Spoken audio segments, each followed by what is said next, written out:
Alright, I'm back to play some more Last Defense Academy. Kind of right back from Ratchet and Clank. Still a little upset on how that turned out. Hold on. Recording? Recording. Yeah, so if you've watched the Ratchet and Clank playthrough, the issue that's occurring was that even though I know I checked the sound, my mic was lowering itself during gameplay, and it got overshadowed by the actual volume that's still in the game. So a large portion of that game, you can barely hear me.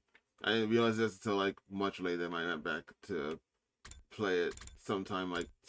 I saw the recording like, oh, but this is an issue and it's too late to change it because that was like a month past footage.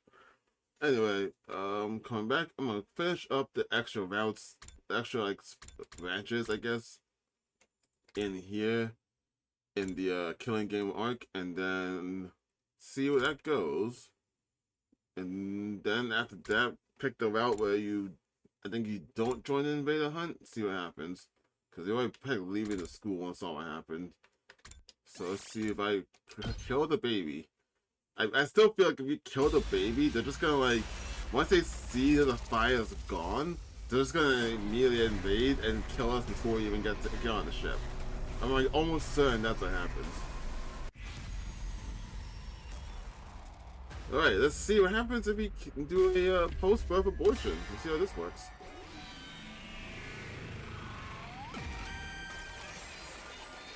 Oh, the subject. How old is the baby actually? Is that for the discuss? There's no other way. I have to kill the baby. It was my responsibility as leader to ensure everyone made it to the artificial satellite safely. But that happened, I had to stain my hands with blood one last time. But I can't do it now.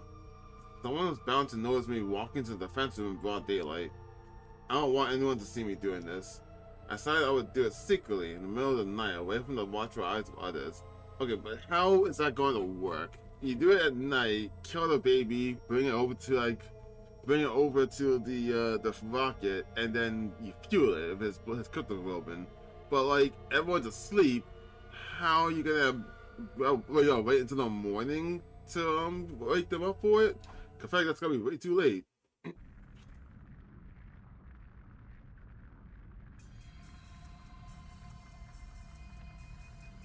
In the middle of the night, I quietly made my way to the door in the defense room. The baby's on the other side of this door. Also, I'm gonna get through the defense room door by myself? Am I that strong? He was generating the undying flames in his capsule even as I stood there. The door is protected by undying flames too. They would rekindle almost instantly, even with repeated use of fire extinguishers. With undying flames that not even fire extinguishers could put out, this room was an impregnable fortress. But that wouldn't be a problem for me in his enhanced suit. Oh, that makes sense.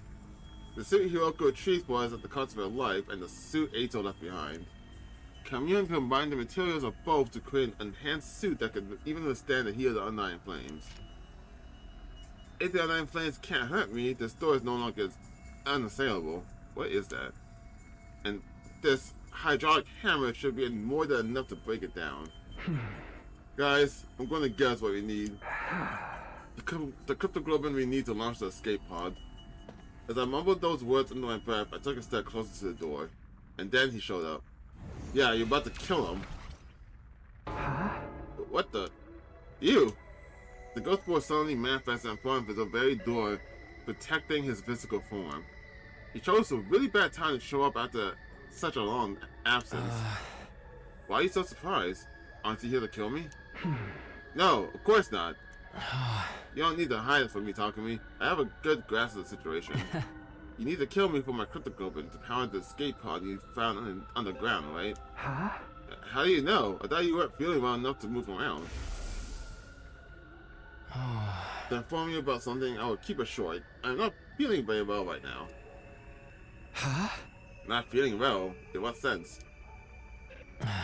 Right, you can't tell because I'm in this form. Basically, I'm sick. How did that happen? There's a particular space on his blood space in this ward. It is a distant space filled with cryptoglobin energy. However, a malicious orb in the future, which was Ato, has been seeping into a certain part of that space. My true form, the baby, is being badly affected by that orb. That may sound strange, but the blood space corruption was purified a little while ago and I suddenly recovered. For the last few days, I've been going around school every night to get information and figure out the reason for my sudden recovery. That's why I saw you discussing my assassination with a gore I'd never seen before. You heard me talking to Cam Yoon? You were talking about whether or not you would kill me. I've been watching you since yesterday to see what decision you end up making. And as I expected, you decided to kill me. So you're here to stop me? I wish I could. After all, who would want to die right after recovering from an illness? Unfortunately, my powers are useless against you. Undying flames have no effect on that strange suit you're wearing. That's why you're aboard here, right? Looks like my guess is correct.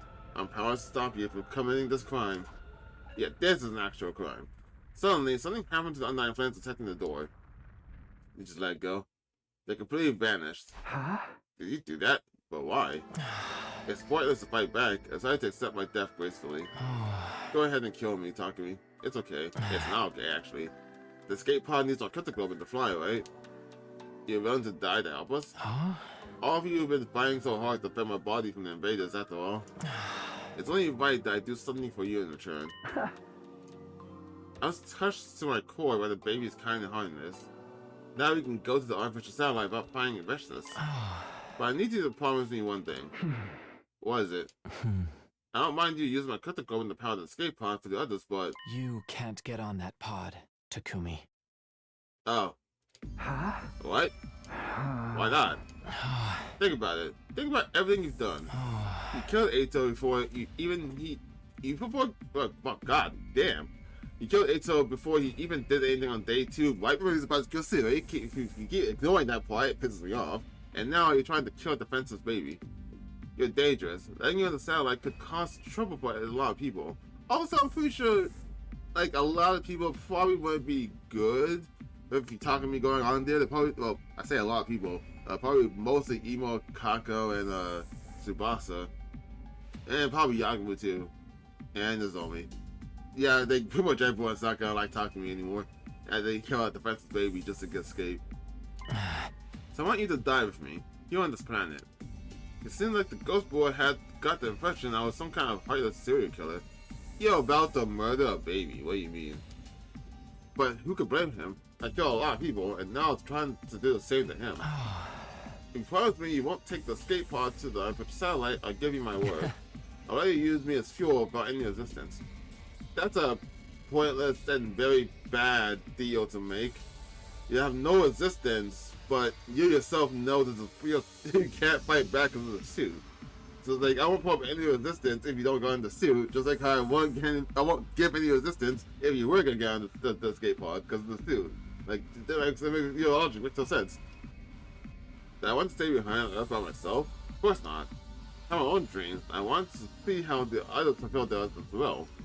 I couldn't bear to accept this condition, but... Alright, I promise. I won't get on the escape pod. I'll stay here. Let me guess. You tend to lie, right? So then you can get the cryptoglobin and get on the escape pod. But he made this deal knowing that someone is watching. Like, maybe like Tsubasa or Yagumu or something. Someone is watching. And then once you try to get onto the escape pod, they're gonna kick us out and say, you promised a baby you would do it. Because otherwise, I don't see a reason why he would try to lie. He made a promise I didn't intend to keep. The baby would be dead by then, so it wouldn't matter anyway. That's a relief. My life won't have been wasted if I can take you down with me. He sounded truly relieved when he said that. A moment later, he vanished. I just can't seem to get away from the bad guy role. Communicating directly with the person I wanted to kill only added to my weight my guilt, and there was no time for hesitation. It was time to carry out my final murder. Cause like I don't see a reason to. Yeah, he's not gonna keep that promise. So it's like, why make the promise at all? Like, why write that he's gonna make that promise if there wasn't an actual consequence for it? There was no need to stay in the suit now that the undying flames were gone. I took it off and transformed into my class armor instead. Then I started breaking down the door, and then the flames came back on as I took out the suit and I immediately died. Because why would you do that? But the flames to protect it, it didn't stand a chance. As slowly but steadily, the door began to crumble under my attack. The damage grew heavier and heavier. Damn, that the ending where you all worked together to break it down, that was all talk to me then. They didn't do shit. Until at long last, it was completely destroyed. I dashed right into the defense room without stopping. Are you gonna have a cutscene where Takumi kills a baby? Yeah. With a loud cry, I charged towards the baby's capsule. I had a strong feeling my guilt would paralyze me if I hesitated for a moment. So I just kept running with all my strength. Not young. Those people sleeping against the room. Don't stay calm, get agitated. Throw out all your common sense. Wait, who's saying that? I kept repeating those words to myself as I raised my sword and with a racing heart. Sliced through the capsule, the baby still inside it. System down. System down. Yeah. Emergency. Emergency. Switching to reserve power supply. Restore system immediately. The emergency announcement began playing as I took the baby's body out of the capsule. Full system. Error. Reserve power depleted. All systems shutting down. How loud is that alarm? Cause like again, like I thought like they'll notice, like merchants would notice when the flames go away. All systems shutting down. But if this is like school wide, if they're anywhere near the area, they would hear this. Lights went out. I quickly went into the blackened school campus. Say blackened or blackened? No, but darkened. Sorry.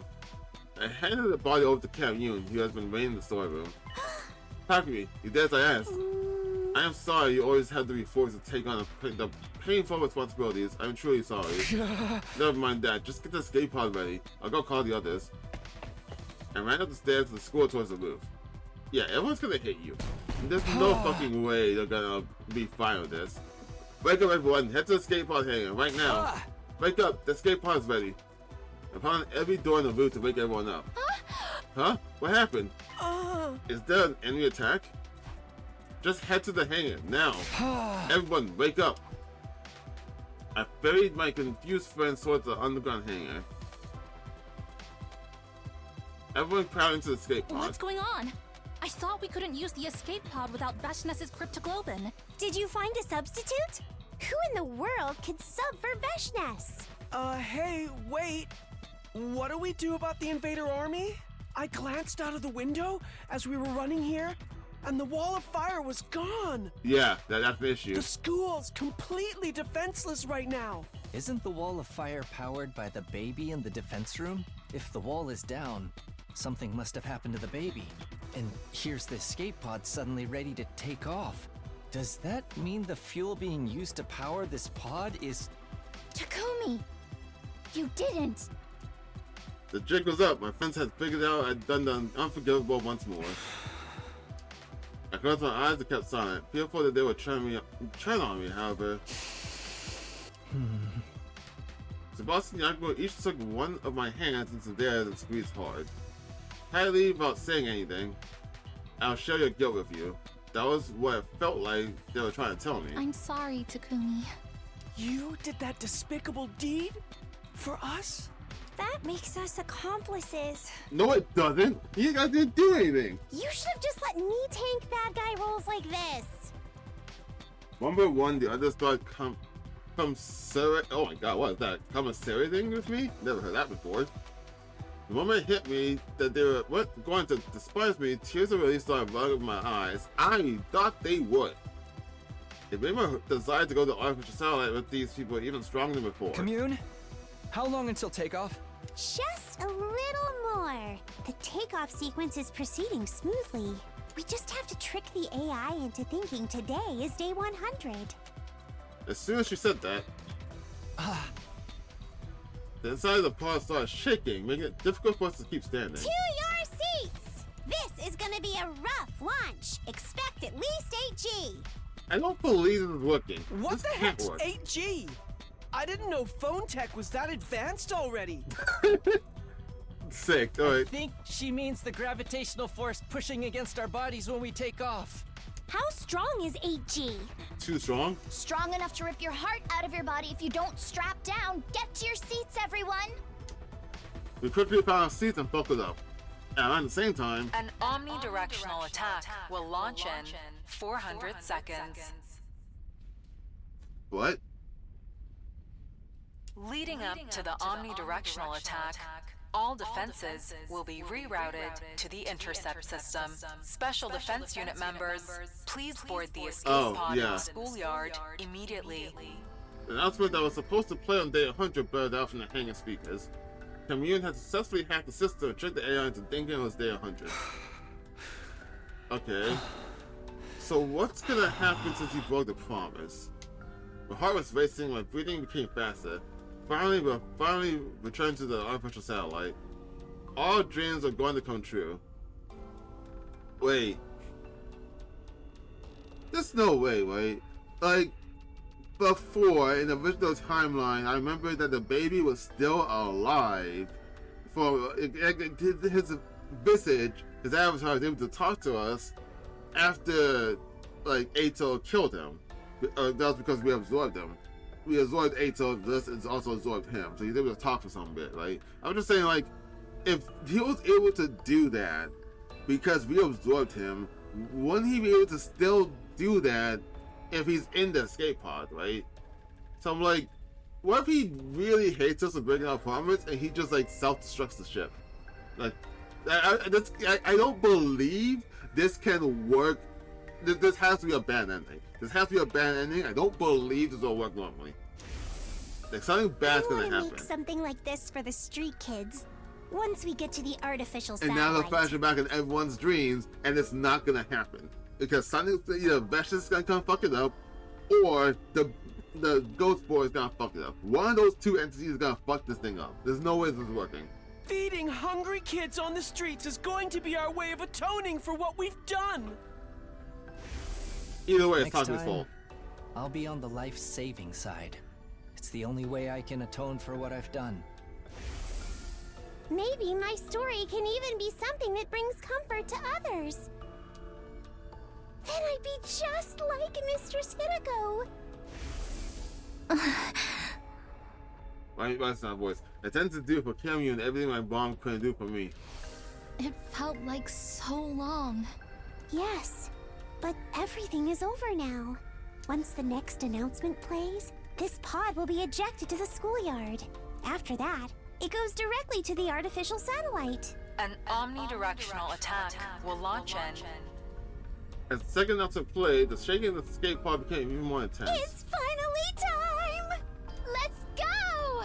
Special defense unit members, please board the escape. To outer space we go!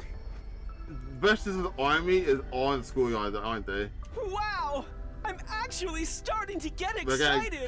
gonna get out there, and they're just gonna bum rush the pod. An omnidirectional attack will launch momentarily. It's over, Takumi. Yeah. It feels like it's been a really long nightmare. Where's the bad ending? Please depart immediately after boarding the escape pod. There's a lot of death flags happening. This long and hellish nightmare of Alice is finally ending today. You're going to the artificial satellite. Repeat. An omnidirectional attack will launch moment. Huh? The announcement got cut off halfway. It wasn't just an announcement, all the mechanical noises around us had stopped. The inside the pod was eerily silent. I also had that thought, like, everything is powered by, like, backup power from the undying flames. So, like, what if that's gone, and how does this work? What's happening? Oh, it worked in the original What's timeline. going on? We out of power? Has the takeoff been reset? Because you're on the ship, Takumi. The baby's still technically alive. Commune, what is this? I don't understand. Why was the takeoff aborted at this stage? Commune stood up from his seat and thrusted and booted up the internal PC to check what caused the disruption. What? Insufficient propellant energy? That is impossible. Not even the baby's blood is strong enough to power the escape pod? Oh! It can't be. His cryptoglobin was supposed to be in a league of its own. Exactly. For it to be insufficient is inconceivable. just 1 second ago, the power was so strong, I was having trouble keeping it in check. He left. Camille kept staring at the screen, completely stunned. The energy in the propellant keeps going down even as we speak. It's almost as if it's deliberately refusing to allow us to take flight. Get the fuck out of the ship, Takumi. Keep your promise. Oh, we don't seem about any resistance. He said I won't let you leave if he was on here. The Lord Camille said that I suddenly remembered what had transpired before. The promise I made to the baby just before he died. But I need you to promise me one thing. What is it? I don't mind you using the critical room to power the pod for the others, but... You can't get on that pod, Takumi. Was the escape pod being stalled from taking off because I broke my promise? Was his will preventing me from reaching the artificial satellite? I should have gone out the pod the moment I realized I was the one holding it back. Everyone would be safe then. Everyone except me, but... I just couldn't give up on my dream.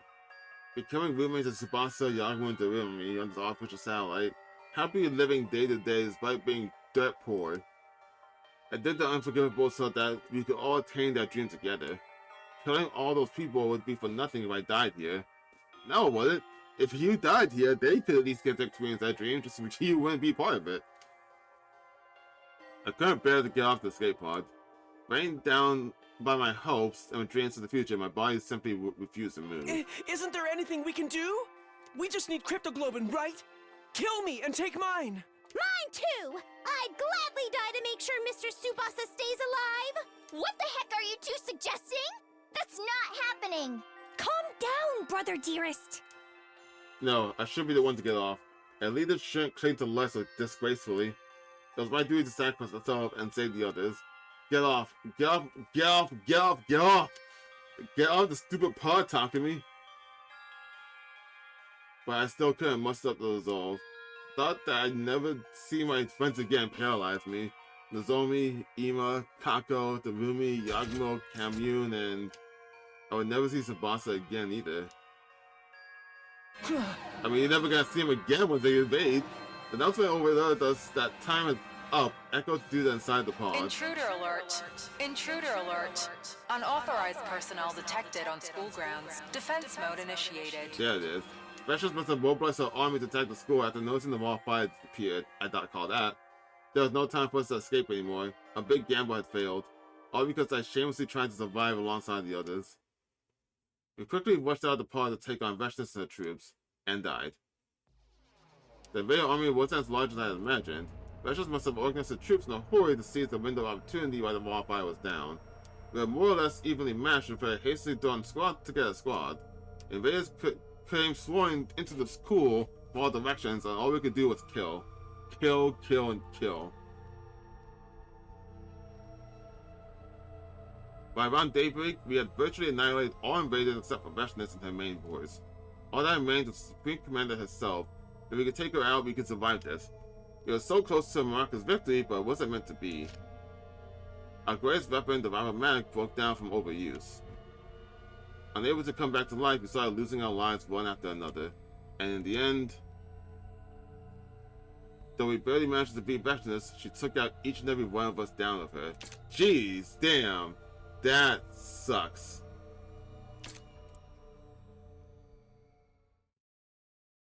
All because you wouldn't just get out the pod. Yeah, it's like there's no fucking way this is gonna be a happy ending here. Inherently, this was a bad decision. Yeah, you should just go out, be a man, and end yourself. Just so everyone else could have lived. It all would have worked out, but damn if he did. He all died anyway, and that just sucks. But at least he tried. 86, killing game route, so close and yet so far. Damn. That sucks. Alright. Cool. So after that... Oh yeah, fight the Dao Show first. This just... I don't see a valid reason to do this. Like, in any capacity. To go after the Dao Show before the sponsor. But, okay. Let's see what happens when you pick the Dalsha first. Dalsha, like an idiot. The guy who's gonna be knows gonna come by later no matter what. Let's wait and leave the sponsor alive and deal with him instead. Cause fuck it, I don't know why. Indeed. To fight Dalsha, it's way better if we can avoid finding the sponsor. We have no idea what they might do with us after all. Avoiding fighting an unknown entity sounds logical to me. Then our next opponent is Dalsha. I'll give it all I've got this time. That ogre popped me like a balloon. I need to get my revenge. When did he do that? Oh yeah, here but he gets to his attack of the boss of the life. He got in the way. Also, did we see Cam Newton die in the other ending? Like no, right? She wasn't fighting. That would imply that she was left alone by herself in that ending. That sucks. Cam Newton, please get to work on the poison for Dalsha. Indeed, follow my divine footsteps towards your fated victory. Cam Newton, I'll help you. I have a bit of medical knowledge. If I recall, Dalsha said something when we fought him last time. He said he'd come to the school. Yeah, exactly. We were starting you. Next time, I'll be at your school. If he says he's gonna come to us, then we'll let him. We'll set up a poison trap around the school grounds and be ready to engage. We'll intercept him. It was settled. We wouldn't participate in round 4. Instead, we would steady preparations for wherever Dalsha eventually showed up. Day 7 was when Dalsha finally showed up at the school, but his entrance completely defied our expectations. In more ways than one. Dalsha had just walked right into the school grounds. After finding him standing out there, we rushed out to the school and over to where he was standing. When did he get here? What happened to the alarm? I didn't go off. Alarm? What are you talking about? Is that the commander? Yeah, his name is Dalsha. He's incredibly strong, so look out. I was watching from the roof. He just walked through the wall of fire like it was nothing. This old timer was to be basically invincible if Undying Friends can't even touch him. Damn it, this wasn't in the plan. The fight wasn't supposed to start like this. It was also sudden that we were thrown off. It was going to be hard for us to even fight properly now. I'll give you 1 minute. Calm your minds and head into battle. Oh, isn't it by this time you would have killed Ato by now? So that was a reason for us to be like, what the fuck's happening? With that, Dalsha trying to win and put some distance between us. He's waiting? He did mention he didn't like to do a sneak attack or something before, right? Looks like we've been saved by his code of chivalry. Yeah, we were about to be completely wiped out before we even got a chance to start. We caught ourselves during the minute we were given, and then we began our battle against a practically invincible commander. Let us begin. Come. This is our last fight. Everybody, stick to the plan. What plan?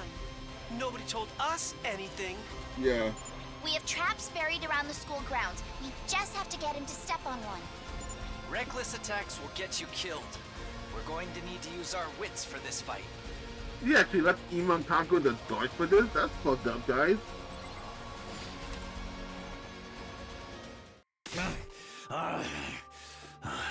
So I've lost. The time of my destruction is upon me.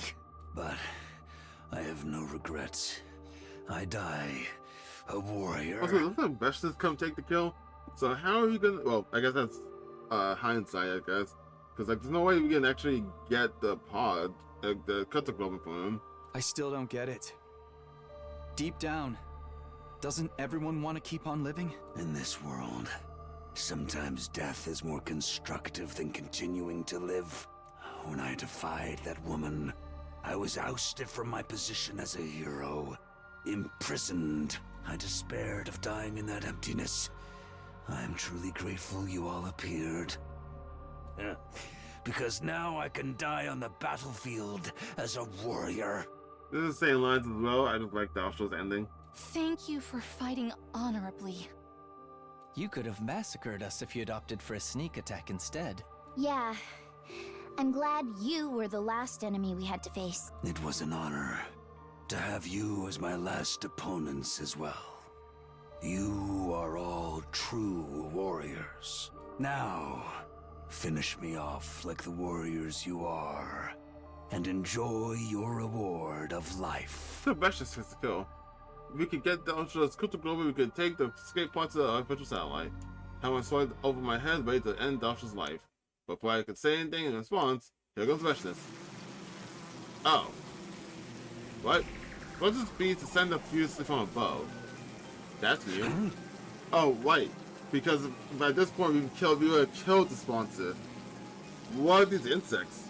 They lifted Dasha's body high up in the air, and before I could so much as blink, it sucked all the blood out of him. Bravo!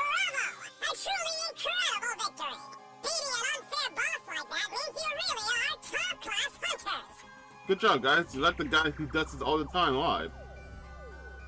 Suddenly appearing out of nowhere, the sponsor took control of the scene. Oh, great. You're always just in time to ruin things. Get out of here! I don't even want to look at you! What are you doing here, sponsor? This isn't your scene. Drop Delshaw's cryptoglobin and get lost. Oh, Takumi! It's so glad to see you're feeling better. But if you're not sick anymore, you should really be hunting. An Invader Hunt without you is hardly worth running. Turns out, every good game needs a villain. A savage murderer like you. Shut up and give us the cryptoglobin. Do you want me to kill you right here? Ow. Okay, settle down. I'll give your prize back here. The sponsor cleared the door and began to imitate the previous sponsor. I shall divide this mighty prize among only the most excellent of my hunters. I'll split Delshaw's cryptoglobin between the current 3 top players. In first, Darumi Amamiya. In second, Takumi Surino. In third, Yugamu Omotagi. These 3 will receive the reward. Now then, please accept my gift.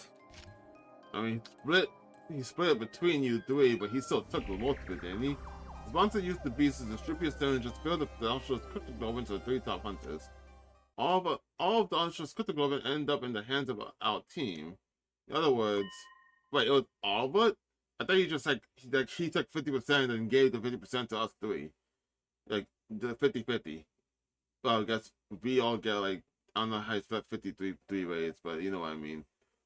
We'll be able to launch the escape pod. I desperately fought to keep the smile off my face. I was so happy on the inside that I wanted to dance, but I couldn't show my emotions in front of the sponsor. I needed to tread carefully until we launched the escape pod. With joy in our hearts, knowing we'd outwit the sponsor, our team left the schoolyard. One also feels like this can't end well. With Dasha's cryptoglobin in hand, he headed right for the hangar. He ran down the hall at full tilt. Okay.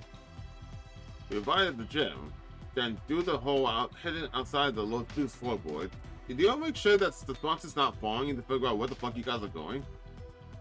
I feel that's important. We went to the escape pod hangar. Camille, we got Dasha's cryptoglobin. We finally did it. Camille, give me a high five. We held up our hard-won syringes of cryptoglobin and announced the good news to Camille, but... Huh? Camille? Maybe she's taking a nap? Is she around? Hey, little shy maiden guard, come out already. We called out, but Camille didn't come. She must be focused on her work inside the pod. I checked inside, but... there was no sign of her in the escape pod either. Why? Why isn't she here? Did the sponsor find out? I told her it was dangerous, so she needed to stay put. Maybe she noticed we were fighting Dalsha and went to see how it was going. She was really worried about whether we'd be able to win. Let's look for her. We can't let the twins find her. She's more than likely a target than Invader Hunt. If the twins find her, they might go after her in hopes of getting her points, like they happened with Eva. We sprinted out of the storeroom and looked all over the school. I'm more worried that the sponsor's gonna find her. In every classroom, the infirmary, they check the lounge, the war room, the rec room, but no matter where we looked, there was no sign of her. The lounge? Leisure lounge? We were grouped in the gym. She's not here. We can't find her anywhere. Kamyun, where'd you go? Stay calm, Nozomi. It's okay, we're gonna find her. But if we still haven't found her, it's possible someone took her. What? If it was Imo or Kaku, they might have already taken her outside the school. Since there's no point if we don't hunt them outside, then we need to hurry. We should all search outside. We ran through the entrance into the schoolyard in search of Kamyun, but we found someone blocking our way. Sponsor? Sponsor. What's the rush? Is it track and field today? Move, we don't have time for you right now. We squeezed past the sponsor and started to run for the hall of fire. Are you perhaps looking for someone? Yeah. I skidded into a hole in the dirt and rolled around to face the sponsor. Don't tell me. Did you take Kamyun? Kamyun? Do you mean that Shrine looking gourd? That's what he was a sponsor. Why is saying Nozomi again? How? Of all the people to find her, why a sponsor? Why you killed him first? What reason is there to leave him alive? Why are you hiding her? Give her back. Give her back right now. No fucking way she's... There's no fucking way that she's in the vials, right? If you can say, I already gave her back to you. There's no fucking way he's gotta do that, right? No, Nozomi, if you attack them, you'll be breaking the rules. The boss just barely managed to restrain Nozomi from grabbing the sponsor. Just grabbing attacking though? Sponsor, you abducted her, didn't you? Oh my god, you snatched a little girl, you big freak. You better give her back. Make it quick, and I won't tell everyone you're a sick pedo. Can you leave words like abducted and pedo out of this? I was just doing your job of capturing a stray invader and loitering on school property. You should be thanking me. I knew it. She must have realized we were fighting and gone to check on us. Unfortunately, she must have went to the sponsor. Give her back. Give Kamyun back. Please! Give me back my sister! The sponsor silently stared at Nozomi as she screamed. They must have found it amusing. They love toying with people's emotions. What do you want? What do you want, sponsor? What do you have to do to get you to give it back? Tell us what you want right now. Can you stop accusing me of kidnapping? I swear I didn't snatch that invader of yours. Liar, then where is she? What a strange question. She's been with you this whole time. I fucking knew it. She's in the crypto. She's in the vial, like motherfucker. With us? What are you even saying? I mean, I just handed her out to the top 3 players. Handed her out? You mean syringes? What does that do if... Then it hit me. A vicious chill went down my spine. That's fucked. I immediately pulled out the syringe out of my pocket. No way. That's Dalsha's critical in there. There has to be. It wasn't all that much, but that little girl had some critical inside of her. I sucked it out of her and put it in that syringe along with Dalsha's. A special blood donation service for my hardest workers. The sponsors laughed that echoed across the school grounds. My head spun and I nearly collapsed on the spot. That means while we were fighting Dalsha, Kamyun was already... No, you're lying. You have to be lying. Yeah, I don't believe it. You're messing with us. If that's what you want to think, then take a look. Maybe you at least managed to find her body. There's no way. They only have an actual child-sized... Well, I was gonna say, they don't have a child-sized model in this game, or a dead body in this game. But then there's Shoma, that are fairly passes. Kamyun, where are you? The zombie was walking on unsteady legs, expression stunned. Kamyun, where are you? Answer me, please. After that, we walked every inch of the school in search of Kamyun. The sponsor was just lying. There's no way she could have been dead. That's what he wanted to believe, but... As the night fell, we found a body in the corner of the schoolyard. It was drained of pentaglobin and completely desecrated. That's not desecrated. Desiccated? But we were sure it was her.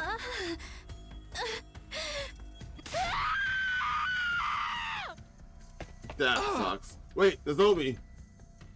I couldn't stop her. She was mad with grief knowing her little sister had been killed. Driven by pure loathing, she charged at the sponsor. The zombies attack didn't even graze them due to the protection of the bees.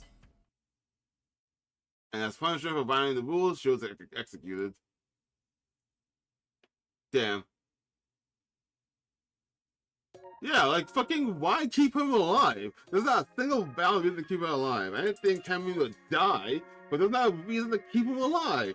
We know that Dosho's gonna come back in like 4 days, and we can prepare the poison anyway. The poison's gonna be prepared anyway. Or I think she already finished by then. I don't fucking know. But that's just not a valid reason to keep him alive. Like, why? Like, it was such a dumb decision. I'm glad they did a cruel end for Cameron.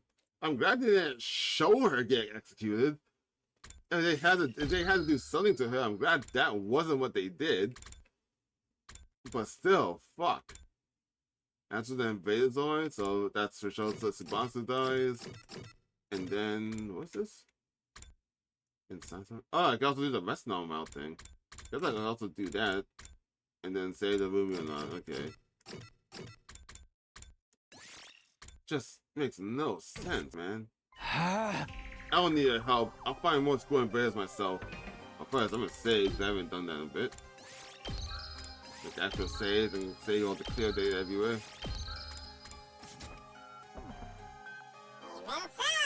Stubborn little Takumi. It's really bad to see Tsubasa die and help set my hope. I won't let that happen. Something will happen though.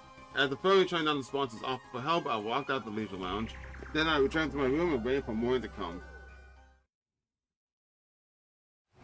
I ran outside to hunt for invaders of my usual party and the newly recruited army. Got to the bus and Tsubasa drove us to as far out into the wilderness as she could. Oh, this is cool. I wonder if this is used for something at some point. An abandoned hospital. Oh, I love the art of this. Oh, what the fuck? How many different routes are there? Are we gonna explore these different routes? An art gallery? We stumbled upon. God, this looks cool. What is that? Is that supposed to be like a Sonic reference? Why is there spikes in the wall? And a massive high-rise building. This is also new, also cool. I don't know why, but this seeing the landscape like this reminds me of Shin Megami Tensei 5. I'm not sure why. Still need to finish that game. Might like, restart that game and play on the channel one day. We spent 2 days searching in all kinds of places, especially since they got the remaster of whatever the fuck it's of Vengeance out. But even then, and she's dead on day 78, was it? Or was it 77? No, 78. She's dead tomorrow. Good job, Takumi. You fucked it. On the 9th day 77, we still haven't found any invaders, let alone kill them. Damn it, why aren't there any invaders around? The enemy must have recalled all the troops still loitering around the vicinity of the school. Probably so that we can't hunt them anymore. What do you do now? Mr. Tsubasa is in last place. I don't want her to die. Just kill me for the points now, please. I always said no to that. What's the point of you dying to keep me alive? To keep you alive? And to keep Beskor alive? Make me sad like that one more time and I'll never take a bath with you again. I mean, you won't in the next day. They're bathing together? No way, don't be distracted by that. Tomorrow's the last day of the 3rd round. If you can't earn enough points at tomorrow, it's supposed to be executed at midnight. I guess having a rematch with Dansha is the only way out. The argument finally made a suggestion. That super strong commander, I didn't even have time to move during the last fight with him. Yeah, but beating him seems like the only way for us to save Tsubasa. I figured we should give it a shot. I have a feeling we might bump into him somewhere in the desert. Taking out chances of a ridiculously powerful enemy rather than sit around doing nothing was just the kind of reckless plan that I'm came up with. Now, suddenly remember something the sponsor had said before. That's right, where you belong. The more desperate someone gets, the more they'll willing to dirty their hands to change the situation. How exciting. We were in such a tight spot that taking a major risk was the only way to turn things around. How's that sound? We'll head to the desert first thing tomorrow morning and find Dalsha and take him down. That's the only way, right? Well, fine. Too bad for you, Dalsha. That old man pooped like the popped like a balloon before, and he got my revenge. Right, beating him will get us the crypto for escape pod fuel as well. 2 birds with 1 stone. Despite our headstrong proclamations, the grim smiles in our faces betrayed our true feelings. For all of us psyching ourselves up, deep inside, everyone knew it was virtually impossible for this plan to work. And so are we all gonna die instead of just Tsubasa? Oh, we failed. I found myself unable to sleep even as the clock ticked over from midnight to the next day. Is this really going to work? Once the morning came, we would be sticking out the powerful warrior Dalsha for battle. Our goal was to earn enough points to pull the Tsubasa out of last place. It was the only option we had. Still, we all knew how terrifyingly strong Dalsha was from our last battle. None of our attacks could even scratch him back then. Is still another way? An easier target to earn a large amount of points from. Suddenly, an image surfaced in my head. The face of Takuma and his team. Since everyone in the social defense units were targets as well, if we killed them, Tsubasa would be safe. I mean, sure, but then that would mean someone in our team automatically has to get executed. Like, by default. One of them had to stay alive so they can be the person to be sacrificed. No, what am I even thinking? I shook my head vehemently in an attempt to shake that horrifying window out of my head. How can I abandon my scruples? Like that? What is that word? Am I really that desperate? Scruples? Is that a word? Is that supposed to mean like morality or like morals or something? Why did they just say that? Trying to solve this by killing other friends without the question. Or you're playing right into the sponsor's hands. Come on, think. What are the other options? Something have a high success rate that they involve harming our allies and share Tsubasa's survival. I tossed and turned in my bed thinking that problem overall not throughout the night. There had to be a better way to save Tsubasa from sudden execution. Before long morning had arrived. And there is none. Wait, that's it. As the morning sun lit my room, a light bulb lit up in my head. I had to find a way to save Tsubasa. Not just that, this method would prevent all future deaths in the game as well. I quickly ran about getting things ready for my nearly hatched plan once I was done. Are you gonna try to kill the sponsor? No? What are you on about? Tsubasa and I took the school bus out of the academy together. After we reached the flat ground, Tsubasa switched the bus to cruise control and came to sit by me. Well, what's this all about, Takumi? You made me drive off in such a hurry. I mean, I don't mind, but shouldn't we have gotten Yagami and Tommy as well? Wait, what? Tommy, save Tsubasa, not just that, this method would prevent all future deaths in the game as well. Ow? They don't have to come along with us. This is our escape. Just you and me. You're just gonna try to abandon it? Is that the idea? If we just run and just keep running, the Tsubasa can't execute Tsubasa if he can't find us? And then if he can't execute the last place, he just can't finish the game? Is that the reason? Is that what he's thinking? Our escape? Yes, we're running away. From the sponsor and their bees. I looked up at the sky from the window and saw a single bee tailing the bus. That bee was the game monitor, put there to stop the participants from escaping the hunt. It would follow us to the ends of the earth, so running away was pointless. So we had been made to think. The truth was... Would that bee really follow us everywhere we go? If we use the bus to cover more ground, maybe we can wear it down eventually. But that beast's physical abilities have been enhanced with hidden human anima. It's not going to be just get tired that easily, right?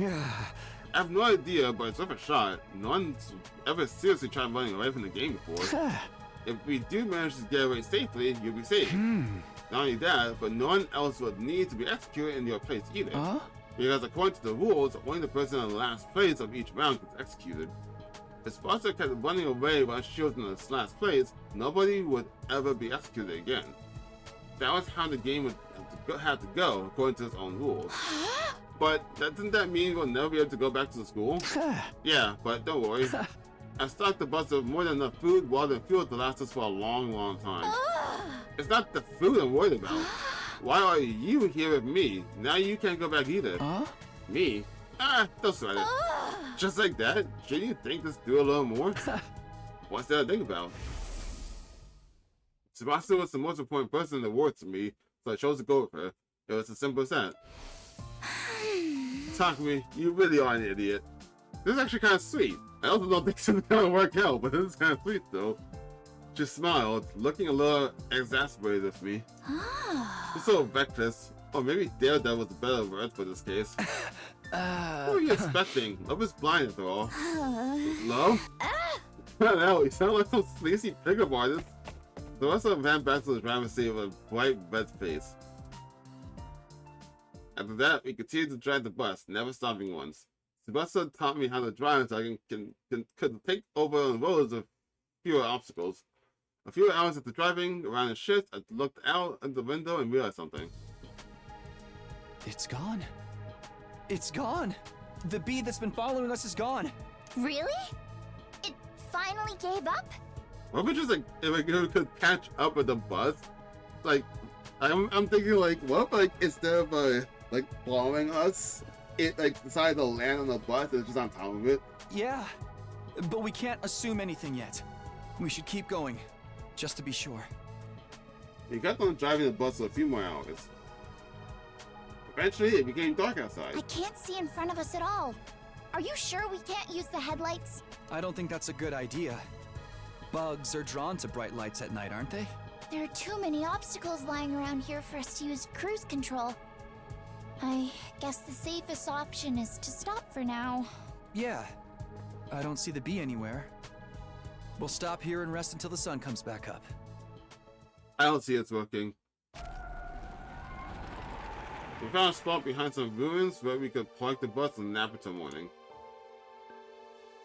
We huddled together under the same blanket, just like the last time. Our great escapade went pretty well. The sponsor must be panicking. Now they can't execute you for being in last place. The execution had been scheduled to take place at midnight, but it was already long past that time. We successfully escaped the Invader Hunt. Oh boy, this is honestly a huge relief. I don't think we could ever have beaten Dal Shah. I was so sure today would be my last day on Earth. I couldn't sleep a wink last night. You're so silly. I promised I wouldn't let you die, remember? I'll always be there to protect you. Tomorrow too? Okay, so how's this gonna break my heart? Yes. And the day after, and the day after that. Always. The kid's whispering to the boss that I would protect her forever. That must have made her feel safe, because a few minutes later, she closed her eyes and her breathing started to go even out. She was probably tired from the stress and driving all day. I leaned my body against hers and decided to turn it in for the night as well. This is sweet. And that was how I fell asleep, with the comforting feel of the boss's warmth next to me. Maybe that was why I had the most beautiful dream that night.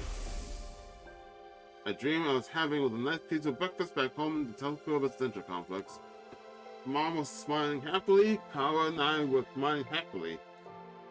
It was a scene of a time when I was still ignorant of a place I held dear in my heart. I had a burning desire to take Tsubasa there. I promised to do that before. If I showed up at home with a girl, even one who was a Kara, I would bet Mom would literally start jumping for joy. She's cooked enough to feed an entire village, so much Tsubasa would feel bad she couldn't eat it all. I would eat surrounded by those I loved. How I longed for that day to come. That was my dream now. I wanted to introduce Tsubasa to my family. We could make it come true. I was sure of it, now that we had safely escaped from the killing game. Oh, jeez! Fuck! That's fucked up. I no longer have to live in fear that my loved ones might die. That's fucked, yeah. The bee was there the whole time. It landed on the bus, it just followed along until they finally stopped moving. Damn, that sucks. Tsubasa and I would always be together. I would always be there to protect her. Tomorrow, today, and forever until the end of time. Until he wakes up. That's fucked. Like, how this is breaking. It's gonna break my heart eventually. That actually scared me a little bit. I was not prepared. Like, there's no fucking way this ends well. That sucks. That's awful. Why would they show me that? That's beyond awful. Who wrote Killing Game Arc again? Hold on. Who's the fuck who did this? It wasn't Kadaka. But that's something I believe he would do. Fuck me, man.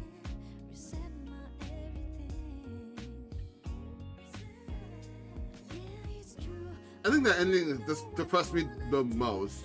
I think I was more depressed from that ending than any other ending of this game so far. I'm actually hurt. Killing Game Arc was who now? Conspiracy Route. Cult of Takumi. Vengeance Route. I didn't see those. Yeah, Kuhei Oyama about the Killing Game Arc. Why would you do that, man? Oh, I actually don't know if it's a man or woman. Why would you do that, person? Killing Game Route. Escaping our fate. Well, he tried. They very well, damn well tried. Should have fucking drove in shifts, man.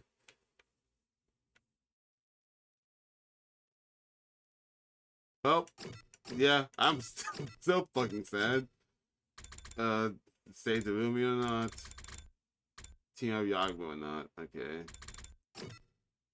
Should I try the best known mountain now, or should I just do those two first? I feel like I should probably just these two first and then see. So let's see what happens if we don't save Daomi and Hiroko. Well, Hiroko's gonna die no matter what, right? So hopefully just don't save Daomi.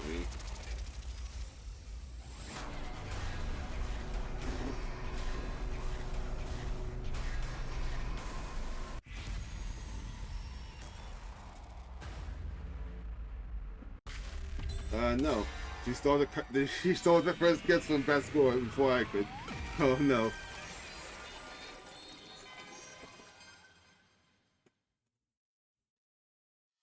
Dagwood was right. If the anti-sponsor alliance would get wiped out now, all hope would be lost. The best we could do was survive and carry on Hiroko's will. As I made to leave, my gaze fell on her, now on the verge of death. I'm sorry, I couldn't save you, Hiroko. That also means we need the suitcase so we don't get the other suit. But we'll definitely bring down the sponsor. I promise. How do we do that about the suit though? Yagma turned around and started running as fast as we could. I'm sorry, Hiroko. I'm sorry. I mumbled words of apology over and over under my breath as we dashed across the town ruins. We made it back to school by the skin of our teeth. I threw myself onto the bed once I was in my room, exhausted from non-stop crying since morning. My heart couldn't rest. The weight of my regret grew heavier with each passing moment. Hiroko, Daomi. I could have saved them if I stepped in. I abandoned my allies to certain death. No, I didn't. Yes, you did. I shook my head young in an attempt to reject myself with reproof. By the time I'd seen them, it was already too late. My decision to flee was to avert total annihilation. I made the right choice. I didn't abandon them to die. They were already beyond saving. Is that Yagamu? He might be here to talk about what to do next. Now that Hiroko's dead, we need to have a serious discussion about the future of the Anti-Sponsor Alliance. Is this Tsubasa? Because she was there. I opened the door to let Yagamu in, but somebody else is on the other side.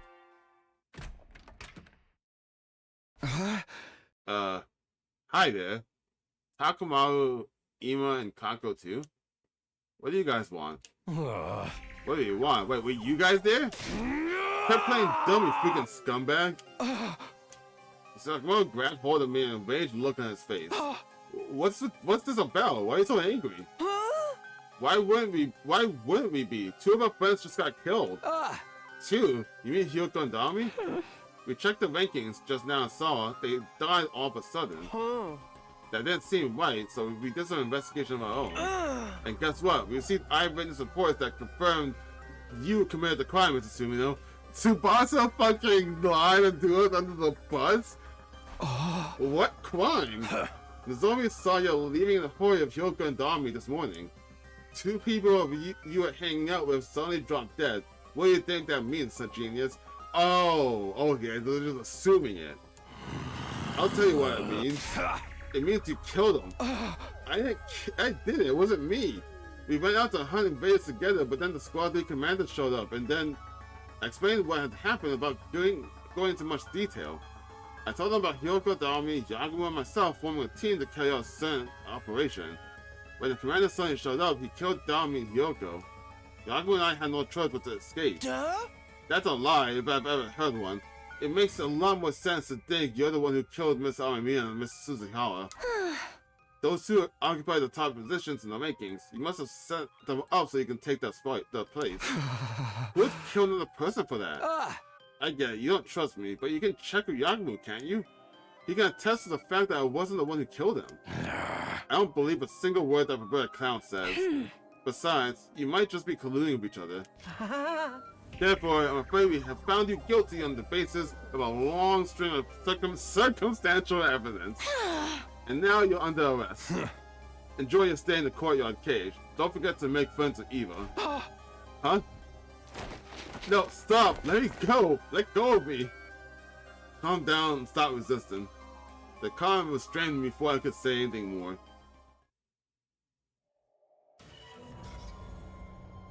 Oh, so am I just dead? Oh, this is what the second cage is for? Is it for this ending specifically? I was thrown through one of the cages in the courtyard. Oh, no, wait. Yeah, no, and the rest now, Aito was in this cage, along with Eva. We took Eva too, right? I think that's true. I didn't kill them. You got it all wrong. Let me out of here. No matter how hard I tried to protest, Takuma refused to listen. I was left to languish in the cage. I stayed there day after day after day. Yago didn't even try to get me out. Eventually, we reached the end of the first round. Oh, yeah. Since I couldn't take part in the hunt anymore, I'd fallen to last place, and the beats came for me. Well, that sucks. I thought Tsubasa ran me out.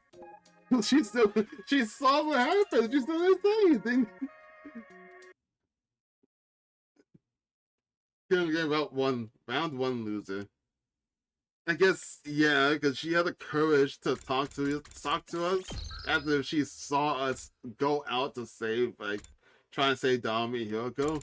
But since she also saw us run away, she probably didn't have the courage to step up and say anything. So I guess that would make sense. And then Deitino Yagumo, which I'm guessing is just also bad. Oh my god, every choice I made was for the good ending? That's wild. Wait, no.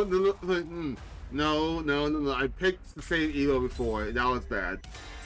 Almost every choice I picked led to a good ending. Almost all of them. Oh wait, I also chose to save Mouth Loco, and that was also bad. Okay, that's like 70%. 70% of the time I did something good. Sorry, I can't team up with you.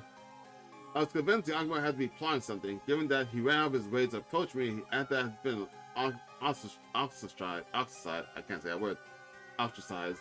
But why would he though? If he really wanted to kill you, or he was planning to do something, he could have just done it when you didn't even know he was there. For what reason would he have to do it after approaching you and getting you to team up with him? The things he usually talked about already made me uneasy. He probably just wanted to torment me for his own amusement.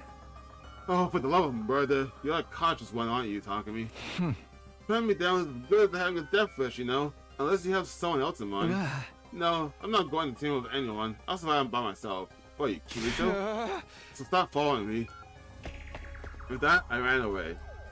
I ran and ran until I was nearly out of breath, trying to get away from Yagumo as quickly as I could. Ran away. Why didn't you just try and run back to the school? They were already tired. The thought that he might be trying to kill me struck fear into my heart. Again, why would he do that? He could have just assassinated you, as an assassin without alerting you to his presence. Why would he let you know that he was there as an assassin if he's going to try and kill you? That makes no sense, dude. But no matter how far I ran, I didn't feel safe. After all, I was up against a professional assassin. I continued to run around with heedless abandon. Where am I? I realized I'd ended up in a place I'd never seen before. Where is this? Which direction is the school? I started looking around my surroundings. All of a sudden, a huge swarm of school invaders popped out from the shadows. Of all the times to show up, I spun around and began to flee. What the fuck's that sound? Despite my best efforts, I was unable to shake off the pursuing invaders. They kept coming after me relentlessly, trying to intimidate me with their weird cries the whole time. I've been running for what felt like hours, but it was still hard on my tail. In fact, there were now even more invaders than before. And then it finally happened. Oh yeah, so you just fucked then, huh? The invaders managed to completely surround me. I saw no way out. The only thing I could do now is fight, but I couldn't possibly beat this many invaders on myself. Somebody, help me! Of course, it was pointless to call for help. Tsugamu, are you out there somewhere? He wouldn't come help me now. Now that I snapped away his offer to work together thoughtlessly. So thoughtlessly, sorry. Sorry, I can't team up with you. Why did I turn down his offer to help? Because you're stupid? Oh wait, because I'd gotten so paranoid. I lost my mind after falling out of favor of everyone else and took that frustration out on Yagamu. But all he really wanted was to save my life. It was too late for regret. I was truly alone now. Stop making it sound! The invaders were getting more and more excited, like animals licking their lips before a big meal. They found me isolated from the others, and now they couldn't wait to start tearing me apart. What we are zooming? Slowly and steadily, they inched closer. And the closer they got, the stronger the smell of death became. My breathing quickened, my body was trembling. I instinctively understood that this was the end. As I looked death in the face, I finally understood how powerless someone who was completely isolated can be. Somebody who had lost the trust of others, who had lost the ability to trust others. I just realized those tiny guys, they just look like a glove. I don't know why they just look like a glove to me. I kinda hate that.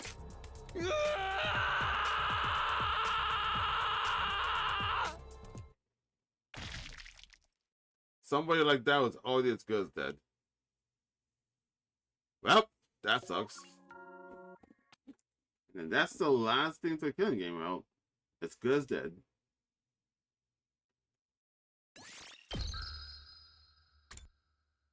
I think that's the last thing to kill game out. Next thing is to not join the hunt. I think that was everything, right? Yeah, that's everything.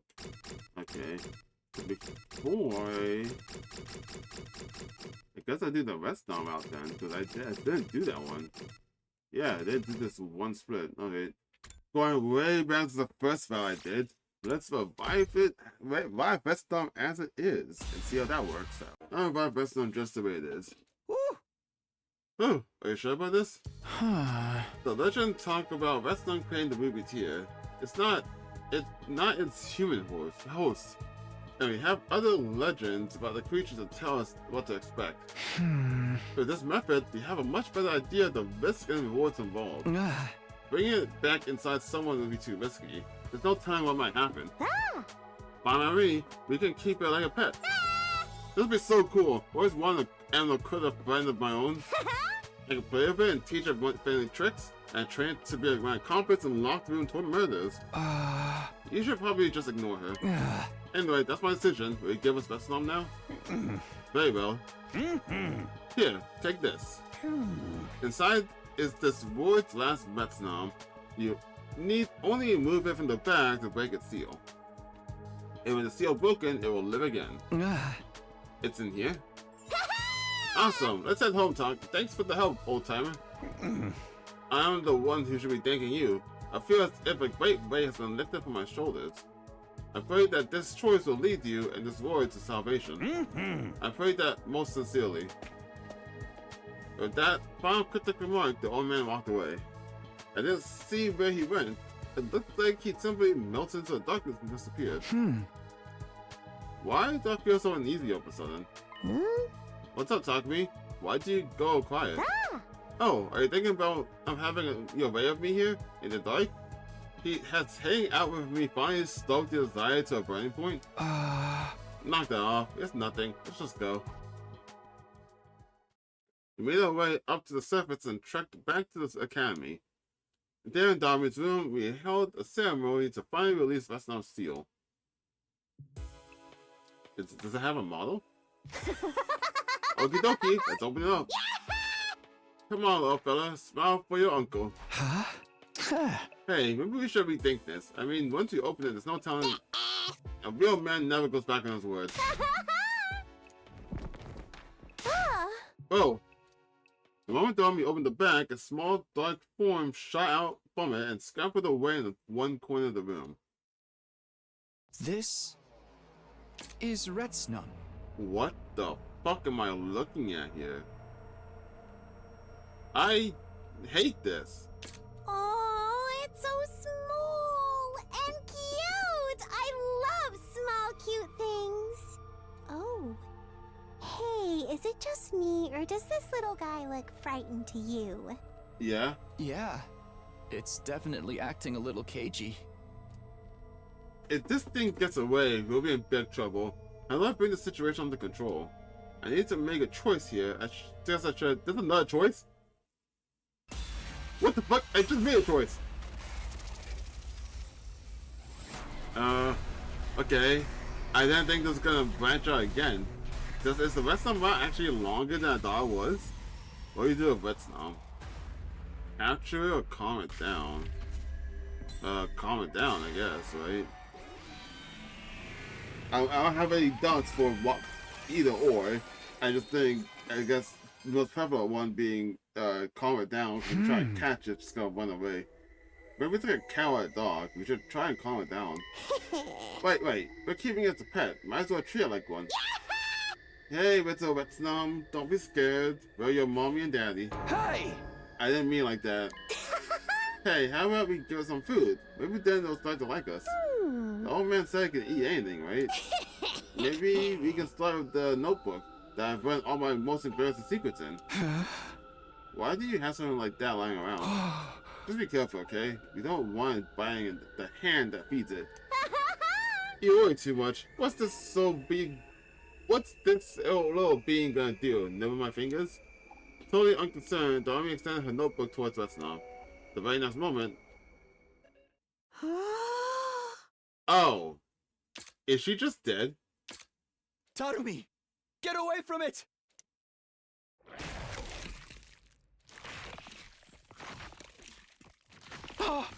Is she dead? No. No way. This can't be happening. Holy shit. Wow. The top part of Dami's body vanished like it's suddenly been plucked away. So that's a black hole then in its mouth, huh? Well, that's bad. Which it had. Resto had wrenched off her torso and eaten it. After eating for the first time in centuries, the creature began to grow. In a few short seconds, it was already much bigger than it had been before. Several times larger now, Resto turned towards me and our eyes met. To tell the truth, I didn't even know if the thing had eyes, but in that moment I felt sure that it was looking at me. There was some other things I was sure of too. Firstly, about the shadow of the doubt, I had made the wrong choice. Yeah. The second, there was no way in hell I was going to survive this encounter. Wow, that was quick.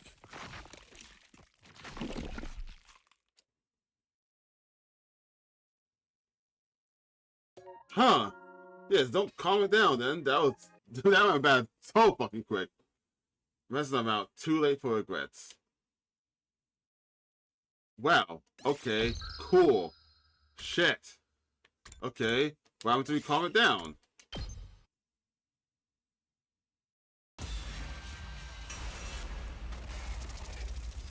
I just thought there was a time for after the decision. That like, well, I guess that happened like it was like before like in the morning or anything. So I guess the only thing was after the decision for that another choice.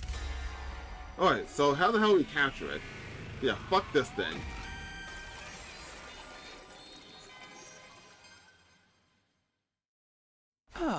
We can't let it out of this room. We have to catch it before it gets away. Sounds good, I'm in. But before we can take another step forward, let's not make its move. It's already trying to eat us. Immediately. What even is this thing? It launched itself at me with all the force of a miniature cannonball. I had no time to brace myself to get out of the way. And then everything went black. As my consciousness began to fade, I found myself thinking of the way the old man had looked the last time we saw him. Did he know this would happen when he gave Vesnom to us? When he said we could handle it, had it all been one big lie?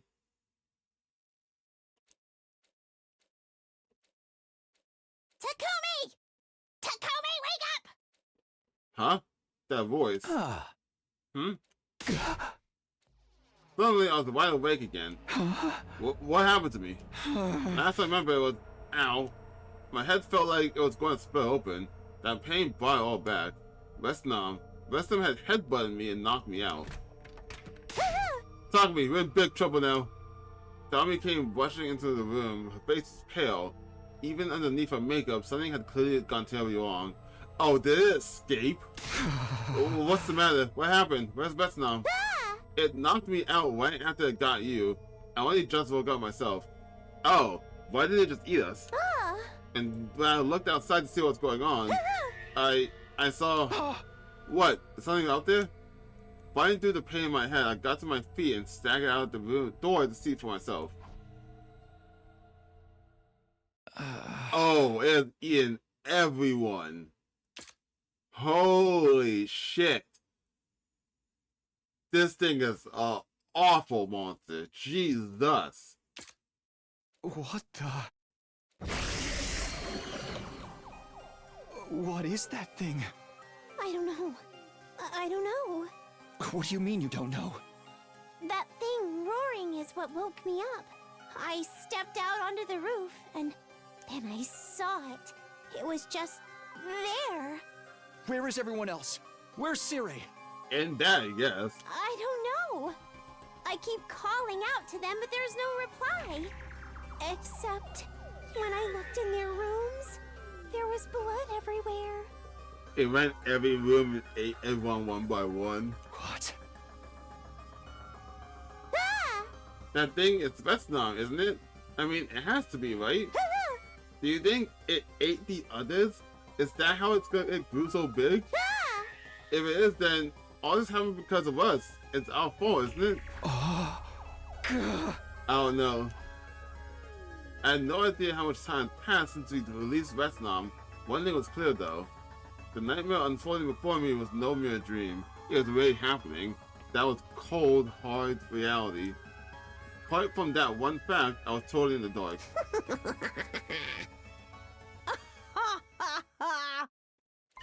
Well, she snapped.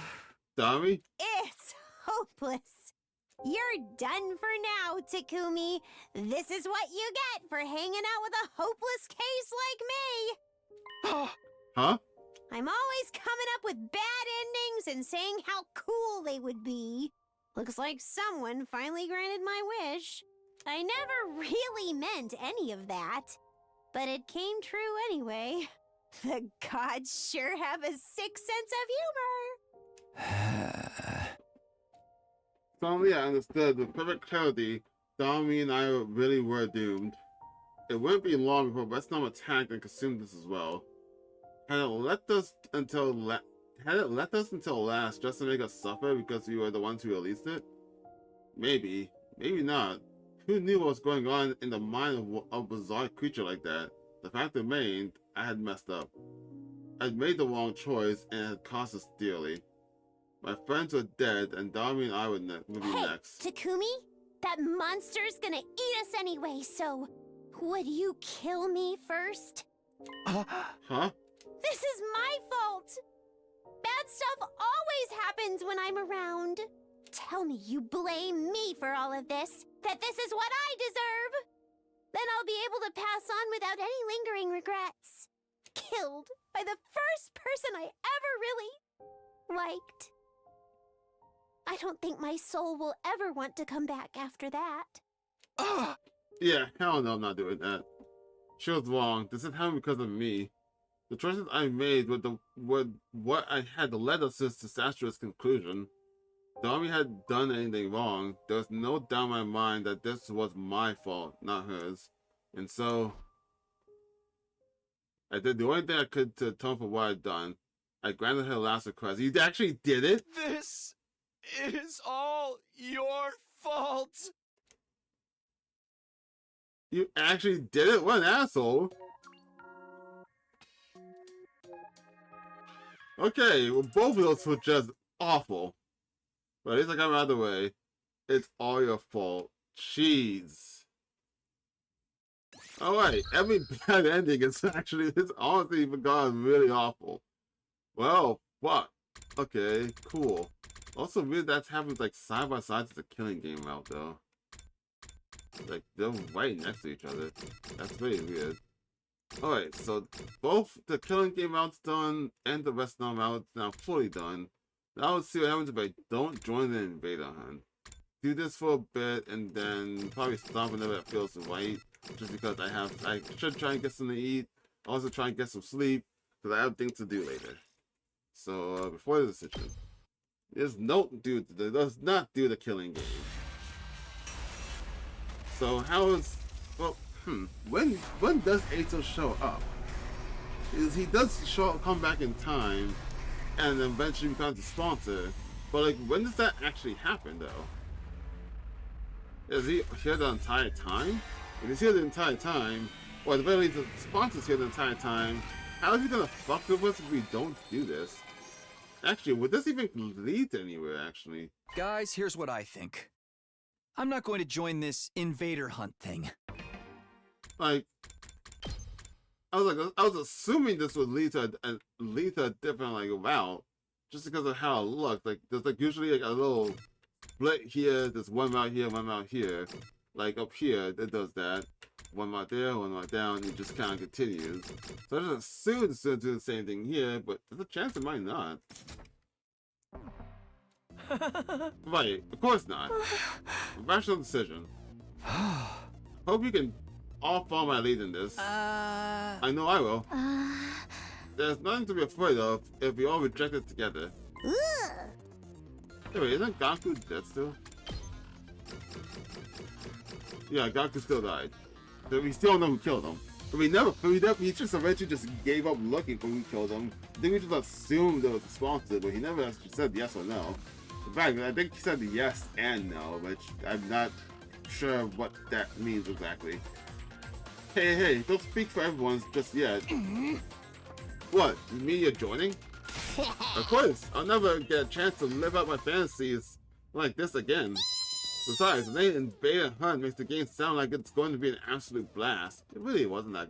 The game itself was not that great. I will talk to me on this one. You'll find me playing that game over my dead body. This Invader Hunt is just a culprit trying to trick us into believing it'll be fun. But it's clearly stated on the blackboard that this is a killing game. The recording says much too. I follow talking to me as well. It's against my artistic principles to kill for entertainment. This message doesn't make sense anyway.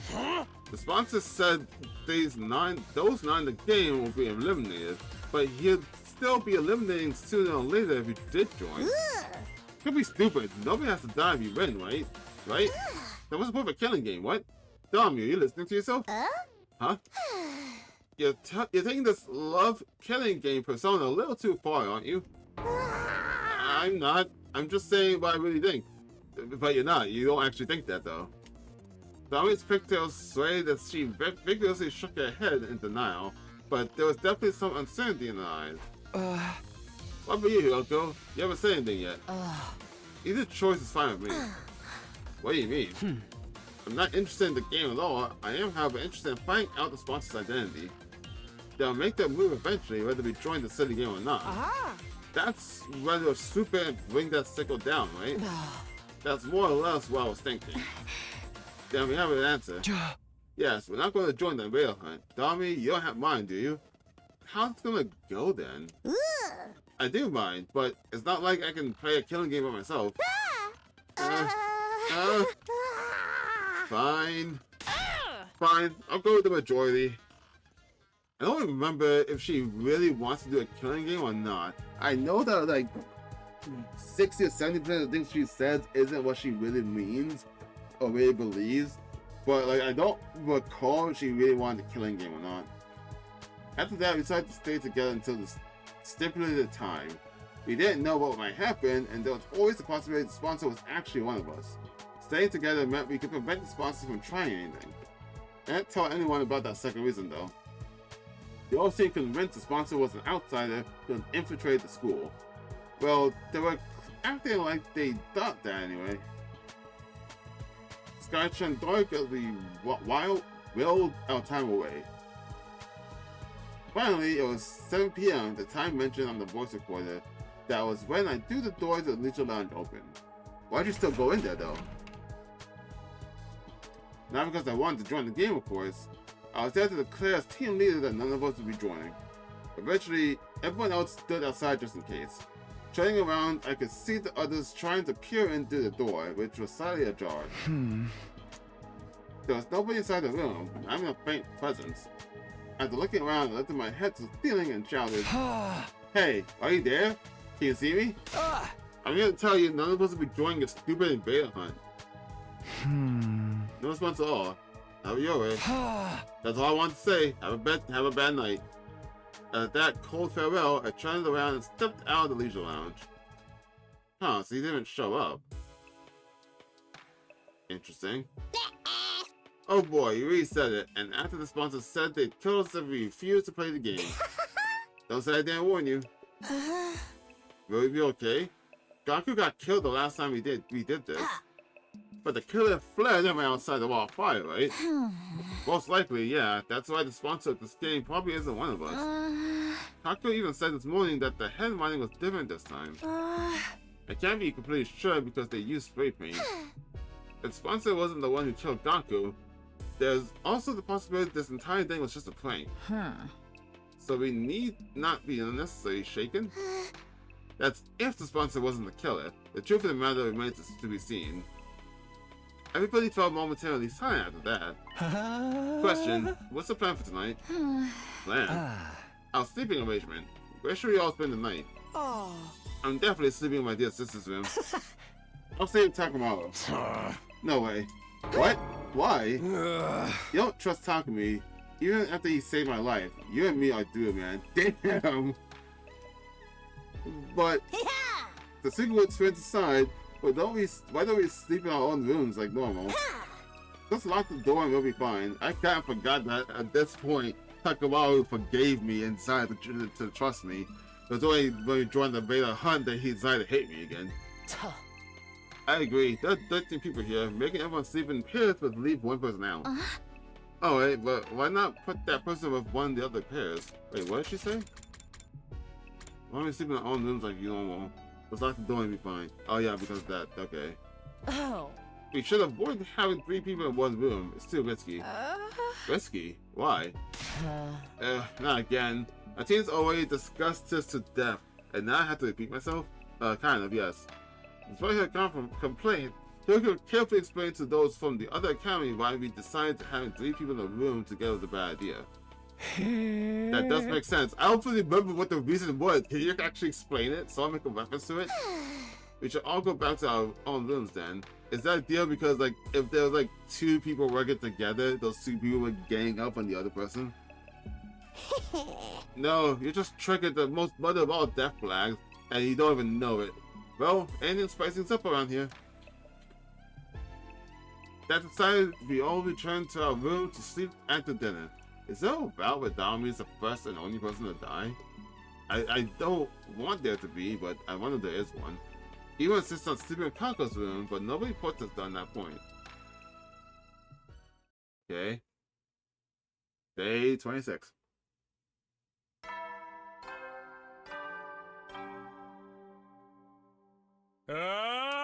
Get ready, prepared, be ready to give your lot. In the morning, I headed to the cafeteria for breakfast, only to find that everyone else was already there. Alright, cool. 1, 3, 9. Oh, why? How is that? I could count 14 souls. Because you're terrible at math. There are only 13 people here.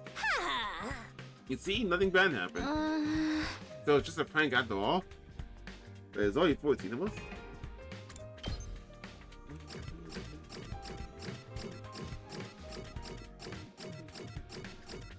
Oh, right, I kind of ate though. I was like, without 8 though, there's actually 14 of us? Like, yeah, Goku would have been there. So it was just a prank after all. But by who? Huh? And for what purpose? If you're asking me, I think the most likely suspect is... We all tried to look at the army. Wait a minute. You're accusing me of being the game sponsor? I mean, I thought so too at some point, actually. It just seemed most likely. I don't think so. The army doesn't have the guts to pull off something like that. That's also possibly true. You underestimate me. I might have guts, but I still got my brain meats. They're small and overpowered, but they're all the same. Oh, Lord, murder. Hey, can we just be happy that nothing happened? Please excuse me for exposing you to my foul-smelling dumpster breath, but why don't we all have breakfast together? After breakfast, we all head off to all do our own thing, so leave that nothing bad had happened after all. And as for me, I went back to my room. Almost immediately, a visitor came knocking, opened the door to find Tsubasa standing outside. Alright. Huh? Did something happen? You asked about Eva's master today, remember? I bought it here of you. Oh, thanks. Sorry for the trouble. Oh, actually, I gave it to her, since like, there's now a reason not to. I mean, there wasn't a reason not to in the first place, but, I don't know, I guess now he doesn't have an excuse. I took the mask from her. What are you gonna do with that? I was thinking of returning it to Eva. What? You trust her now? Not really, it's just... Oh, I know, you fell in love with her. What? Of course not. Watson never put eyes on me and I felt my palms get sweaty. Never mind, it's not my business. Everyone's free to love who they want. I told you that's not it. But since we're talking about the mat, I looked it over out of curiosity and found something pretty interesting. The mat isn't an ordinary accessory, it actually comes installed with a bunch of high-tech features. Infrared light vision, zoom functions, organic life detection.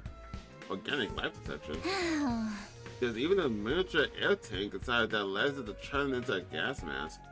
What? Isn't that air tank the wearer can survive completely shut off from the outside world for as long as 30 minutes? That's amazing. It almost sounds like it'd be a race to give it back to Eva. You wouldn't be able to use it, Takumi. It's a custom made to fit a specific shape. Eva's the only one who can wear it. Guess I might as well give it back to her after all. Even with the best technology in the world, she can't possibly harm any of us from inside that cage, right? Tsubasa thought about it for a while before nodding in agreement. By the way, when she's gonna give us more information about the enemy, this promise to be useful if we spare their life. I actually think it'd be best if we could get her to join us as an ally. An ally? Yeah, so that she can fight in defensive battles along with us. We need some kind of safety measure before allowing her to cut loose, of course. Like a collar of a ball, maybe. That should put everyone at ease, right? If she tries to run or do anything funny, all we have to do is stop her, is press a button to activate the bomb. A bulb lit up in my oh god. A bulb lit up in my mind as Tsubasa was speaking. Tsubasa, let's say there was already a self-destruction device in Eva's body. Would it be possible for someone else to activate it? Oh, did she already mention the bomb in here? It depends on how the bomb was built. If the detonation mechanism was designed to be triggered remotely, then maybe. In that case, your plan might actually work. Oh, she did.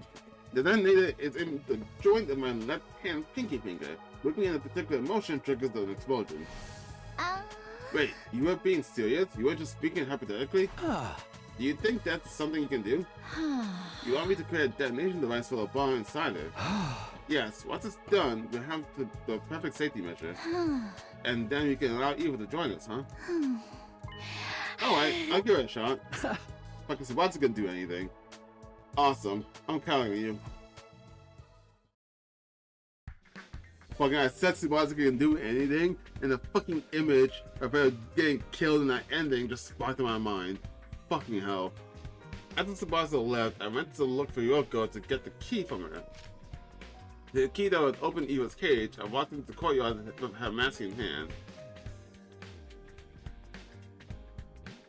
Okay, probably was actually afraid I'm gonna come back if she's dead somehow. How can we? Here you go, as promised.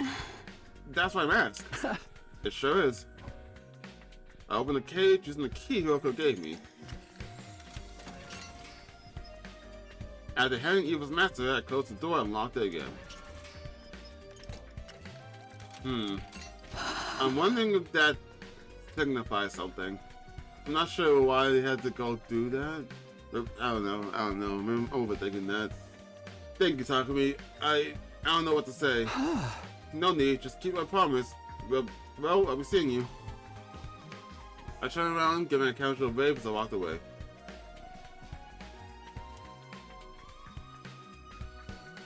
I'm back in my room, but now what? There's nothing for me to do here. I might as well go take a walk around the school. Ooh, free time.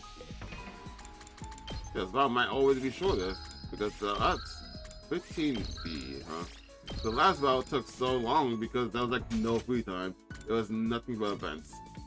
Anyway, I was trying to level up Yagami, right? Yeah, I only know what he wants. I can't really hang out with him. I don't have a lot of stuff, so I guess I could just go out and go pick up stuff then. I went to bed at the uneventful day. No, it always seemed uneventful. Something may have been brewing behind the scenes without me noticing. But since I had no way of ascertaining that, I decided to simply go to bed and brace sleep for the night. Kadaka, can you stop doing that? Did you write this route? Which route is this? Now I'm curious, hold on. I go chat select what? Tell me. No. That's always a killing game route, but this isn't telling me which route this is. Maybe it won't tell me until after I get an ending in it. Smart.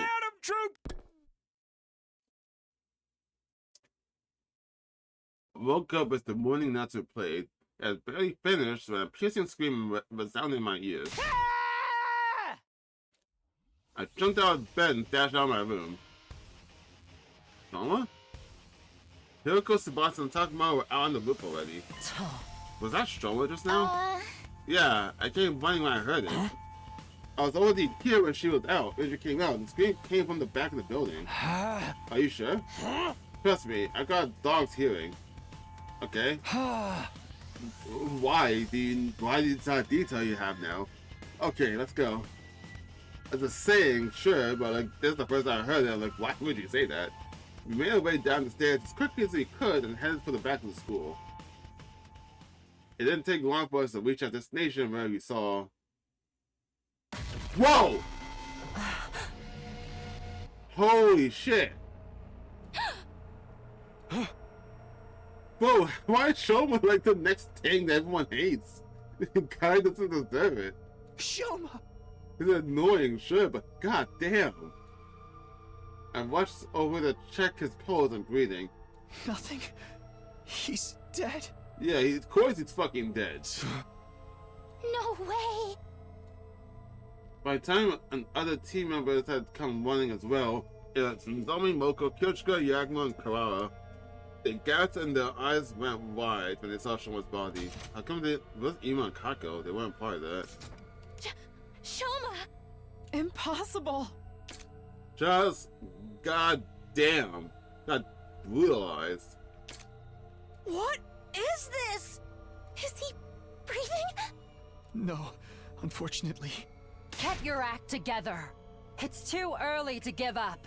We just heard him screaming. He can't have been dead longer than 10 minutes. Yeah, that's also a good point. Right. We can use the Revive-O-Matic to bring him back. Yeah, like he just must have died, like just now. Let's get him to the infirmary! Not even 10 minutes. We just heard him yell and then he ran down the stairs and got to the back of the school. You tell me it took you guys 10 minutes to go from the roof of the school to the back? Like, y'all run real fucking slow. It takes 10 minutes to do that. It's just the building's only 3 stories high. Yes, but just one moment. What the hell? What do you mean? Sir Ima, Lady Kako, and Lady Darumi have not shown up yet. Who cares? Get them slow-manic. Hey, you're right. Maybe they woke up early and went to the cafeteria first? Then they would have been out here first. They would have been out here first. Even so, they should have heard the scream. Weird that they didn't come running like the rest of us. This isn't the time to discuss that. Get Shoma to the infirmary now. Yes, Yoko, the only person with a brain. Yeah, I'll carry him there on my back. I don't know how to work the Revivomatic, though. I kind of like just chucked them in. I'll come with you. The rest of you can go look for Ima, Kako, and Darumi. Got it. I like how it's still like progressively getting closer and closer to his body. Kagura put Shoma on his back and immediately ran onto the infirmary of Tsubasa. The rest of us then split up to look for Imo, Kako, and Darumi. Since the person who attacked Shoma could still be lurking nearby, we split into teams for safety. Our partner with Hyoko decided to start with the cafeteria. Also, wait a minute. Who checked this pulse again? Like, this is like a really like retarded thing to say. I don't know if I can even say that word actually. You rushed over to check his pulse. So Takumi checked. But I'm like, does Takumi know how to check someone's pulse? I don't know. Like, I feel like pretty much everyone at some capacity should know how to check someone's pulse. But like, just still putting the benefit of the doubt that there's still people out there that wouldn't know how to do that. But like, does any reason to believe that Takumi wouldn't know how to check for a pulse? I don't think that really matters. The guy was the best of it anyway. The doctor's bothering me. That's why I was mentioning it. We made our way there as soon as we could, but there was nobody else inside. Ima, Kako, Darumi, anyone there? No response. Looks like they're not here. Yeah, let's try someone else. Turning around, we dashed down the hallway towards the gym. But when we got there, nothing. Wait. Hey, I can't open the door. What? Is it locked? The door can lock? I peered through the small opening in the slightly ajar door. There's a latch. Someone latched the door from inside? Hyoko and I looked at each other nervously, neither daring to breathe. We're going to have to break the door down.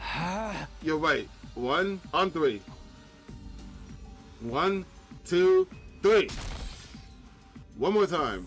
1, 2, son. I say that.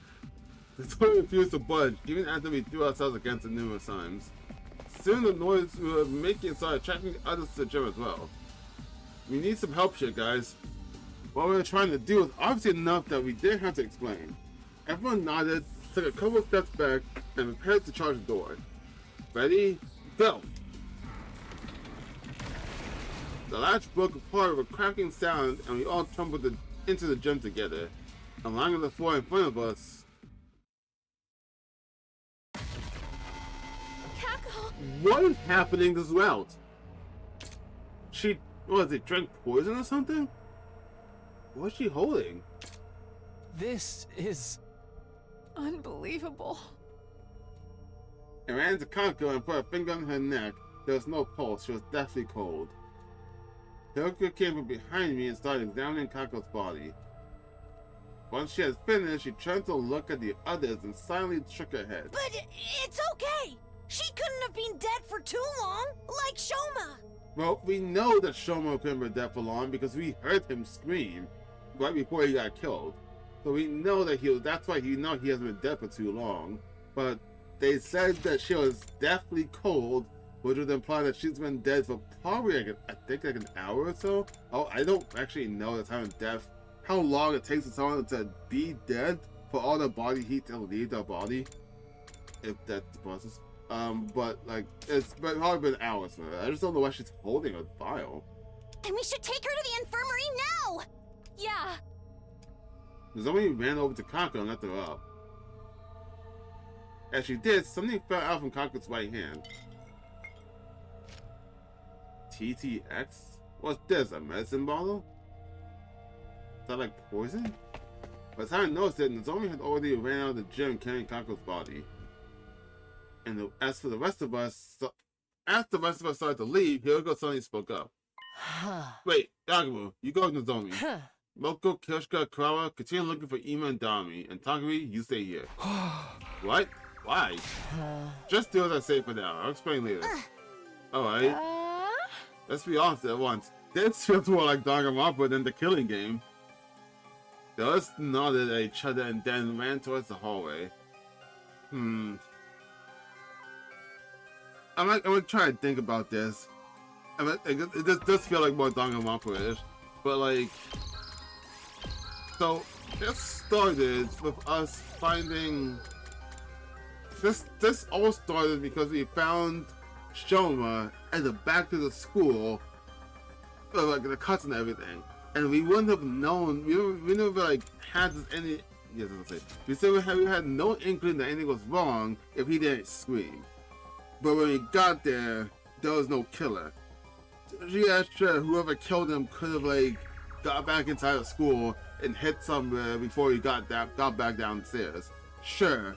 But beyond the thought process that Darumi, Kako, and Imo was in the cafeteria, I doubt Imo would kill Kako, and I doubt Darumi would.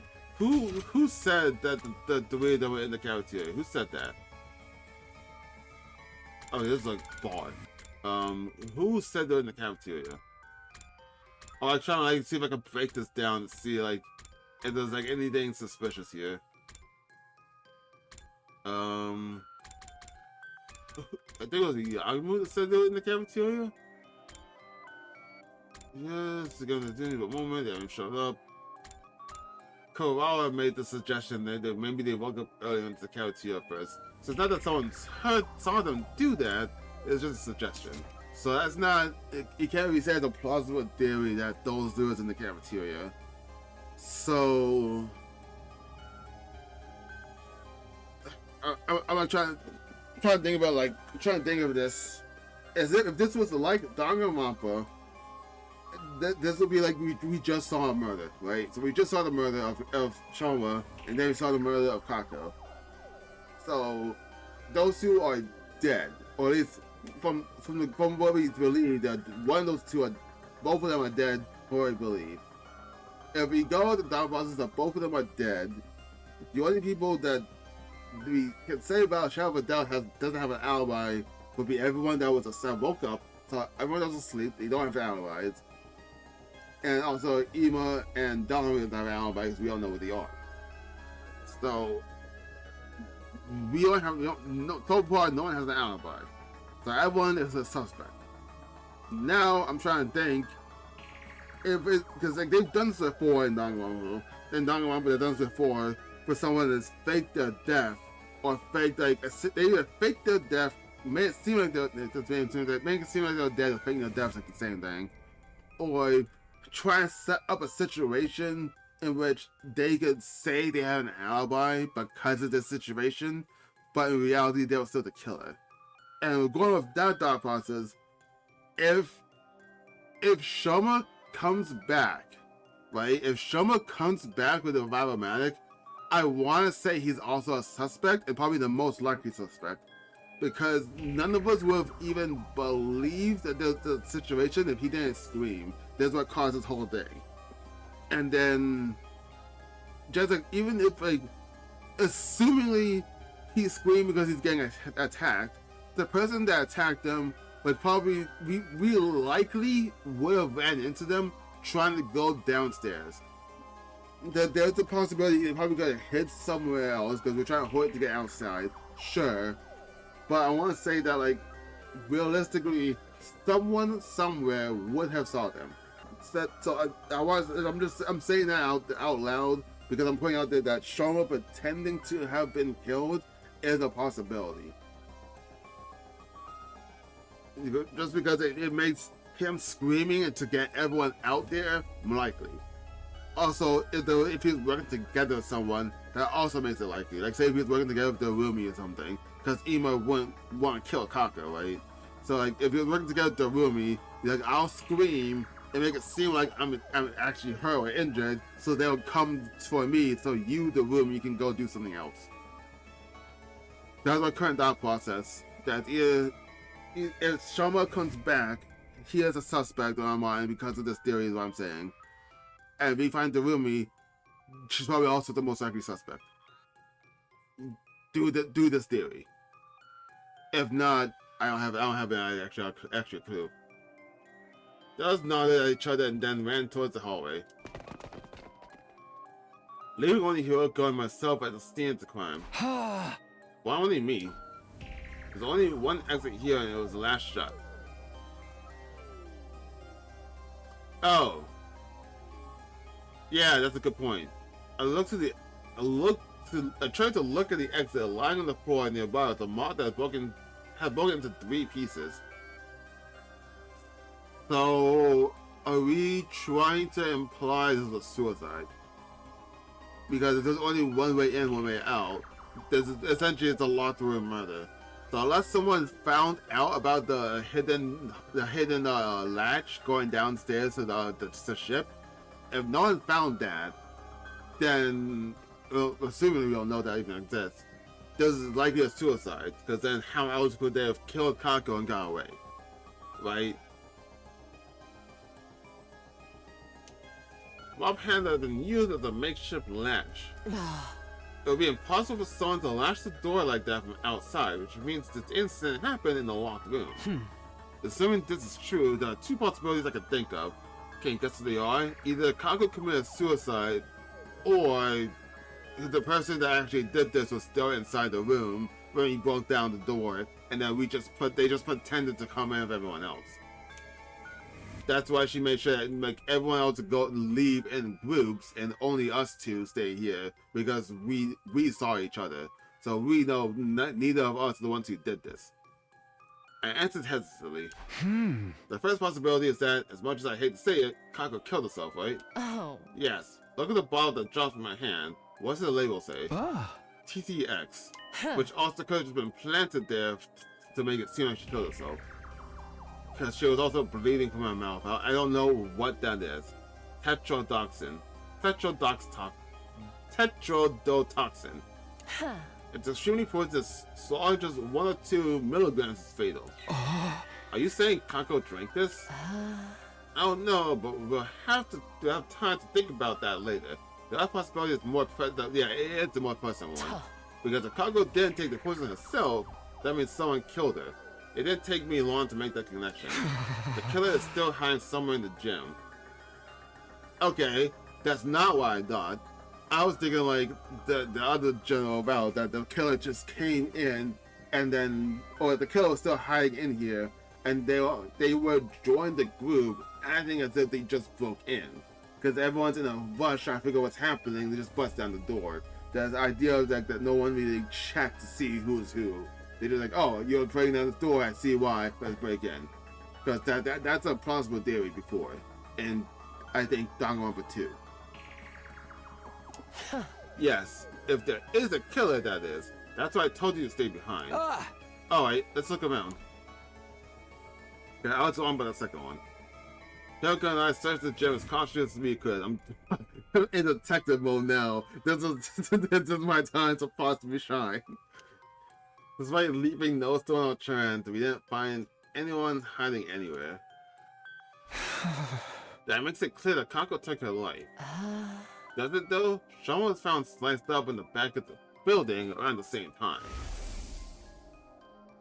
Don't you find it strange that somebody killed him while Kako killed herself? Yeah. And the gym... Fuck, I can't use a map. The gym's on the first floor. The gym has been the first floor. That's a hangar. It's the only thing that makes sense with the first floor.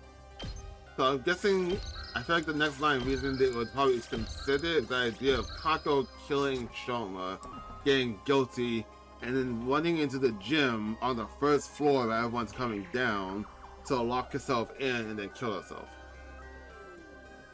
I feel like that's probably the train of thought they want someone to go to.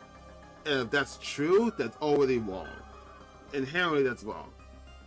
I can't think of why that's wrong, but every time someone draws that conclusion in any of these games, you should immediately just assume it's wrong, because they'll come up with a reason why it's wrong. No, there's nothing strange about that if Kako had been the one to kill Shoma. Yep, called it. If Kako had been the one to kill Shoma. After stabbing to death, she ran to the gym, blocked the door with the rock handle, and suggested the poison to kill herself. And that's wrong. I decided to state my opinion objectively, even though I really didn't want to say those words out loud. Maybe, but that wouldn't make sense if Kako died before Shoma. Yeah, she had to have died before Shoma because he checked her and said she was deathly cold. And so like she's been dead for presumably hours, while Shoma was just attacked. We heard him just get attacked. So yeah, obviously he quote unquote could have been dead for more than 10 minutes. So again, assuming that he's actually dead, which he checked his pulse, he can't fake a pulse. So he is dead. So yeah, he's been dead for like 10 minutes.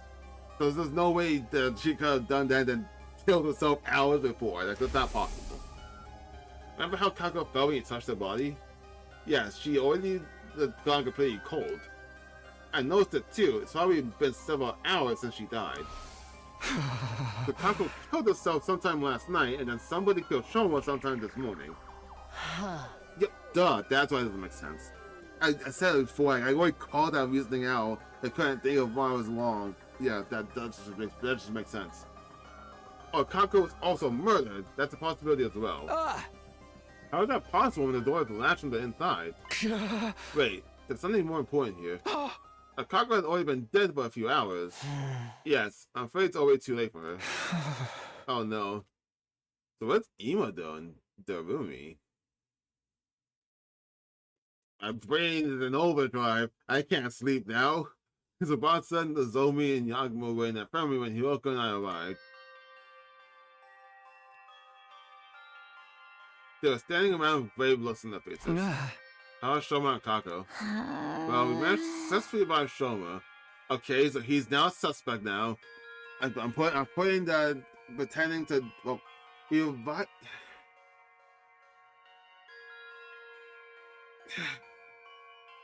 There's no way, right? I was thinking he was pretending to die, right? Pretending to act like he was dead, but he can't fake a pulse. But I'm like, how? How much does he trust people in this game, right? It's like, what, 20-ish days, 26 days? How, like, is the possibility that he actually, like, literally killed himself knowing we would revive him a possibility? Like, I'm like, but like, how much does he trust that we'll get down, someone will get to him first and then revive him for that? Like, there's no fucking way. That's great. Yes, what a relief. But he's still unconscious. His physical body has been restored to full health, but it seems he hasn't recovered mentally from the attack yet. Where is he? Sleeping in his room. Talk about taking care of him. And what about Kako? You put him in the revivomatic, but alas. Hiroko and I went behind the revivomatic to look at the monitor. While his brain on the screen made our hearts sink. Cause of death, respiratory paralysis induced asphyxiation. Estimate time death, day 27, between 1 and 4 a.m. So they choked her to death, right?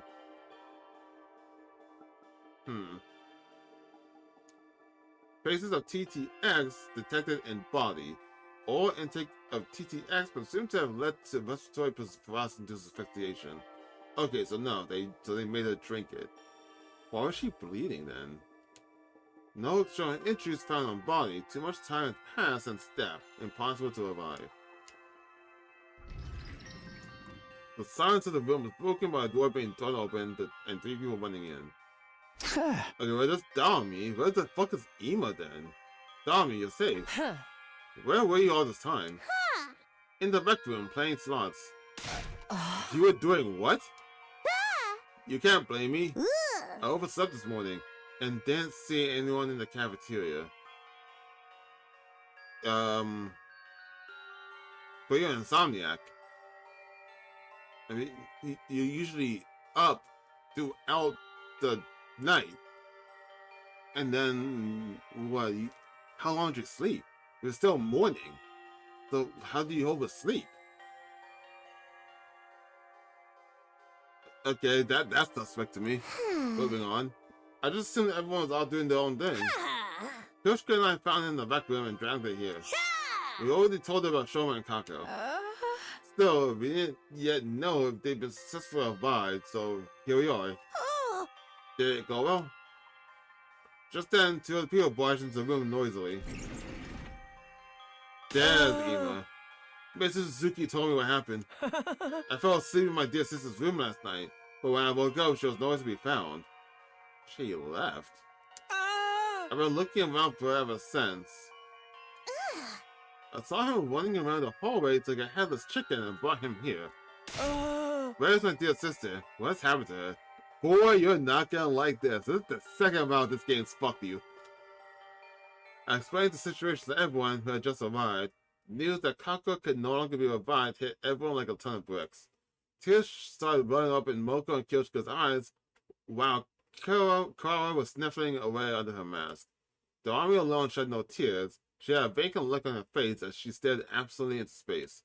And as for Ima, devastated. No! No! No! Dear sister! My dear sister! No! With an anguished cry, the strong Ima lost control of all reason and started lashing out. We managed to wrestle him to the ground and pin his limbs down, even as he struggled violently. Wait here while I go grab the gamma fuel. Go, what? He said that so like, gotta do this again. But what the fuck is that? The what? How you pronounce that? Wait here while I go grab the gamma fuel. Is that like fucking chlorine? Chloroform, that's what, chloroform. What's that? Yeah. Powerful anesthetic. We have some in the biolab. Yagumo dashed off as quickly as he could. His tone of voice makes it seem like he just walked away. I'm just saying. He came back a while later with the gamma field, which he then injected into Ima. Wait, is that the thing that's knocking me out? Fucking every single time Takumi runs into the people in the spacesuit, they always drug him and knock him out. Is that the shit that they're using? So they're getting it from the school then. The drug caused Ima to weaken and slump over. Yakumo observed him closely. All is fine now. He's unlikely to wake up before tomorrow morning. We moved unconscious Ima to his room and assigned Moko to watch over him. After that, we took Kako's body to the morgue. You know how much I hate that? Yeah, I called that Ato was the sponsor, sure. But you know how much I hate that my corpse theory wasn't true? That he got that they brought back it from his corpse. You know why I hate it so much? It's because again, now for some strange reason we're using the morgue again. That was the only route when the morgue got opened up, and we just didn't use it for some reason. We just always buried them, or when like Yagumo took the bodies for like no fucking reason. That was the only route. So that theory seems like it's correct. To me, it still sounds like it's correct. Because now I'm like, if we have more people dying, we're gonna use the morgue. Like, why are we using the morgue now when we could bury them? This is pissing me off now. There were now 3 bodies lying on the tables in the morgue. Kako's body was the smallest. I kept staring at her. When I closed my eyes, I could still see her innocent smile. I couldn't believe the gore I had thought of like my own little sister was now gone. What? An indescribable ache spread through my chest as I thought, unable to stand the pain, I forced myself to look away. I never thought you looked at her like little sister. After that, we went to the courtyard to check the cages. Eva was still inside hers, the door is securely locked. So it couldn't have been Eva. Hyoko and I went on to tell the others what we'd learned from investigating the gym. The improvised latch, the bottle of poison, and how there had been no one else inside. While we were talking, the sun had set and the darkness of night had slowly taken over. I'm like trying to think the only other way for that to happen, for that to work, if someone knew about the latch in the gym, I don't like theoretically maybe they could have used that and then opened the fucking the escape hatch in there that the escape pod's supposed to leave out of to then claw out of, and then they'll be outside. That's like the only way I can think of that working. While we were talking, the sun has set and the darkness of night has slowly taken over. It was already evening. Since nobody was in the mood for a meal, we gathered in the leisure lounge instead of the cafeteria.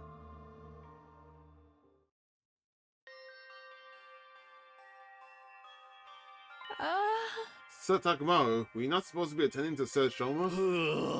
Yagumo took over. Shoma's still out cold, but he's physically fine now. I just don't understand why Kako would kill herself. As I already explained, we don't know for sure that was suicide. We haven't found a suicide note, none in the gym or on her clothes, or in her room yet. But the gym door was latched shut from the inside. And you didn't find anyone else in there, correct? Yes, but I find it hard to accept Kako had killed herself, and Shoma was clearly killed by someone else. Why would she even do such a thing? I won't be fully convinced until a clear reason surfaces. Yeah, there's no reason for her to just randomly do that. I think she was murdered too, by that sponsor who was trying to get us to join the Invader Hunt. They didn't want this to happen. We all heard what the recording said, remember? All who refused to join the game will be eliminated. All who refuse, that means the rest of us are targets too. You're telling us that sponsor wants to kill us all? I guess that's true, the sponsor could do that, but why would he do it like this instead of using the bees?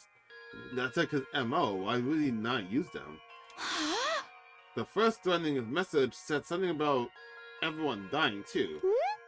It sure did. The first and second threats.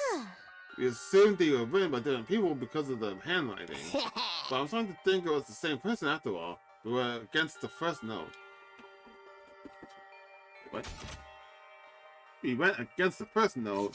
We ignored the demand to leave the academy and chose to stay behind instead. That gave the culprit an idea. I'll hold a killing game and force those guys to murder each other. But when we went against the second accursed spell, they decided they were going to have to do it themselves. And by it, you mean killing us. Yep, it all makes sense when you think about it this way, doesn't it? That would mean the perpetrator has already murdered 4 people. 4? So wait, she said 4 people died? I mean, the perpetrator has already murdered 4 people. But like, the only people who are killed is Gaku, Eito, Kako now, and then there would have been Shoma, but we brought back Shoma. So why are you saying 4 people got murdered? So Gaku, oh yeah, it's Siri. God, I forgot about that. They Kako, Siri, instead of Shoma. Fucking, here I am saying that the Siri counted as a person, because for like attempted murder purposes, and I fucking forgot to count Siri. Though Sir Shoma was lucky enough to escape the jaws of death. So up against a ruthless serial killer here. You can't just let someone butcher our friends and get away scot-free. But how did he find them? Haven't I mentioned this before? The killer may well be one of us. Everyone tensed up at Hiroko's words and started exchanging suspicious glances. Not everyone's a suspect though. It would have been impossible for Takumi, Tsubasa, Takamaru, or me to have done this.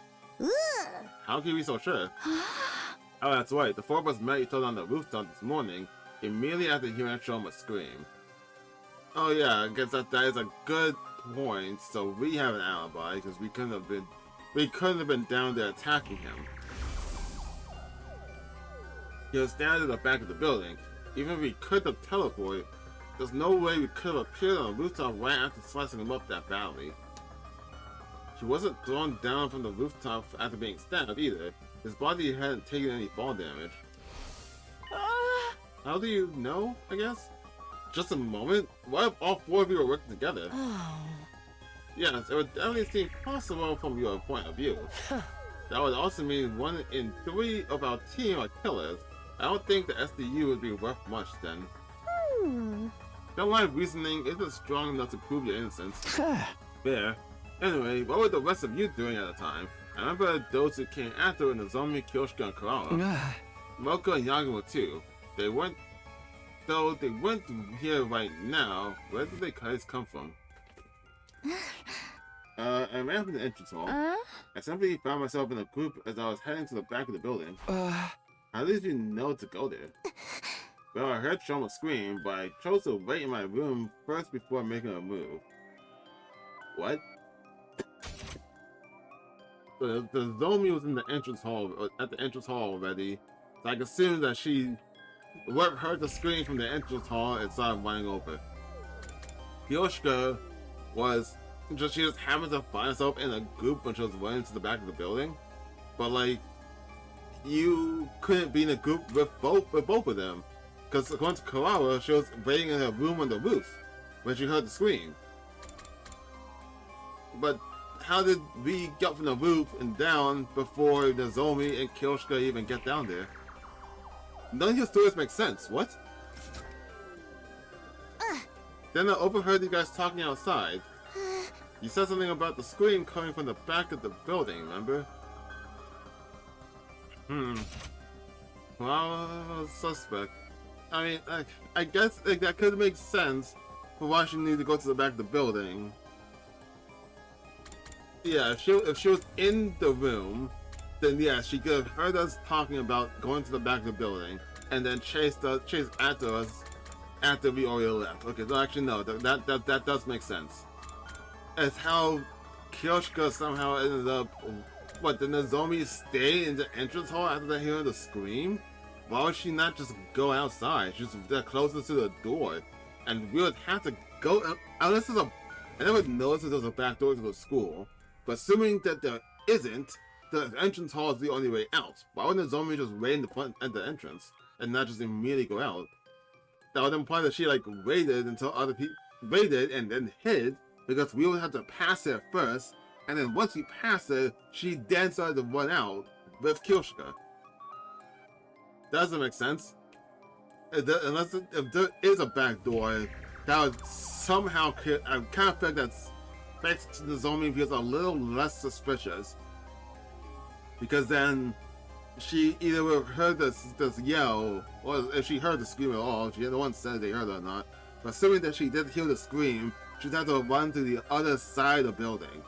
And for the sake of the argument, I'll just say the stairs are closest to the back door of the academy.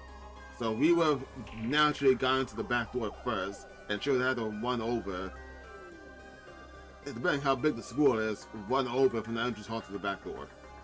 And then, while running over there, we eventually ran to Kyoshka. I feel like that's the thought that they're trying to get to, for this to make any amount of sense. Because otherwise, the story doesn't make any sense at all. So I followed you to the scene of the crime. Tommy and Dami said the same thing, but I couldn't tell if they were telling the truth. Whatever the case, there was no denying the perpetrator could have joined up with the group halfway through without anyone realizing. Your suspicions are misplaced, especially when there is a much likelier suspect to cast suspicions on. Are you gonna say Takumi? Yeah, someone who didn't even show up at the crime scene. What? Huh? Wait, you mean me? Or I mean Orixu. You're totally trying to get us all to join a stupid killing game. So when we refused to cave after the second threat, you decided to... It wasn't me. I had nothing to do with that threat. I overslept, that's all. So you actually fell asleep? That would have been so awful if she actually did get some sleep and then this happened. We all shot Doremi deeply suspicious looks. Her dismay and bewilderment were palpable. Beads of sweat rolled down her face, making her make up run. Hey, can I say something? I think it's kind of productive for us to be doubting each other like this. How are we going to handle future battles if we can't even stay united? Let's calm down and think about things rationally. Under normal circumstances, the probability of a killer being the outsider is a lot higher than the alternative. But would an outsider be able to slip in without triggering an alarm? Dalsha can, but currently he should still be locked up. Well, that's... Maybe it was Eva? Impossible. We checked the cage just now, remember? She was still inside and the gate was properly locked. Not only that, I have the key right here. This is the only key and it can't be duplicated, as Hiroko said. Also, I locked my door last night, so nobody could even stolen the key from me while I was asleep. What if you have worked with her? I can debunk that theory. Takumi has been with me since morning. Even if he had let Eva out of the cage last night to stab Shoma, he couldn't have locked it back up this morning without my knowledge. You need a key to lock the cage, just as you needed to unlock it. That means it's one of us. No, it can't be. There has to be a way for someone to come in without triggering the alarm. There's always the possibility that nobody slipped in at all. What are you saying? I'm saying the killer could have already been hiding in the county before the first team has dispatched here. That's true. If they were here already, they wouldn't have triggered the alarm. So that person's still hiding somewhere in the school right now. The hidden 16th student. Oh my god, it's always a 16th student. Heck, no, it's not. There's usually 16 students, sure, but like in the first game, that was a plot point. All of a sudden, Tsubasa raised her voice. I know. I can make an organic life detection device. Oh wait, you don't need to make one, is it? Oh wait, we need to have Eva join us then. So you don't have to make one, it's in Eva's mask already. Organic life detection device? Put simply, it's a machine that detects a number of large living organisms on school ground.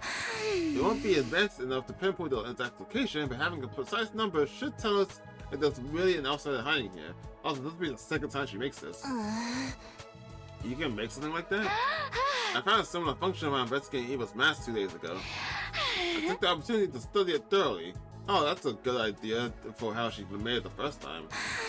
So yes, I can make something like that in 7 days, maybe? 7 days. Until then, let's not be suspicious of each other like Nozomi suggested. We'll assume that the killer is the outsider until proven wrong. What do you guys say? Everyone nodded in agreement. The moment I saw that, the world around me started to spin. What is this? That was the last thought on my mind before it shut down completely. Possessed by Gi? Is it talking to me again? 39. Wait, what day was it?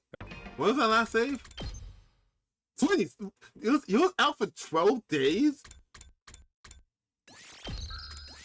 Okay, cool. What?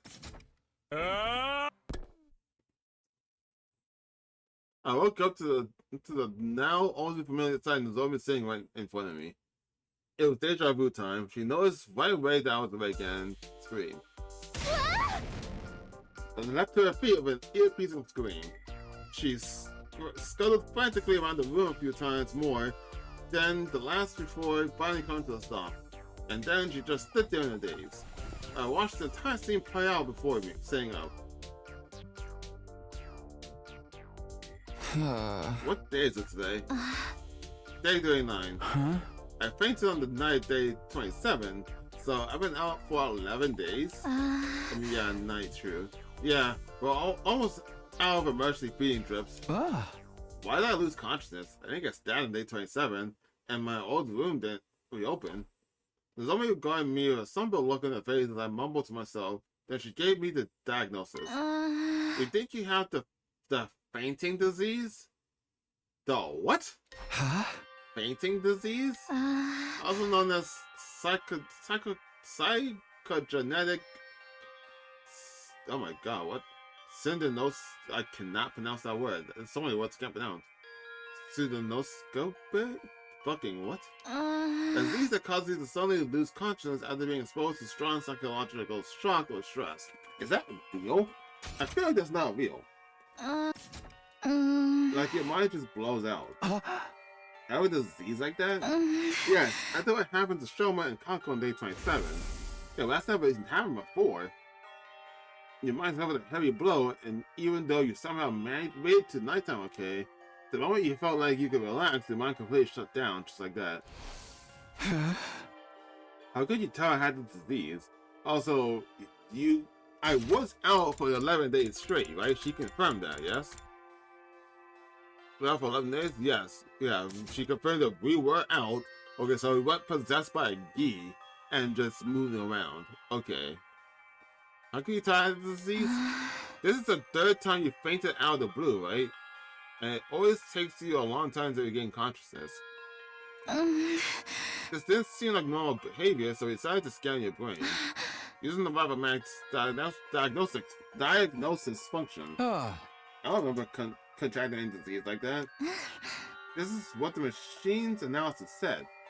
Traces of treatment found on damaged parts of the brain. Fainting disease likely developed as an after effect. Damaged parts of the brain?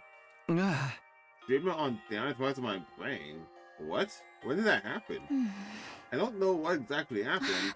At any rate, the damage isn't life-threatening and does not affect your cognitive functions or your judgment. So that part's nothing to worry about, at least. Easy for you to say. This means I could faint again if something stressful happens, right?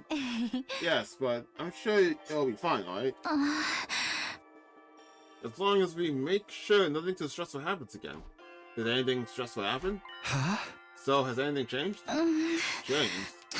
Like, have you guys learned anything about the killer while I was out? No, we haven't made any progress in that area. So no one died in 11 days. Cool. The unknown killer remains at large, and we don't have a single clue to follow. No one's been attacked since then, so we're still alive at least. What about Shoma and Nima? Shoma's regained consciousness already, but he said he doesn't know who stabbed him. Wait, how do you not know who stabbed you? What?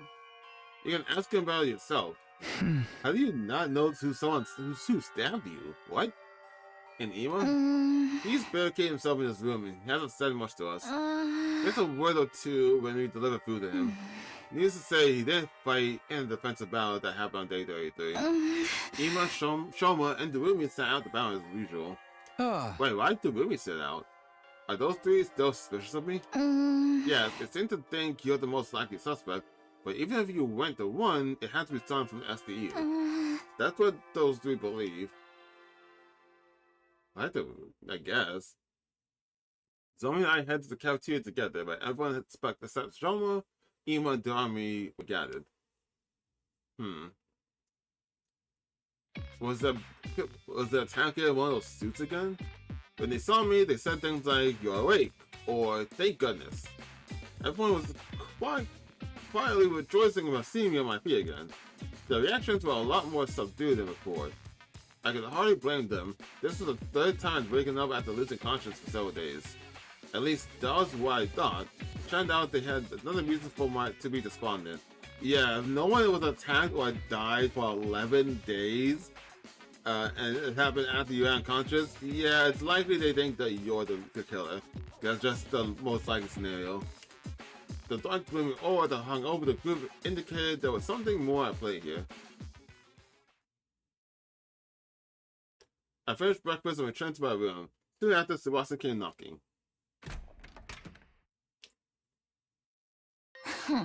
You saw how dejected everyone seemed just now, right? Wanna know why? Sure. She pulled out something from behind her back. What's this? The organic light detection device. Oh right, you finished it. 5 days ago, yeah. But now I wish I had it. Why not? Because this is the reason everyone's jumping at shadows. She turned the device on and she spoke. 13. Yep, the total number of life forms in this academy. That's all of us, including Ava. Which means there are no outsiders in the school, and the culprit is really one of us. Yeah, that's what everyone believes now, except for me and the Zomi, that is. You two still think it was an outsider that did it? I don't know, but the killer could have fled outside after stabbing Shoma, right? The possibility of that happening seems low to me. I forced myself not to voice those doubts. I mean, if they didn't take a fire extinguisher, then no. Anyway, that's why everyone's so down. Basically, it's because they're all suspicious of one another. This isn't going to end well.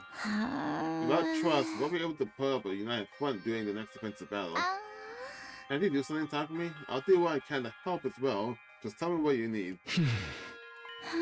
Oh, I just remembered. I finished the other thing you asked me to make a while ago, too. What thing? You know, the remote detonator that'll trigger the bomb in Eva's body. I managed to complete it after carefully investigating her body without her consent, of course. What? How'd you do that? Tsubasa rummaged through her pocket and took out something that looked like a remote control. I took it and gripped it tightly in my hand. Thanks. This puts me at ease. I'll probably add Eva to the team side for the next battle. Yeah, that should help out our combat power. Problem is getting the others to trust her. Oh well, I've done my part. The rest is up to you. With that, she left the room. Up to me, huh? How should I do this? What was this Tsubasa said before? The killer could have fled outside at stabbing Shoma? To be honest, I didn't think they did. I had no concrete proof, but everything that happened so far felt like part of a larger scheme that someone was orchestrating.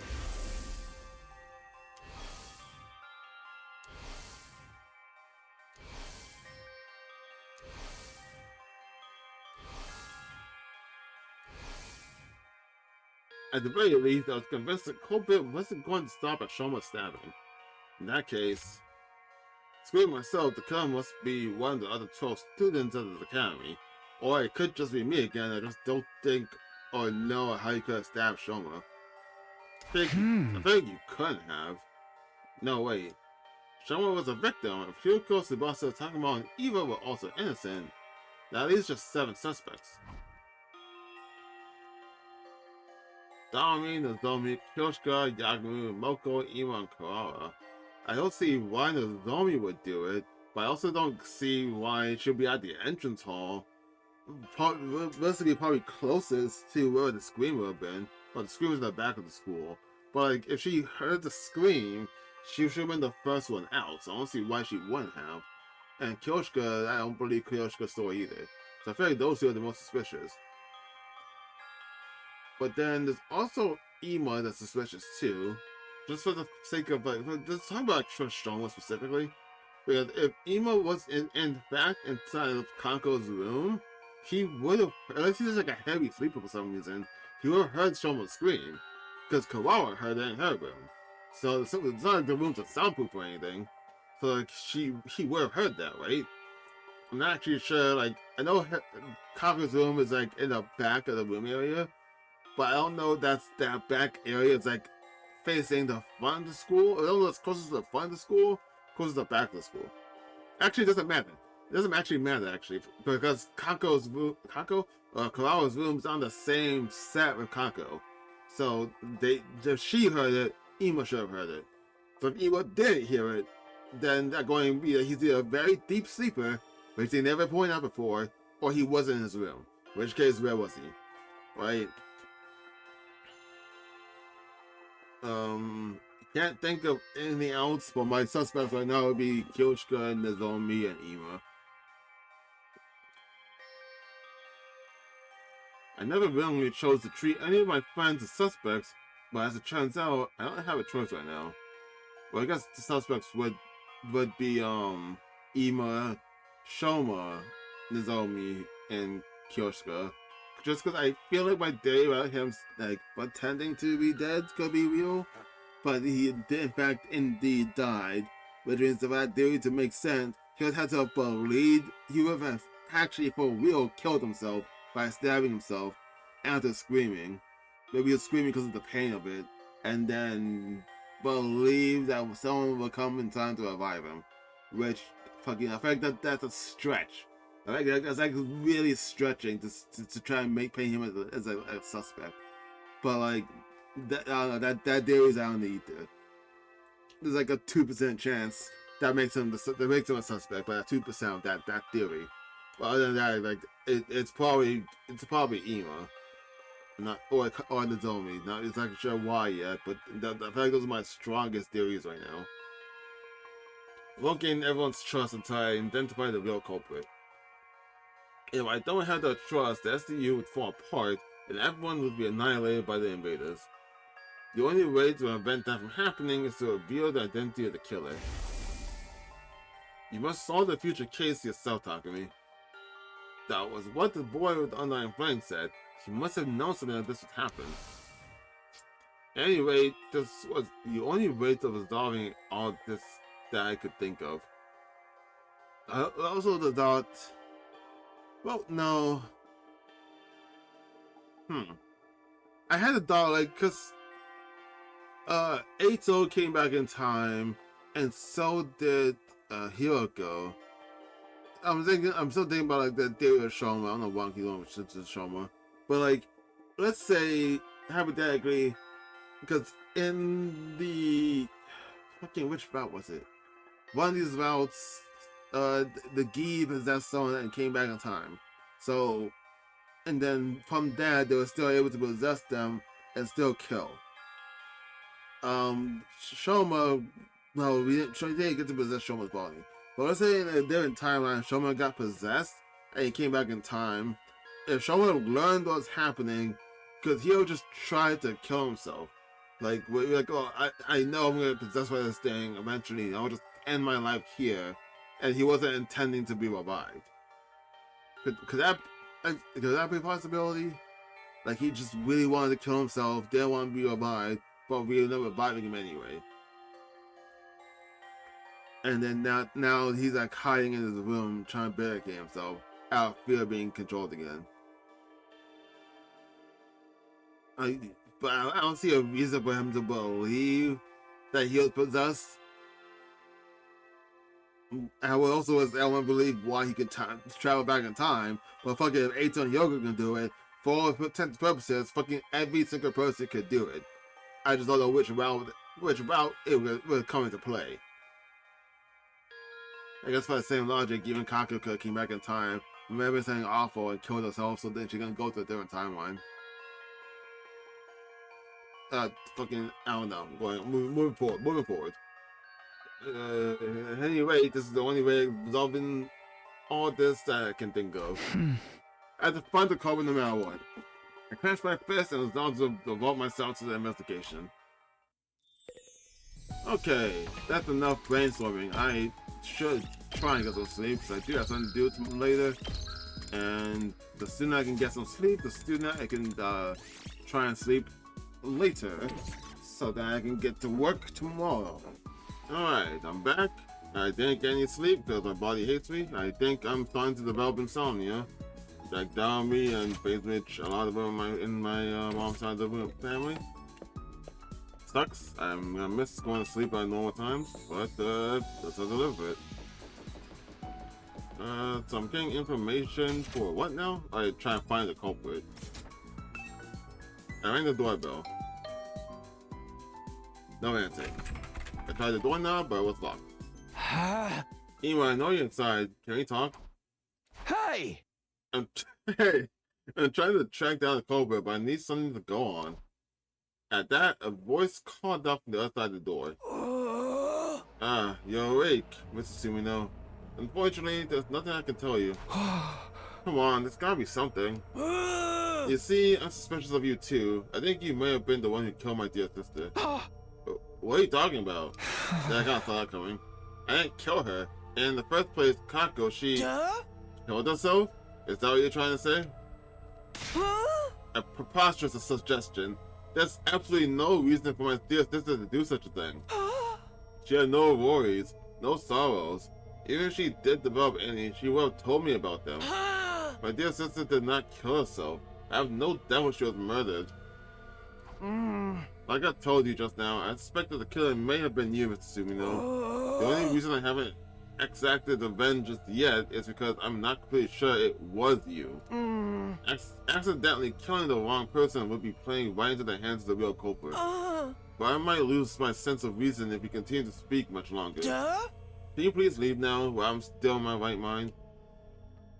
I could sense that prolonging the conversation would lead nowhere.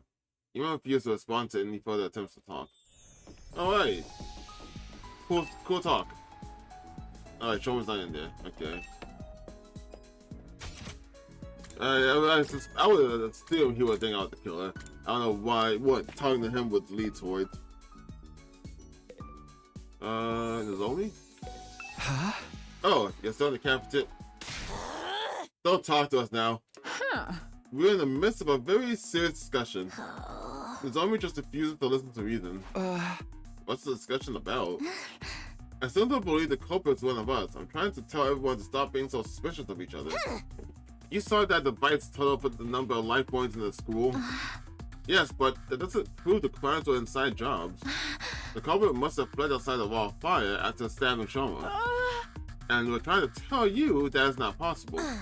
Yeah, this doesn't seem like a killer who'd stop at one or two victims. They clearly said they wanted to kill everyone, both in the tape recording and that first message. But I just can't. Talk to me, say something. Something. I stand with Han because I was more in the line of Karawa's way of thinking than Nozomi's. I didn't feel bad for Nozomi, so I decided to simply avoid commenting. committing for now. Sorry, I just remembered that's something I need to do. Gotta go. Bye. Wait, talk to me. Hey, come back here, please. And gone. I ignored the zombies' pleas and quickly bolted out of the room and into the hallway. Gonna try and play devil's advocate for at least like 2 seconds? Fucking coward.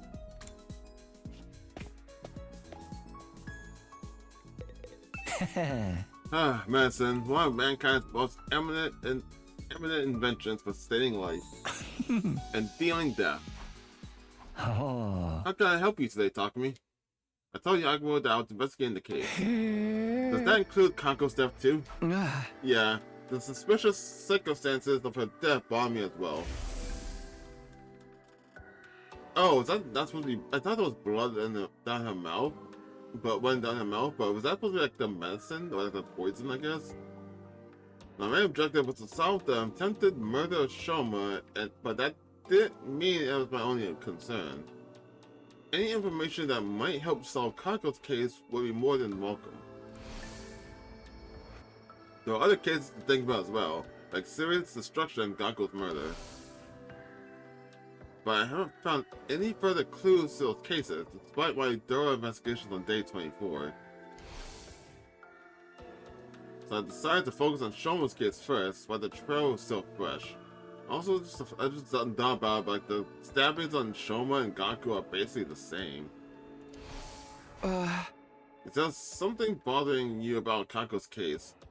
Also, I guess if Shoma was stabbing himself, because I'm still like on that theory, like where would the knife be? We didn't find any cases of the knife being anywhere, so how would he even be able to stab himself and then somehow hide it, where no one can see it, and then no one could find it, and then get in that position without like any blood trail or anything. So that's probably not even an option, actually. Is there something bothering you about Kako's case? Yes, there is. Remember her cause of death? She ingested tetrodotoxin, an extremely potent poison. When he found it, she was holding a bottle labeled TTX tiny in her right hand. That bottle was originally from this biolab. So the poison was taken from here? That would appear to be the case. Whether by Kako, who then killed herself with it, or by someone else who used it to kill Kako. Is this room open to everyone? Sure is. There's no lock on the door and the cabinets are unsecured. Anyone could have taken anything at any time. Somebody who stole some Gamma plus syringes and needles to administer it. Gamma, the substance you used to knock Ima out on day 27, the very same. Which means they could have used that to knock out Kako, brought her to the gym, and then made her drink the poison and gave her the bottle. I guess. But then how they do the locked room though? Huh? But if it's still here, it hasn't been stolen, right? There are multiple bottles here. Several are missing. It didn't happen recently either. I first noticed the missing bottles on day 27. When I came here to get the supplies needed to help with Ima, I saw that there were already some missing. Why would the killer do that? We don't know for sure if the killer was the one who stole them. The thing is, at the proper dilution, this substance can numb the body's pain and emotional receptors without causing loss of consciousness. This substance can numb the body's pain and emotional receptors without causing loss of consciousness. Could that mean... I'm so trying to... But don't know, because like, where would the knife go? Like, theoretically, if this won't cause him to lose consciousness at the right dilution, as he says, then yeah, he could stab himself and not feel anything from it. But what would be the only thing to do that would be to have an alibi. What? So that would throw out the theory I had that he was doing it to like try and kill himself so he wouldn't be revived, and didn't think he would be revived because of possession of Gi or whatever. But if that's not the case, could he do that and numb himself? The way he do the knife, did he like put it in his backpack or like swallow? Like, I don't even know. Maybe he could put it in his pants? This feels like a stretch to try to pin on Shoma for any reason. But then why would someone need this for? Perhaps that was what the thief wanted to use it for. To numb themselves. If the thief wanted to use it to numb themselves, the only person I can think of is Shoma, because that's the only reason, that's the only time it could have been used for, so that he could stab himself. But I'm like, what would be the point of that? That doesn't make any sense. Hirko, you were here the other day too. What's so interesting about this place? Oh? I wanted to investigate Kanko's body again. What about you? I'm here to investigate the case as well. Oh, unless you find something of her body, like maybe they like, well, they were, you know, because before you investigate, there's no external injuries on her, so there's no like reason to measure it to her. Also, there's no external injuries, but that also mean that you couldn't inject the gamma cell into them, because that would leave a hole. That's like a small injury, but still an injury. So why not negate that idea? As if your clumsy brain could ever bring us closer to the truth. I'll be quiet. Hirko decided to repeat herself in a harsh voice. As if your clumsy brain. Hey! You know that's not what I meant. Anyway, have you already looked at Kanko's body? Oh, also, I could have just been Hiroko then. She could have taken it and then used that on Takumi to see if she's mentioned that in the, which route was it? In one of these rounds, she mentioned using it on him, like possibly investigating Takumi while he was unconscious. So she could have done that to investigate him. So that's also a possibility. Oh. Yes, and the other two as well. Huh? Eito and Gakko too? Did we already check Gakko's body on day 24? Yes, but something happened to make me realize I need to check it again. I discovered two surprising facts about after revisiting Gakko's body. Surprising facts? The first concerns her cryptoglobin. Her body's been almost completely drained of it. How? What? There's a cut on her ankle. What? Didn't they say there was no external injuries on her? There's a cut on her ankle. Her body was likely moved somewhere and hung up for an extended time. What? It was a trend here after being completely drained of cryptoglobin. When? I'll get to that later. Let me tell you about my other discovery first. Hirko walked to Kanko's body and moved the sheet that was covering it. Then she flipped the body over and what I saw flabbergasted me. What? What the hell? Is that a hole in her back? Marks of a stolen heart? What? Yeah, what? Somebody cut a hole in her back, smashed her ribs, and dug out her heart? I'm sorry?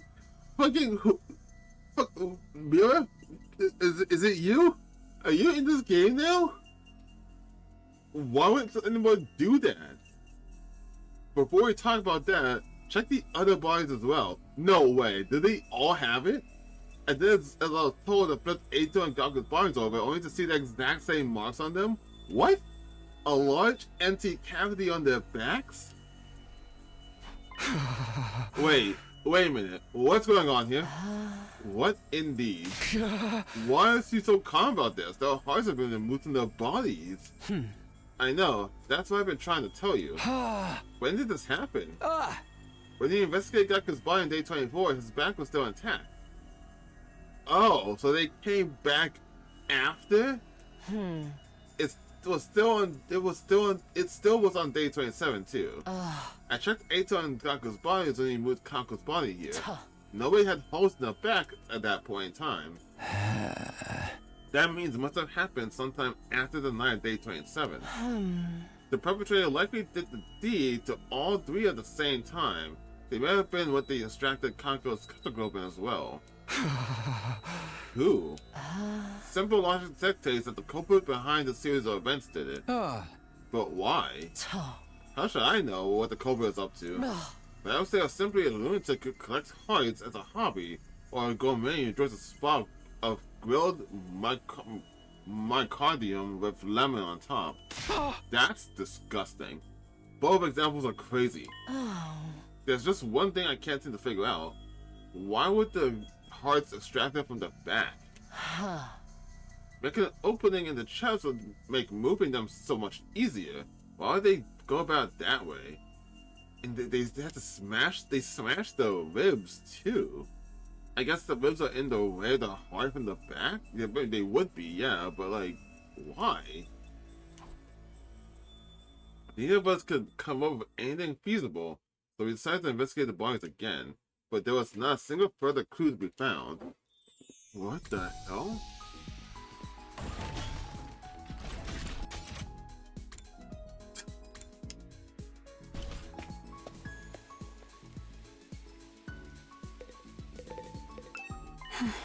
Takumi, long time no see. I heard you were out cold for a while. I woke up all of a sudden for some reason. That happens to me all the time when I sleep. I'm glad you did. Is there something I can help you with today? There's no point asking Eva about the case, so I decided to talk about something else. Do you remember what you told me before? It was bothering me that much. I had to choose between lying to you and eventually killing everyone here, or telling you the truth and joining your side. And then you said you decided to take your chances with us, right? Yes, I will no longer try to self-destruct in everyone's presence, for the reasons I previously explained. Then, will you fight with us instead? What? Specialist, the one who betrayed you, is still alive, right? By joining us in battle, you can personally take revenge against her and her underlings. Is that why Tsubasa asked to conduct a thorough investigation of my body the other day? So that if I ever tried anything, your team will be able to detonate the bomb inside my body remotely? Isn't the device you made? Yes, but I just want to make one thing clear. I didn't ask for the device because I'm suspicious of you. It was just something that's needed to put the others at ease. You were thought for a while about what I said. Alright, you saved my life, so if there's anything I can do to help you, I'll do it. Thank you. Unfortunately, you'll still have to wait for a while before I can let you out here. I need to clear up with the others first. Understood. I'll wait. I like this version of Eva helping better. She seems more like herself and not some kind of like mindless slave. That show has always bothered me in every other route when it's happening. Especially since I still have a reason why it's happening at all. Okay, so Nozomi, Shoma, and Kyoshika are still our #1 suspects. I mean, I still won't believe it's Shoma, but I can't think of any logical reason for it to be him. Like, I feel like the more I think about the theory, the less sense it makes. What are you guys doing here? If it isn't a serial killer, talk to me. You're awake. I'm not a serial killer, so stop calling me that. Anyway, I'm investigating the identity of the culprit right now. Do you mind if I ask a few questions? Whoa, can you be any more shameless? The criminal's role-playing as detective now. Also, like, I guess another reason why I'm, like, suspecting of Shoma is, like, there is a running trend in, like, in Danganronpa, but, like, whenever I say running trend, but I can only think right now. I can think of like one case in the first game, and did it happen in the second game? I'm trying to think back on it. Like, no, right? No, the second game it didn't happen, and the third game it didn't happen. So it's not really a running trend. But like, I guess I'm gonna just quote the first game. The first game, someone says they noticed who the killer is, or like they've seen the killer running around the school, but it's like, oh, they're just making it up, because it's very weird how this one person is the one person who saw the killer, and no other person can see this person, right? So, going with that thought process, it's suspicious that like, Shoma was stabbed maliciously in the front. He would have to see the attacker, but yet he's apparently, according to someone else, I think it was Nozomi, according to her, he said that he doesn't remember who it was. Like, he couldn't tell who it was. But like, how could you not, with how many times he was stabbed in the front? How can you not tell who it was? Even some vague description. Like, he can even say, oh, it's some guy in a scuba suit pinned me down and stabbed me a bunch of times. But instead of saying that, like, oh yeah, I have no idea who it was. Like, how? How is that possible? That's super suspicious. I'm not talking to you, I'm asking Shoma. Oh, you want to know about the person who stabbed me? I told the others a bunch of times already. I didn't get a good look at them. That, how? How could you not? Wait, I thought you were sure Takumi did it. Yes, but it's not like I have any proof, so... Does that mean you didn't see the culprit when you were stabbed? No, I did see someone, but they were wearing a mask. How about the person's height or body structure? Okay, so you said they were wearing a mask, okay. I can't be sure. They were dressed in a long black poncho thing. Okay, so he's describing the person in the diving suit then. He must have been seeing some identifiable features. I was attacked the moment I turned around, so I'm afraid not. So the moment you turn around, person wearing a mask and a long poncho thing stabbed you a bunch of times, and you couldn't tell any of the identifiable features. There's nothing at all. You just know it's mask, poncho thing, can't see anything else, stabbed like 80 times. Like, that just sounds suspicious. I screamed immediately, and before I realized it, I'd been shoved to the ground. I don't remember anything after that. I fainted after the first 2 or 3 stabs.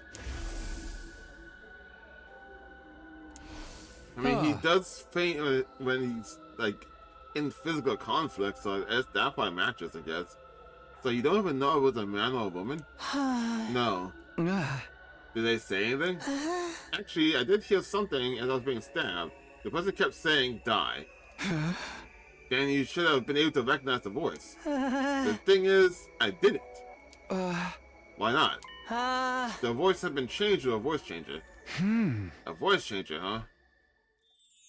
I went to the gym last, and I stepped inside and saw that Tsubasa and Takumaru were already there.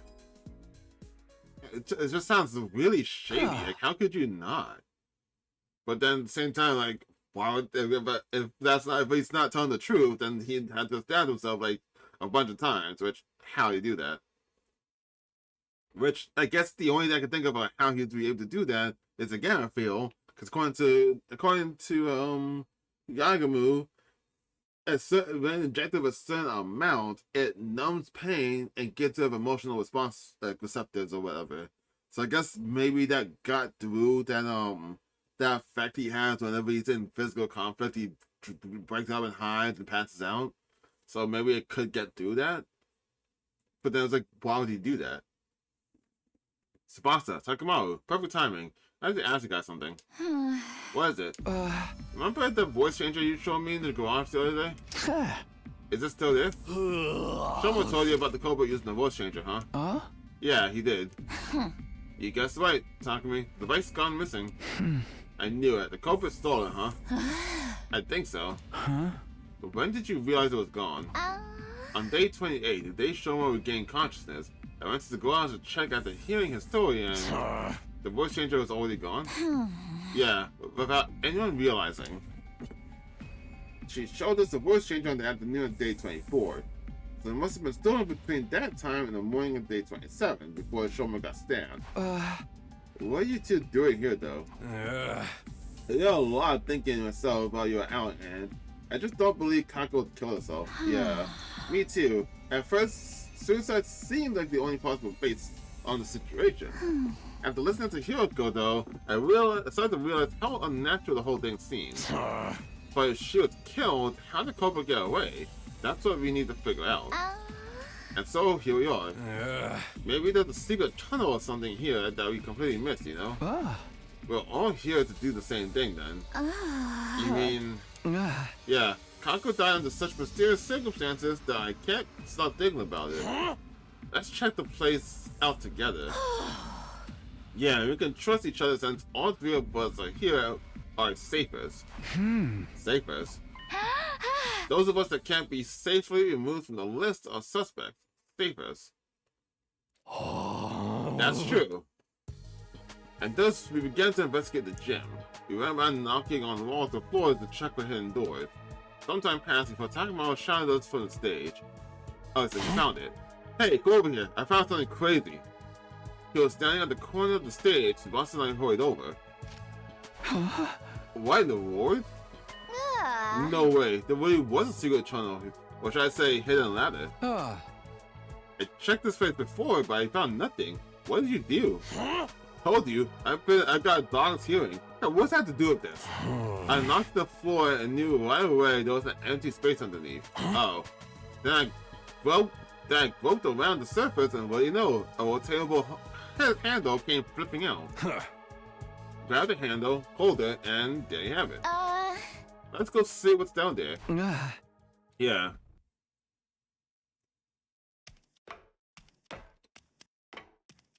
We slowly made our way down the long ladder. Eventually, I felt my toes touching solid ground, and I saw there was... Isn't this...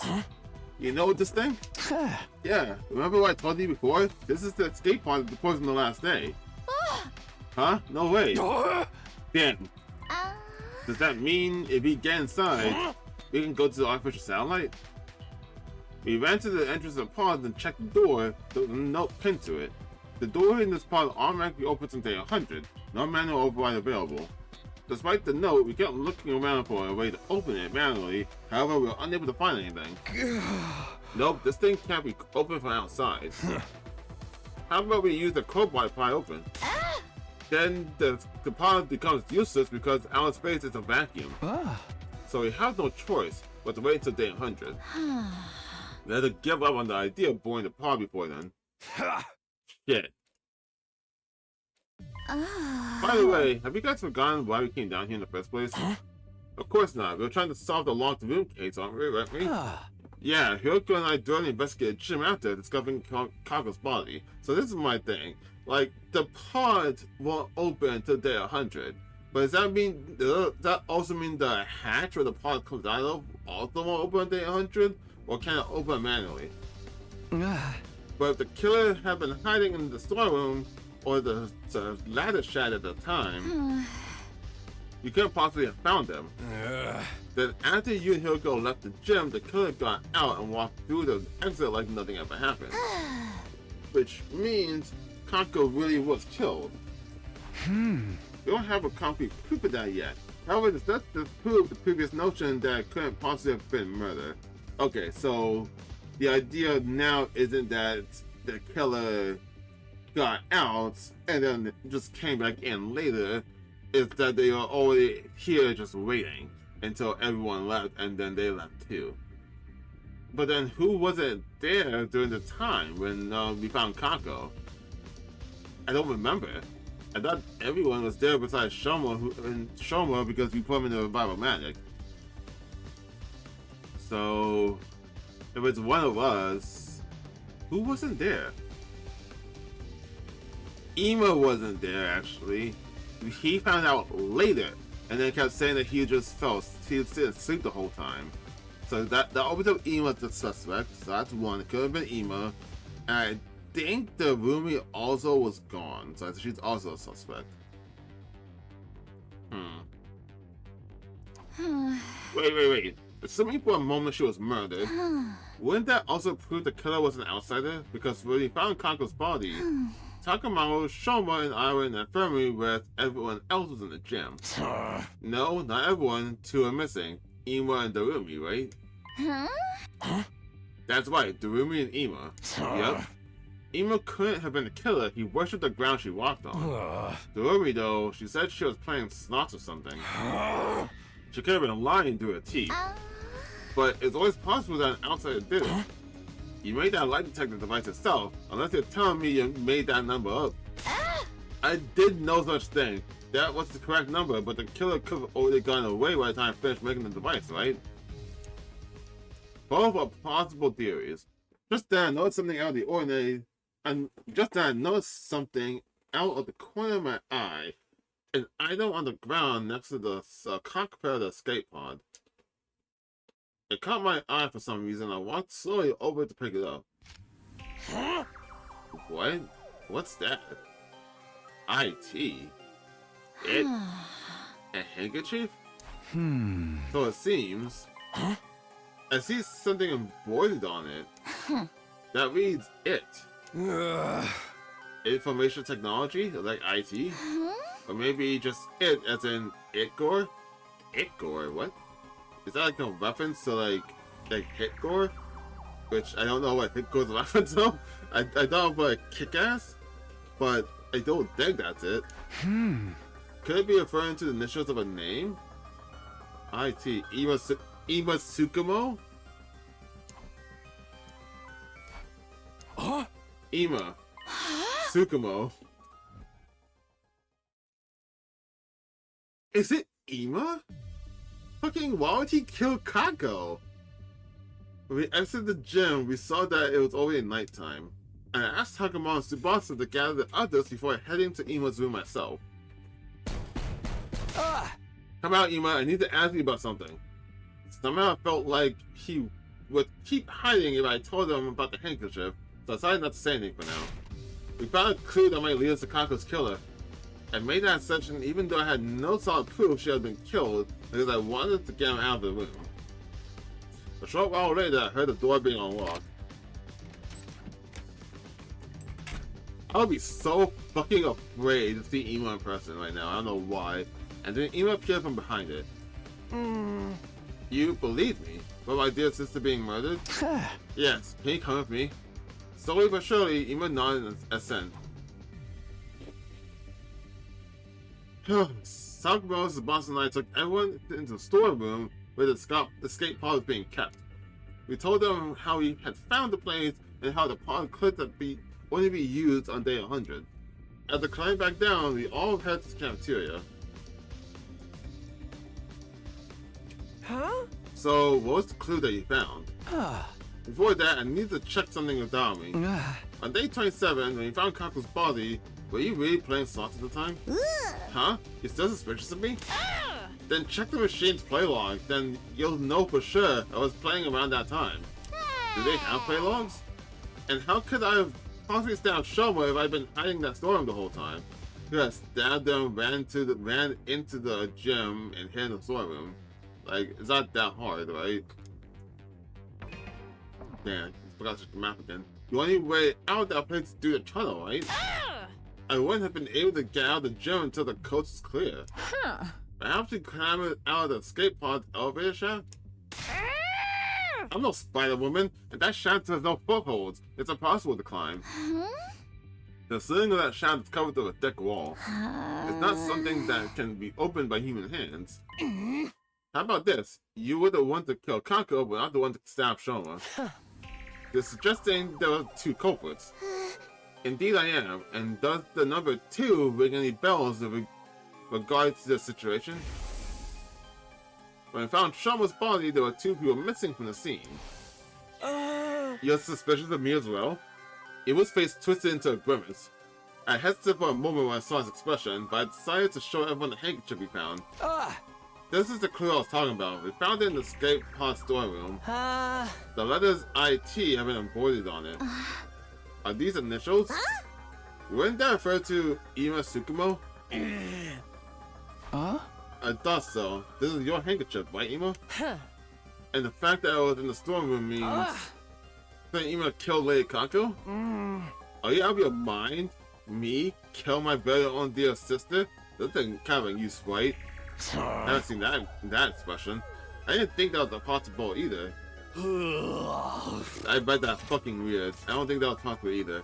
Unless Ima was the one who stabbed Showa and Doremi was the one who killed Kako. Ima dropped the handkerchief in the storeroom when he was casing the joint. I told you it wasn't me. You think Miss Amamiya and I are accomplices? Well, not accomplices, really. And that I tactfully approved of my dear sister's murder? That's no different from accusing me of killing my dear sister myself. You're crazy. I can't believe that thought even crossed your minds. Do you deny the charge? Of course I do. Then explain yourself. Why was the handkerchief in the storeroom? That's because... You see? You're feeling guilty. No. No. No! Oh, you're drooling now. Ima dashed out of the cafeteria screaming. Oh, that ain't good. Wait, Ima! We all dashed after him. Ima grabbed a fire extinguisher in the entrance hall before running outside. He followed him as he ran out the building. Oh, he's trying to get out. He's trying to leave the entire building. He was running at full speed through the schoolyard. None of us could catch him. Finally, he tore through the wall of fire and ran to the other side. We followed behind. Holy shit. Is he really guilty or something? How far are you gonna run? Or maybe he just thinks he just knows that like he can't prove his innocence, but he knows he didn't do it. So it's like I can't stay here. They'll just pin it on me. I gotta get out of here. When he got to the city of ruins, something unexpected happened. All of a sudden, a large object shaped like an onion appeared out of nowhere and captured Ima, who had been running ahead of us. What? A large object shaped like an onion? Zeta? Zenta? There's a commander that's like a ball. What? Ima! The onion object then flew up high into the air of Ima and vanished out of sight. What? What just happened? And what was that thing? I've seen the onion-shaped thing before in the previous timeline. That was probably a commander. An onion? The only ones I can think of is if it's not Zenta, which it can't be because you didn't see her in that form, then it'll be the one that brainwashes people. Like an onion? That's how you like, describe its appearance? Oh, that! Again, an onion? How's that look like an onion? So the true lady slaughters her prey. In what way does that look like an onion?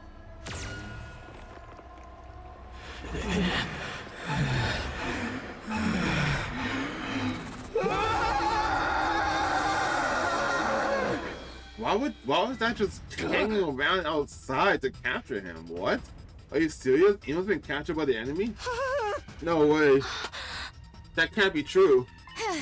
It's alright. We can probably figure out where they went. What? You know how Ima's been rather emotionally unstable lately, right? So much so I thought he might just end up and go missing one day. So I secretly planned to transmit it in his body when bringing food to him. Bro, why are you and Yago the best, the smartest characters in this game? What the fuck? What's up with you two placing trackers on people? You should be able to see where they took him from the war room. Feels like fucking like Batman or something. Like the whole idea of Batman, he has like contingency plan for every person in the Justice League. This feels like that kind of like thought process of just planning ahead and tracking everyone. You clever girl, you. Okay, let's all head back for now. So we got to the bus. We traced the transmitter and quickly figured out exactly where the email had been taken. It was the enemy realization we had visited in the previous timeline. We immediately started making a plan to get Ima back. After some discussion, we decided to split into two teams. The rescue team, me, Hiroko, Takamaru, Tsubasa, and Kawara. The defense team, Zomi, Moko, Kyoshika, Yagumo, Shoma, and Daomi. Yeah, because we need Kawara to build a cannon. Once you rescue him, even though he may very well be the killer, it's not set in stone yet. What if it was all a mistake? Could he ever live with the fact that you abandoned an innocent friend? I knew you'd say that. I'll just make sure. Having only 5 people on the defense team is not very reassuring. Yeah, we can't add one more person. No, what if the enemy attacks in the meantime? We can't afford to relax on home security. In that case, Takumi. Yeah, it's time everyone follow me. This is probably not a bad time to do it. I'm just saying.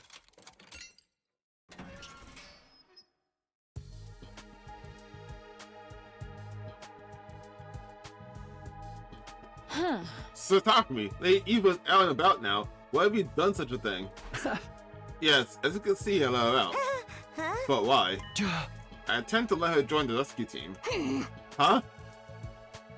I explained about the bomb in Eva's body and the remote detonator we had made to trigger it. And you really think this will work? If you feel she's acting suspicious, you can press the button to blow her up yourself. Huh? I put the remote detonator into an astonished Hiroko's hand. Now, do you feel reassured? Hiroko felt silent at my words. After a few moments, she said, have you already? Thank you for having me on your team. I look forward to being useful to you. She's like, I mean, I guess, yeah. I don't know how I feel about balling someone up, but okay. Alright then, we'll be right back. With Ema. Good luck. Stay safe. The rescue team set off for the enemy relay station, where Ema was being held captive. Fucking, where is this plot going? I'm so confused about Takumi. Why did you compare that to a fucking onion? That's still on my mind. By the time we got close to the relay station, the sun was just starting to rise. We got off the bus and climbed up the small hill to survey the relay station. Same cutscene? Same cutscene. No change? No change. Also, does that mean we're down a fire extinguisher? We don't know where exactly Ema is being held in this base, but that doesn't matter. Let's just bust in there and start kicking ass and taking names. Yeah, you guys already saw how that commander could fly. Wait, why is Eva with us? Who stayed behind? Wait, what? Who was part of the rescue team again? Me, Hiroko, Takamaru, Tsubasa, and Kawara. Oh, wait. 1, 2, 3, 4, 5, 6. Okay, no, I just can't count. Okay, no, I thought they were saying that the defense team needed someone else, like, because they had only 5 people.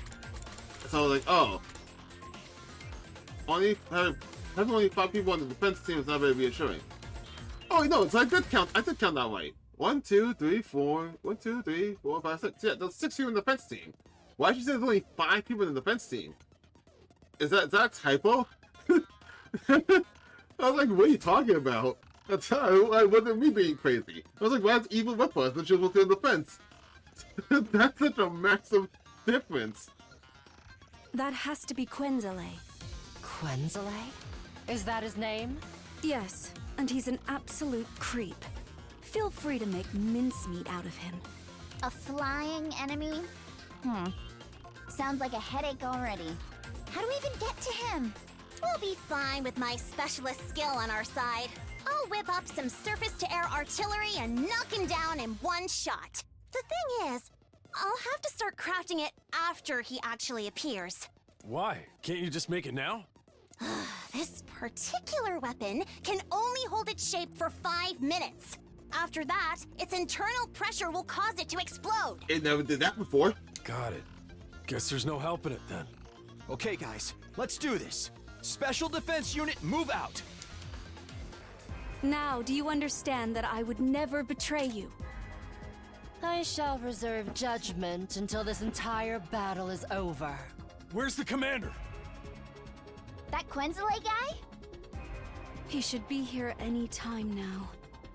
Aha. Speak of the devil. I am the paragon of repulsion, Quenzele.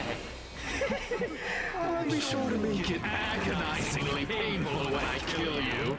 Go ahead, scramble for your ugly lives. You won't escape from me.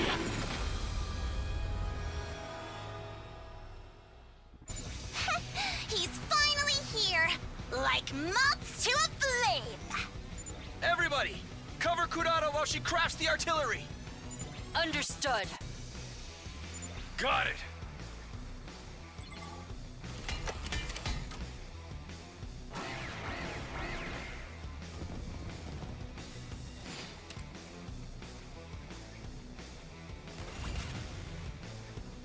It's set! Told you it wouldn't take long!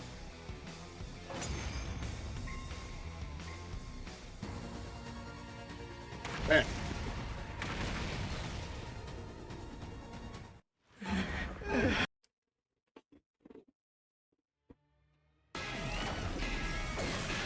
You wretches!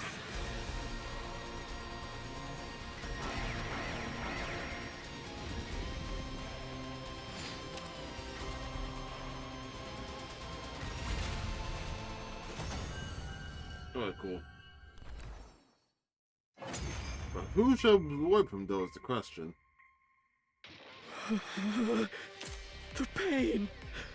It hurts. Why do this?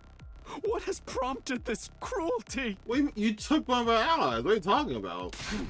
Serves you right, Quenzele. You're... Ava. I noticed you were here a while back, but does this mean you've switched allegiances? Yes. It's not as if I had any future in the Sovereign Army anyway. The Sovereign Army.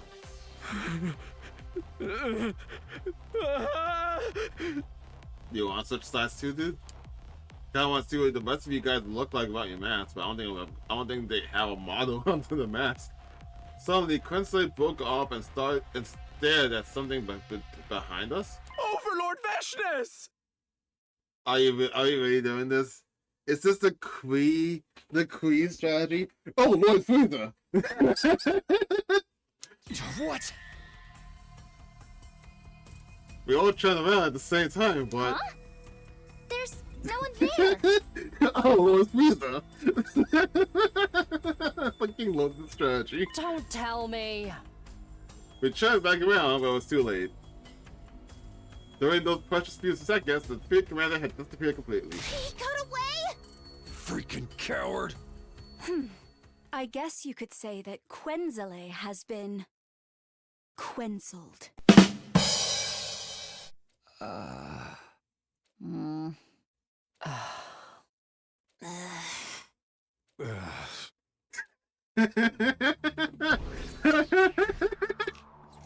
This is the best version of Eva to exist. She's an amazing mom. After the battle, we split up to look for Ema. It took a while, but I eventually found them locked up in the cage. Ema, are you alright? Hold on. I'll get you out now. Mr. Samino! I swung my sword down the lock and broke it apart with a loud noise. I opened the door and quickly guided Eva outside, but then... Oh, shit! I saw something flashing out of the corner of my eye right next to the cage. A bomb? The next moment... Did he know? He gave zero. He didn't give a single fuck about trying to explain that there's a bomb. Oh shit, he saved him. I instinctively grabbed Ema from behind. Oh, what is this shot though? Hey, it looks like he's like choking the hell out of him. This snap action meant my body shielding Ema from the brunt of the blast. A scalding pain ripped through my back. I choked down a cry of pain and asked, Ema, are you okay? Yes. But what about you? Yeah, don't worry about me. As long as you're fine. Is Hakumi dying? Huh? He's unconscious, right? Mr. Samino? Mr. Samino!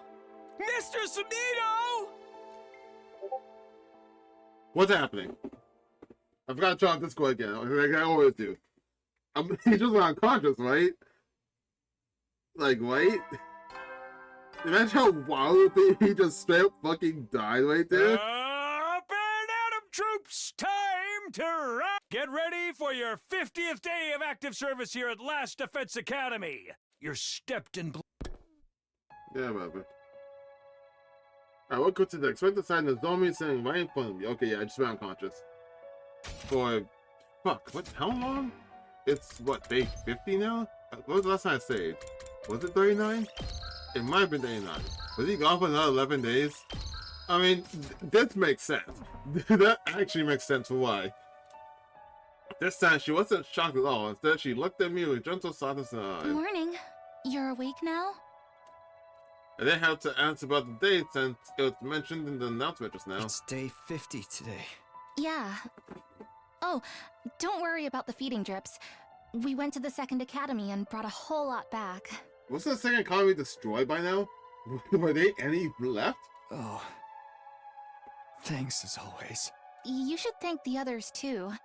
They were the ones who actually got the drips. And I wasn't the only person taking care of you while you were out. Hey, Eva! Since Tsubasa isn't the best scorer right now, but she's the best scorer in general, but not in this timeline. So that's Eva.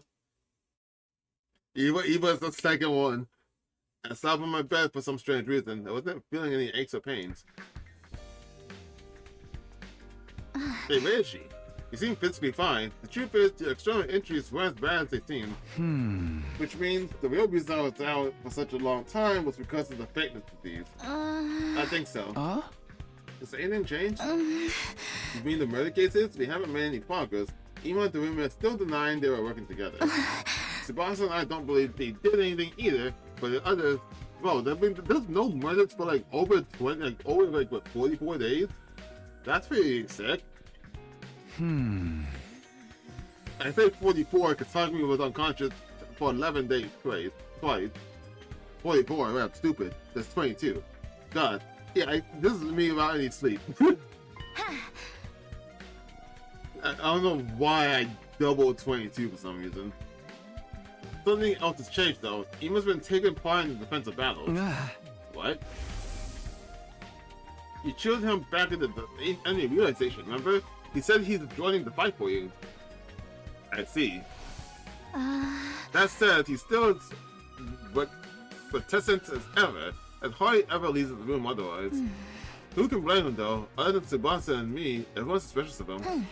But he did say that he was willing to tell you and only you everything. What do you mean, tell me everything? Really? Yep, so go find him later, okay? Later? Were you expecting me to not act right now after what you just told me?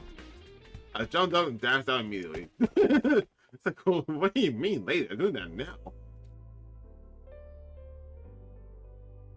What's up, dude? Hey, Mr. Sumino. First of all, thank you for saving me that day from the bottom of my heart. I thank you. Don't mention it, really. What I really want to hear from you is some answers. Ima nodded firmly. I was going to tell you everything after you woke up anyway. Not only because I owe you a debt of gratitude, but also because I'm now sure you couldn't have been the killer. Because the real killer would never risk his own life to save me like that. I mean, that's one way to look at it. It is my deepest desire to find the person who killed my dear sister. And then smash their face in with a hammer over and over again until there's nothing left of it. Yet, I am but a detective assistant and do not deal with deductions. So I decided to entrust its earnest wish of mine to you. I have the utmost confidence that you have what it takes to bring the truth to light. I intend to do just that as soon as I get some answers from you. Now, first of all, why didn't you kill Dorami? What? Wait, why didn't you kill Dorami? What? Yeah, what? You think the killer is one of us, don't you? Yeah. When Kago's body was found, you and Dorami the only ones not in the gym.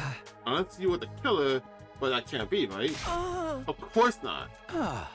So, from your perspective, only one other person could have been hiding in the storeroom at that point in time.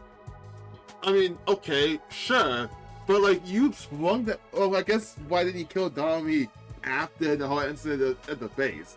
Well, like, I mean, at that moment, like you brought her up to him like on that day. He had no way to think about anything else. None other than Dorami. Yet you didn't go smash your head into the hammer until there was nothing left. Why not? Mr. Sumino, I see what you're getting at, and you're right. It was because I knew it was possible for someone else to have been my dear sister's killer. Because who the fuck? Shut phone, stop. Fucking random person calling me, he brought a number, I don't know who the hell that is. But I do not know who you are, sir. So, no. The fuck is that about? Oak Hill? Getting the fuck out of me. Because there's a hidden exit in that storeroom, right? He nodded slowly in response to my question. There's a hidden exit in the storeroom?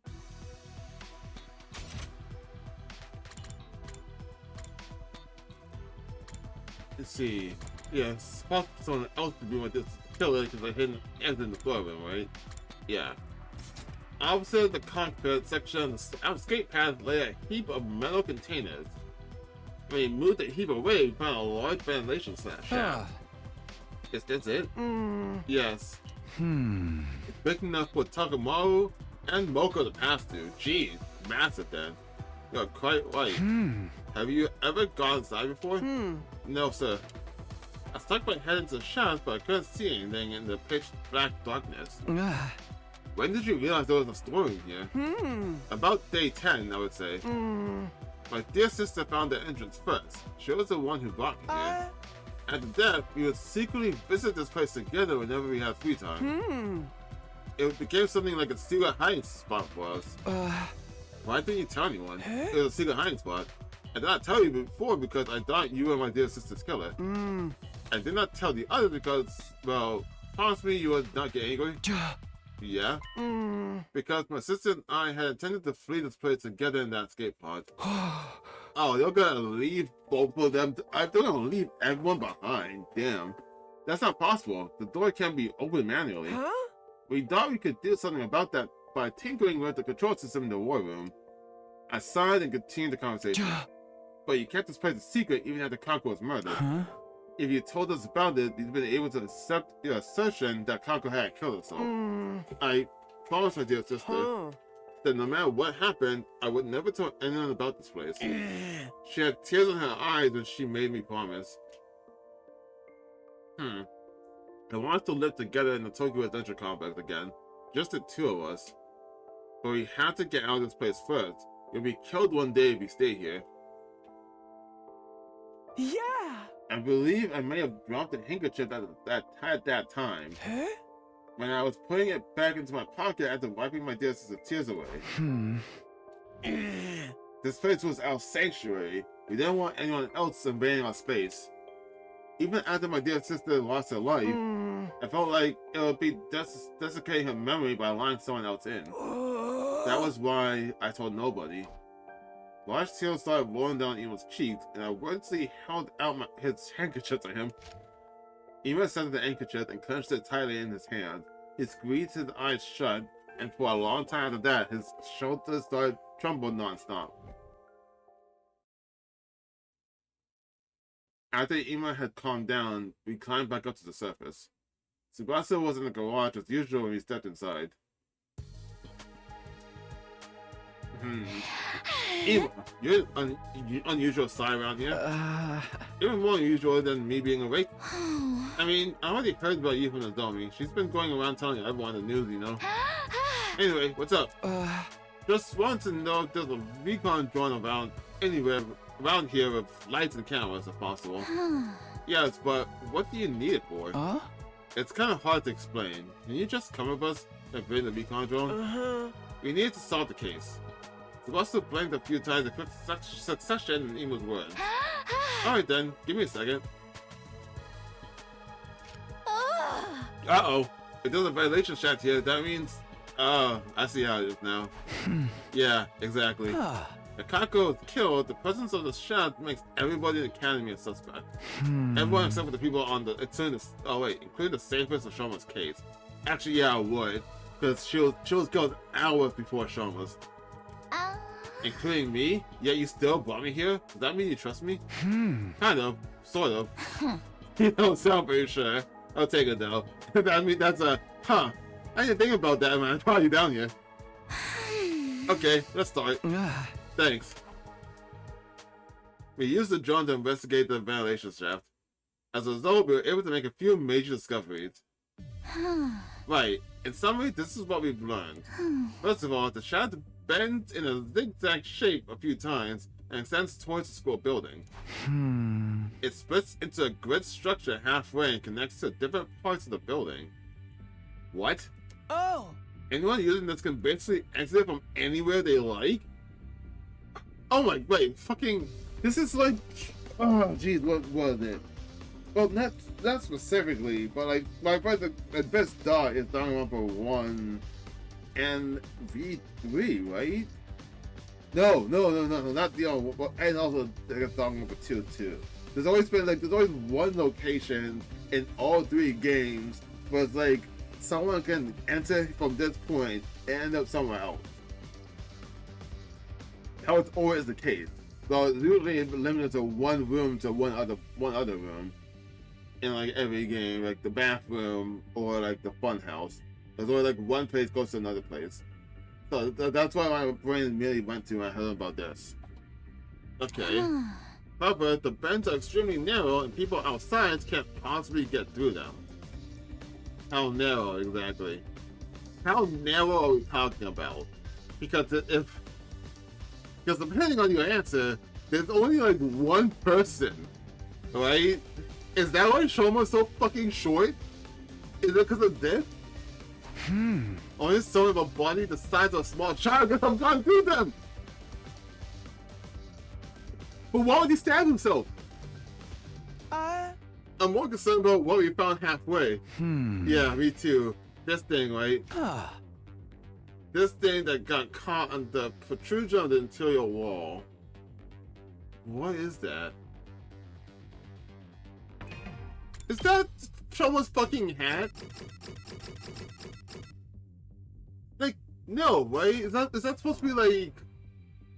Is that supposed to be like the some of the fabric from his hat or something? Thank you for being able to retrieve it because I had the foresight to attach our bottom arm to the drone. It's a piece of cloth, right? A square green piece of cloth about an inch long. Even then, like it can't be talking more because he doesn't yet fit. It specifically says the size of a child. He's the only one wearing green. Unless you could say it's for her mass, but she's not that small. The fuck, Shola?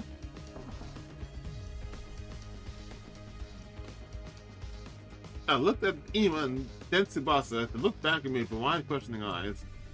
It was apparent they had realized that great implication behind this. Maybe a sudden incident had blinded them to the existence of that possibility. I put the piece of cloth in my pocket, looked them both in the eye and said, tell everyone to gather at the gym at 7 p.m. tonight. Is it fucking Showa? Fucking everything's pointing at him. He's the only one that can fit in the bends, and that's clearly like from his hat, or at least something that he's wearing, because he's the only one that's childlike that can fit, and is wearing green. So did he really take the Gamphora, whatever it's called, to reduce the pain tolerance so he can stab himself? Was that just give him the extreme alibi? Fucking, what was the point? Oh my god, wait a second. Is this the round where I found out what the fuck in his fucking backpack? Is it like a collection of hearts? Is that what he's collecting in there? Is that what that's for? I'm losing my fucking mind here. Huh? This is quite sudden. Please, just do it. They're trying to look at each other. Not mine. What will you be doing until then? Well, you'll see. I had enough proof to make my case, but I want just one more piece of key evidence. So I went to the back of the school to the place where Shoma had been stabbed. I spent a few hours thoroughly investigating every nook and cranny. Before long, the sun set and my shadow started going longer. It was at that time that I found something, a faint trace of blood on the corner of a rock. It was maybe 30 feet away from where Shoma had been stabbed. I didn't think blood from this injuries could have sprayed that far, which meant... Is it the knife? Did he find the knife? I entered the gym at 7 p.m. sharp to find everyone already gathered there. Fucking Shoma, what the fuck, bro? Eva, you here too? Yes, I received an official release. I have been given Ato's room and do not have to sleep in that cage anymore. Sick. All credit goes to Takumi Tsubasa. The remote detonator suggested I was allowed everyone to accept my presence with the greatest presence of mind. I duplicated the device and gave a copy to everyone. That doesn't sound like a good idea, Tsubasa. I don't agree with that. You should give that to some people you trust. There's still a murderer around here. Why would you give it to everyone? Why would you do that? I'll pass you yours later, Takumi. That's a bad idea. Take everyone's detonator to the bank immediately. Nah, I don't need one. That aside, what are we all here for? Well, you see, and Sean was way over there by his lonesome. I mean, that's normal, but still. I turned my gaze upwards and slowly lowered my head. I figured out who killed Kako and stabbed Shoma.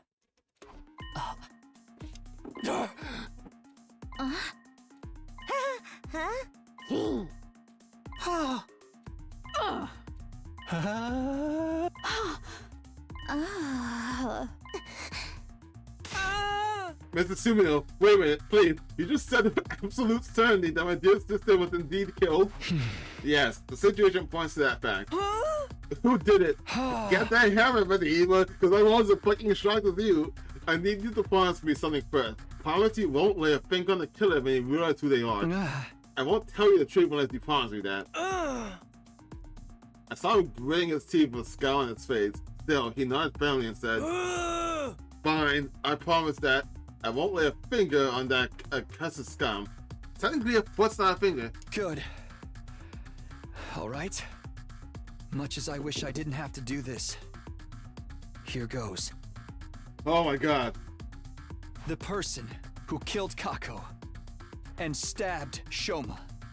It was... It's Shoma, isn't it? The name of that person is...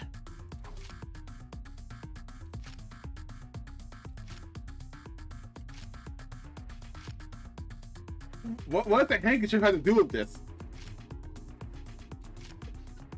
That he did to numb the pain so he can actually stab himself without losing consciousness, and then also so his own allergies wouldn't knock him out midway. I think he also hide the knife.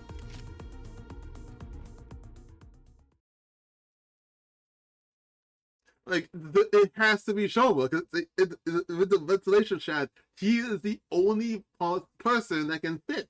There's no one else that can fit. The person who killed Kako and stabbed Shoma is... Wait, I'm doing it this way? Oh shit! Oh, and even Ato's here! Oh, that's cool. This is fucking cool. I love this. Going up you. Is it really Shoma? I'm gonna so fucking super wrong here. But like, they even pointed out that, like, where is it? That's a far back. They said specifically it bends. It's really new. People of outside can't possibly get through them. Only someone with a body the size of a child could have gone through these bends. So like, it has to be Shoma. There's not a single other person that could be. Is Shoma the one behind it? Are you actually crazy? Is this the amount when I find out you're crazy?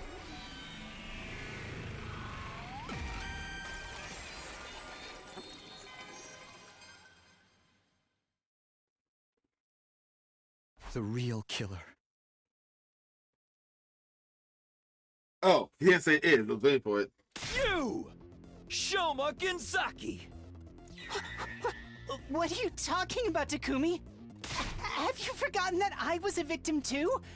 I was stabbed! Stop running your mouth, and just watch as I expose every last detail of your criminal wrongdoings from start to finish. Oh, is this a climax recently?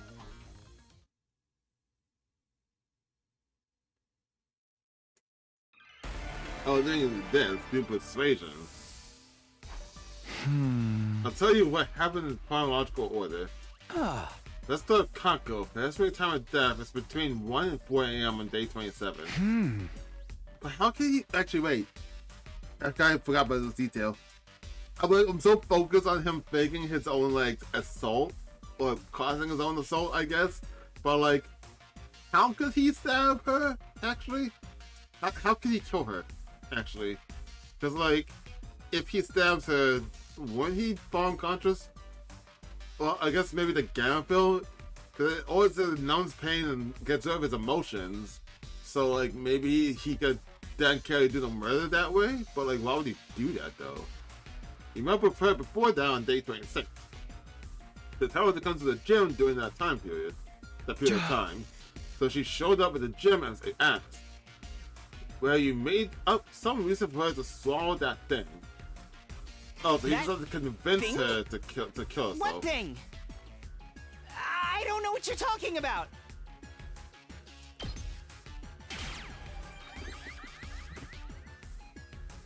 I'm talking about TTX. Tetrodotoxin. Oh, that's how you spell that. Tetrodotoxin. Reading it out loud, that after hearing it, that just makes sense. It was extremely poisonous, and ingesting just 1 or 2 milliliters is fatal. How did you convince her to drink poison? What? Did you like hide what it was? That's how you poison Kako to death. After poisoning Kako, you put the bottle of TTX into her right hand. Then you block the gym door using a mob as a latch. Thinking you can make her death seem like a suicide with all that nonsense. Once that was done, climb down the ladder at the corner of the stage into the escape pod storeroom. You already knew that shaft was there. Because you've seen Ima Kako going into that trap door before. You did your homework and went down to check out the storeroom as well before carrying out your plan. That's what you also knew about the ventilation shaft.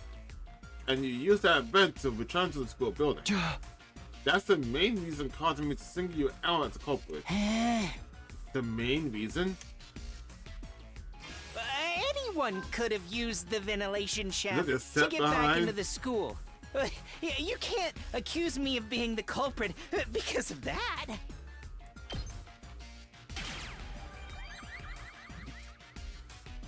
I can. Because of how the shaft bends in a zigzag shape and extends towards the school building. The bends are extremely narrow. Only someone with a body the size of a small child could have gone through these bends. In other words, the only one who could have gone through those little bends is you, Shoma. You can't say that for sure. A girl who was flexible enough could have passed through as well, right? No, it's physically impossible. Anyway, there was something left behind the ventilation shaft. That's what's going to serve as irrefutable proof of your guilt. Irrefutable proof? Right on the way. Let's see this proof. What is it? I think this section isn't necessary to do. Here it is. This square piece of inch-wide green cloth. I think it's not necessary to do this, but I guess if they don't put this in more sections of the game, it will feel like a very basic mechanic to have in the main plot, the main timeline, and never again. Of all of us, only Karawa, Takamaru, and Shoma wear something green on them. But Karawa's tomato mask isn't made of cloth, so this scrap can't be hers. Is it not? What the fuck is it made out of then? Plastic? The shape of green on Takamo's jacket is less vibrant than the scrap too. Shoma, turn around. Is it your backpack? Why? Just do it. I just checked. Part of Shoma's backpack has been torn. I see. I thought it was hacked. The torn part perfectly matches this cloth scrap. Indeed, I too witnessed it, and I've concluded they're a perfect match. You could have passed through the narrow bends on that shaft while still wearing your backpack, but you couldn't leave it in the shaft either. So you tied the shoulder straps to your feet and pulled them along as you climbed up. Interesting way to talk about that. That's how the backpack got caught up on the sharp edge protrusions on the inner wall of the shaft. Okay, but like you could have just left the backpack in your room when you went to do this. Why do you bring that thing around with you everywhere? This cloth scrap got torn off because of that. No. This is fake evidence planted by the real culprit. Someone's trying to frame me. If that was the case, why would that someone stab you? That one act would completely divert all suspicion away from you.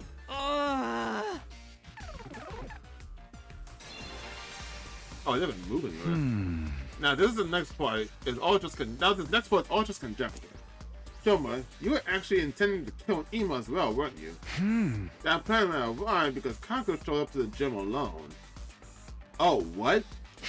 So you had no choice but to kill only her. But that made things difficult for you because Ima knew about the storm as well. What's more, he also knows about the ventilation shaft. If he told anyone about the shaft, this would no longer be a long-term case. And if we pursued the case as a murder, it would eventually close in on you. So you wanted to kill Ima afterwards. But it was almost dawn by the time you crawled out from the ventilation shaft. That left you no time to do anything about Ima. So you panicked and started thinking about ways to remove yourself from the suspect list. That's how you end up deciding to kill yourself. So if you could make everyone think you had been mutilated by the culprit, we would never ever dream of suspecting you. And again, you were the only one who saw him and then found like you couldn't remember anything about the person. Like, that's super suspicious. You're being ridiculous. This is way too bold of a plan for someone like me. Who would dare kill themselves just to make it seem like they were innocent? What's the point of being seen as innocent if you're dead? Did he really believe that we were gonna buy him? What the fuck? Actually dying was never part of your plan. In fact, you were absolutely confident you wouldn't die because you have a medic in the infirmary. But for that to work, you had to die in a way that allowed us to find the dead body quickly. After all, we wouldn't be able to revive you if too much time had passed. That's why you screamed, right? And right after the morning announcement so that everyone could hear you. Then you stabbed yourself all over and temporarily ended your own life. I can't believe I'm listening to this. Please be realistic. No one in their right mind would willingly stab themselves that many times. Well, no one in their right mind, yeah. I know one character that has done that already. It just doesn't make any sense. What, We're not talking about cutting your wrists or slitting your throat here. Stabbing your own body over and over again like that? You'd be in too much pain to physically continue after a while. It's just not possible. This one. Okay. I remember there was an L at the end of it. No, it is possible. No, that's wrong. I wish he said that. If you inject yourself with a powerful anesthetic like Garafil. Remember what Yakumu said? No, he wasn't there. At a proper delusion, the substance can numb the body's pain and emotional receptors without causing loss of consciousness. That's a Danganronpa thing right there. Fucking, hey, I heard this evidence. Remember what he said? No, he wasn't there. How would he hear that? That's something that's always bothered me in every Danganronpa game. Whenever they do that. Like, it makes no sense. Oh. Yep, and I still stand by that. It does make sense. So you're trying to say that I used that drug to do the deed, right?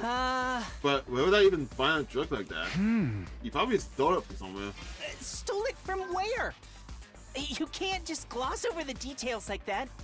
Tell me, where I could have gotten that drug from. That's a new Sprite.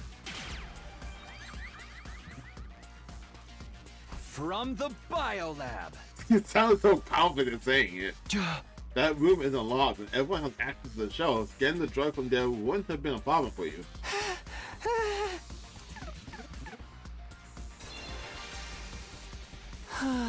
Alright.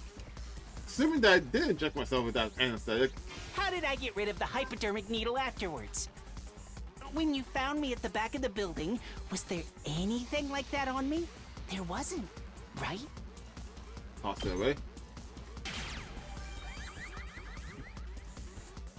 You must have tossed it somewhere far away when you were done with it. Is that what that blood was? So what? He injected himself, then stabbed himself, and then stashed it over there? What about the knife? Where did the knife I used to stab myself disappear to? You tossed that far away as well, just like you did with the syringe. Now, am I finding any of those things at the scene? No. But nobody searched the area nearby on day 27. The day of the incident. You could have collected those items the next day on day 28 after you woke up. But still, you're just guessing at this point. You got no real proof. No proof that I threw the knife away at the stab myself. Oh, that's what the bloodstain's about. He did toss over there. It landed over there because of the bloodstain, because there's still blood on him from the knife. And then later on, he just picked it up. So the volumes aren't there, but the bloodstain still is. I do have proof. It's not with me right now, but I did find something. There was something some 30 feet away from where we found you. What was it? What did you find? In the airplane. Champagne.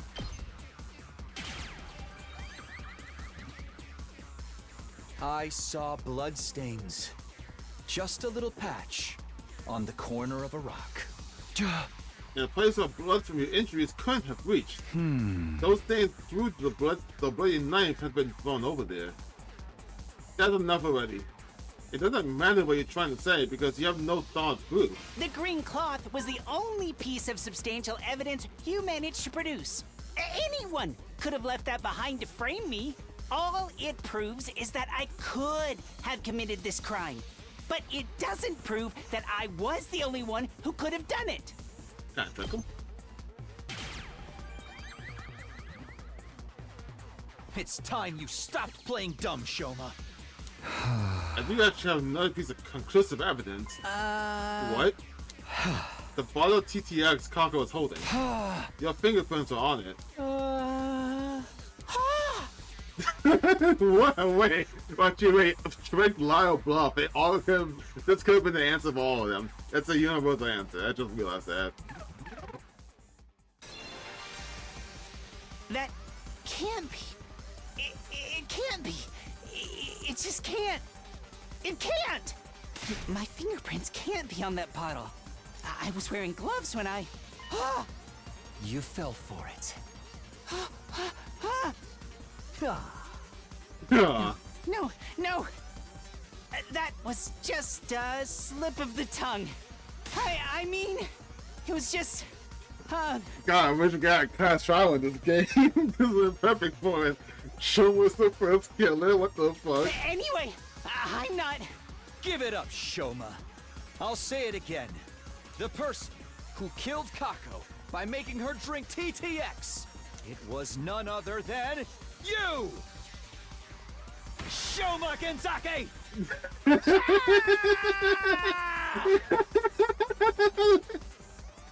It's such a time for me to do this. I love it.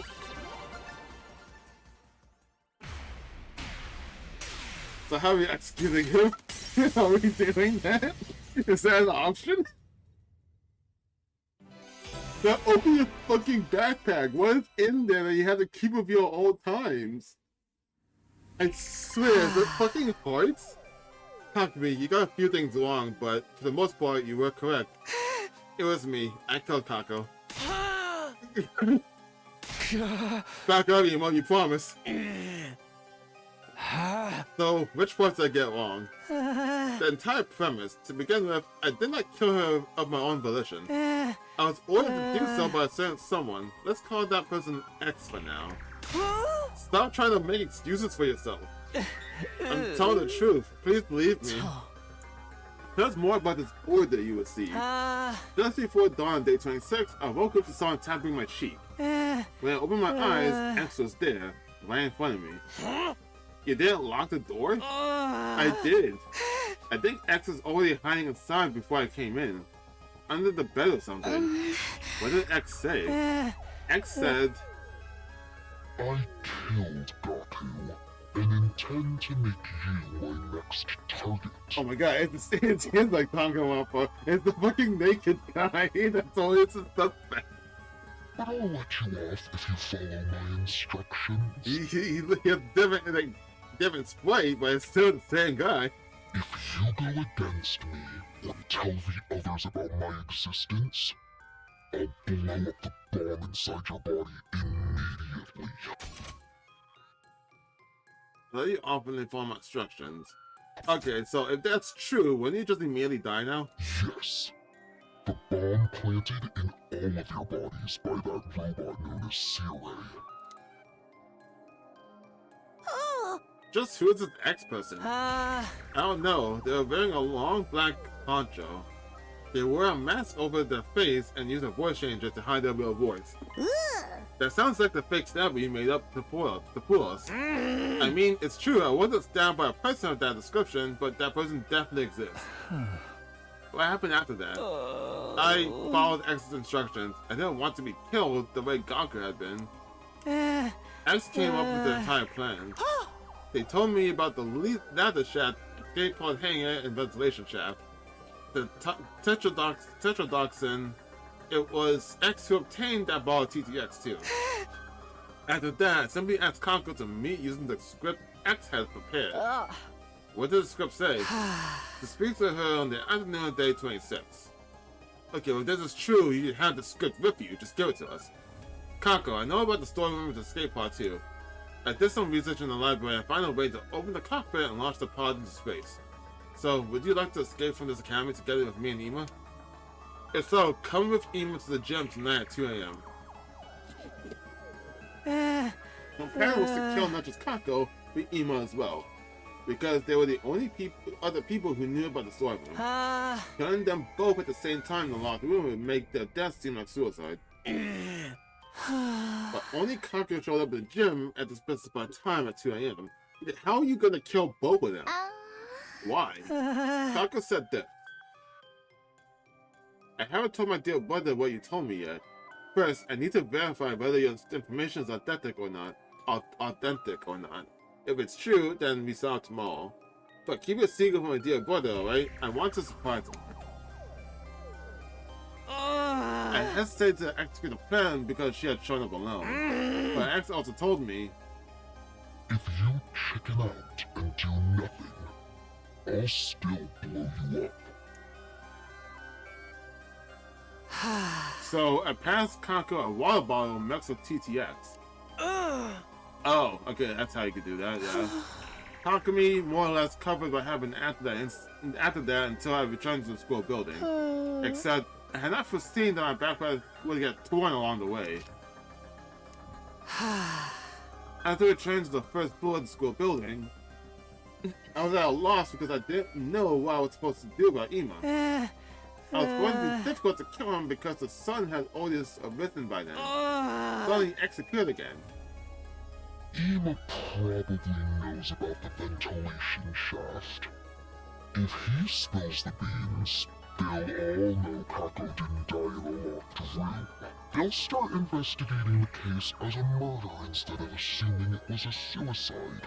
The morning announcement will be playing soon. You won't make it back to the roof in time. Somebody will realize you were out and about before dawn. But rest assured, for if you do as I say, you'll never even make it to the suspect list. That's why you went to the back of the building and... Yes, I have been left with no other choice. But I was hesitant right up until the moment I ejected myself with the gamma fill. Why would you think of doing that? Once I did that, it was as if my sense of fear completely evaporated. Okay, so are you gonna say X provided you that? Not saying it.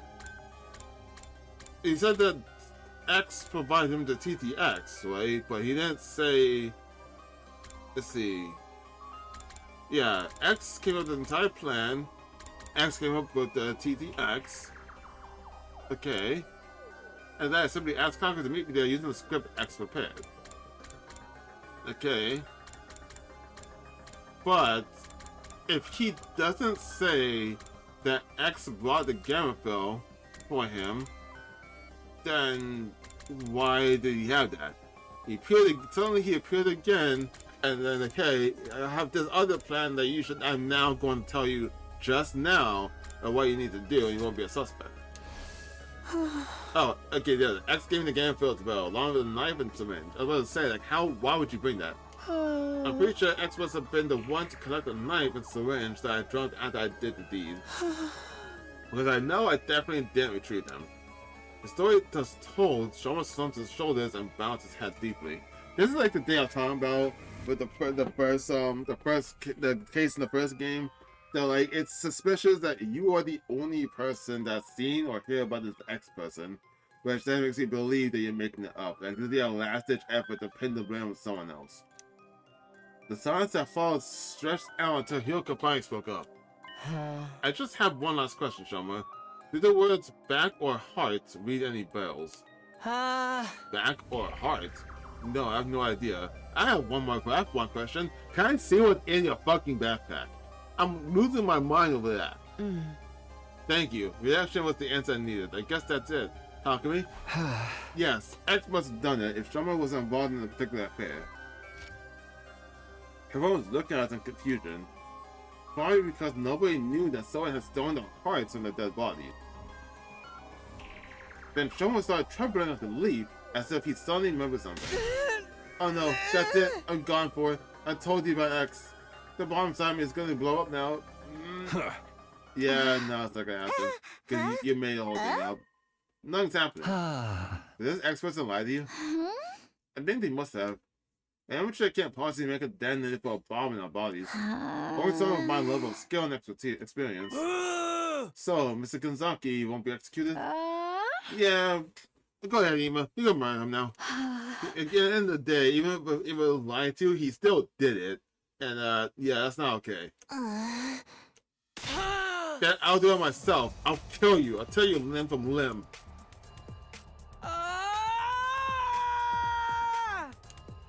Even without a guttural war and charged at Shoma, so quickly no one had time to react.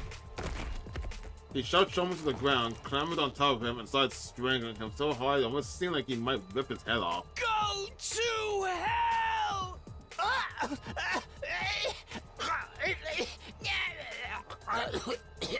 Oh god. Ima, no!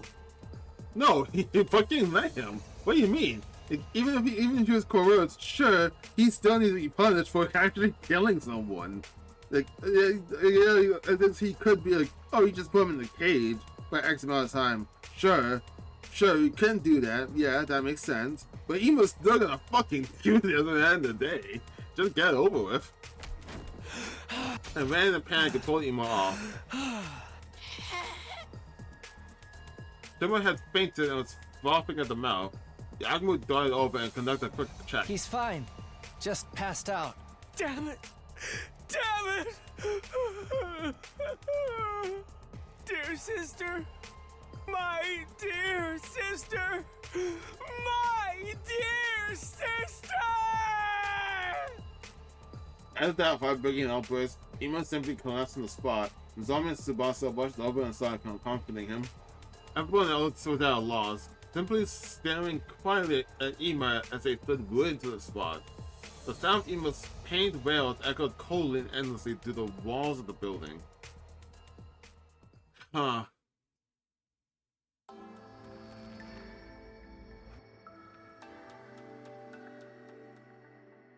We moved the unconscious Shoma into the cage to the courtyard and made sure it was properly locked. Once that was done, I shoved the key deep inside my pocket. Everyone returned to their rooms without saying another word. I soon found myself completely alone. Looking up to the night sky, I thought about what had happened. Kako's case had been solved, but I didn't mean it was all over. Someone out there killed Gakko and instructed Shoma to kill Kako. That was likely the same person who had been stealing hearts from the bodies in the morgue. X, the real mastermind behind this entire string of events. I had to find out who this person was by hook or by crook, and I would, no matter what I did. I clenched my fist tightly. I would let nothing shake me from this firm resolve. Huh. Interesting. I still feel like it's all until we find proof of X, like someone else seeing him. I think it's illogical. Something's happened! Okay.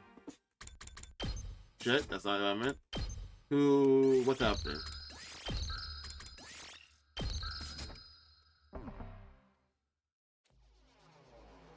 Upon hearing that loud cry, I dashed out of my room. I was gonna end the part with that, but I'm curious what's happening. What happened? What's going on? I was up earlier, so I went to check on Shoma, and Shoma, what happened to him? Just come with me, quickly. We all knew where we were going. Everyone made a mad dash to the courtyard to get together. I mean, yeah, Ima wanted to kill him. We ran through the second floor hallway and burst into the courtyard, then ran towards the cage without stopping. There we saw... He's just down again. Shoma! Again? He didn't do it the second time, did he? Kyoshka grabbed the gate and tried to open it. It is still locked and will not budge. Doesn't Takumi have the key? Hold on, I'll unlock it now. I dug the key out of my pocket and slid it into the keyhole. Did we check if he had a knife on him? Once the gate was unlocked, I opened it and ran inside. I immediately ran to Shoma and touched his neck, checking for a pulse. At that moment, something felt a little off. It's wet. Yeah? What? I touched his clothes and they were wet as well. What? Well, is he alive or not? I already checked that. As you can clearly see, he's already... Maybe we can still revive him if we bring him to the infirmary like last time. Since I had touched the body, I knew already that too much time had passed. But I decided to go along with it anyway. Yeah, we should try that. It's wet? What's wet?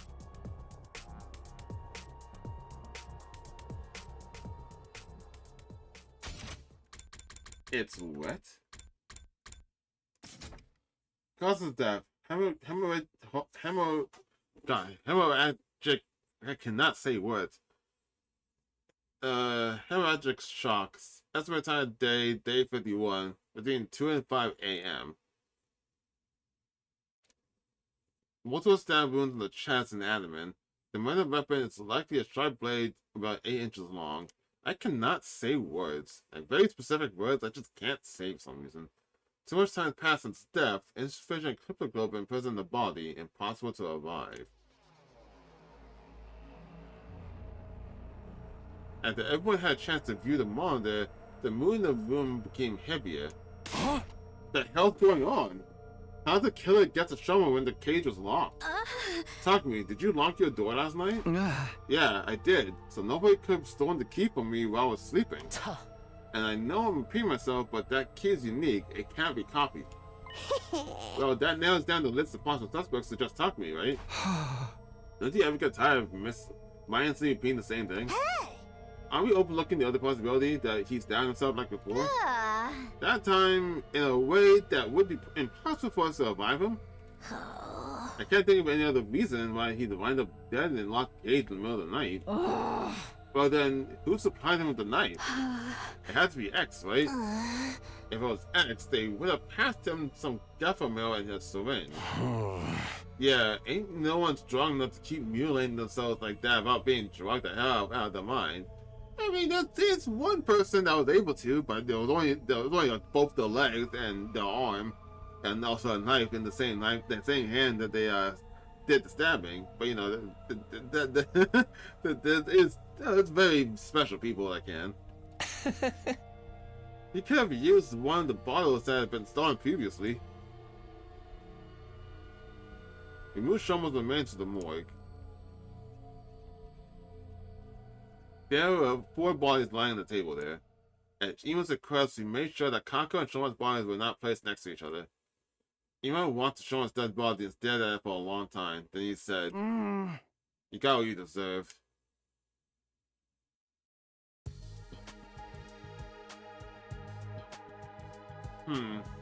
After that, we investigated the courtyard together. By coming over every inch of the area, we found no trace of a knife or a syringe. The only thing we found was... a balloon? What? It was lying on the floor near Shoma's cage. Although I couldn't immediately figure out if it was related to the cage, I decided to stuff it in my pocket just in case. Soon, the last rays of sunlight disappeared into the horizon and the darkness of the night took over. It was already way past dinner time. Being that none of us had an appetite at all that, we skipped the cafeteria and got at the rec room instead.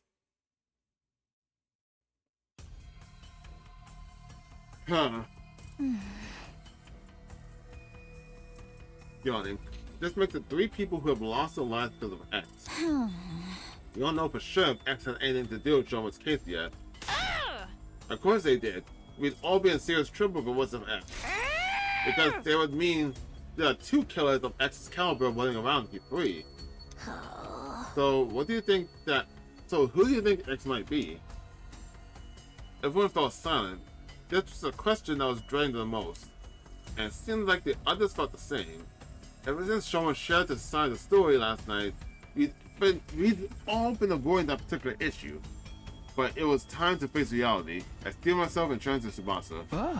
Tsubasa, do you still have that organic life protection device? Yeah. Oh. Well, the exact same number as the people present here. That means somebody among us is X.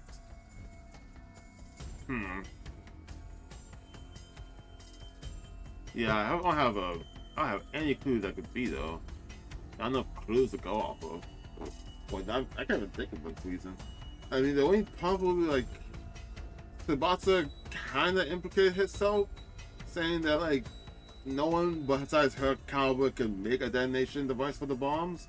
But at the same time, it's like he didn't really resort to that, so he was just lying about the bombs, about using the detonation device for the bombs. But at the same time, fucking Ato was able to make a device to manually detonate the bombs, right? So yeah, it's possible. No, wait. It could have been someone who came in at midnight and left the school before the sun came up. Sadly, that's not possible. The device comes with a history log. At 4 a.m. last night, the number changed from 13 to 12 and stayed there. So Sir Shoma was murdered at 4 a.m. last night. Huh? Yeah?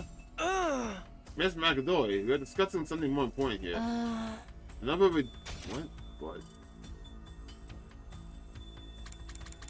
Why was that weird? Aha, so Sir Shoma was murdered at 4 a.m. last night. Yeah? What? Am I missing something?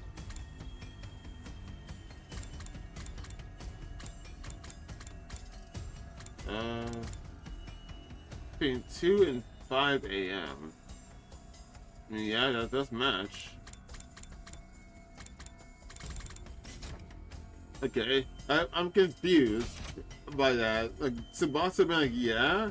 Maybe it's because like that's what we all already know, so that's why it seems stupid to put it to say that.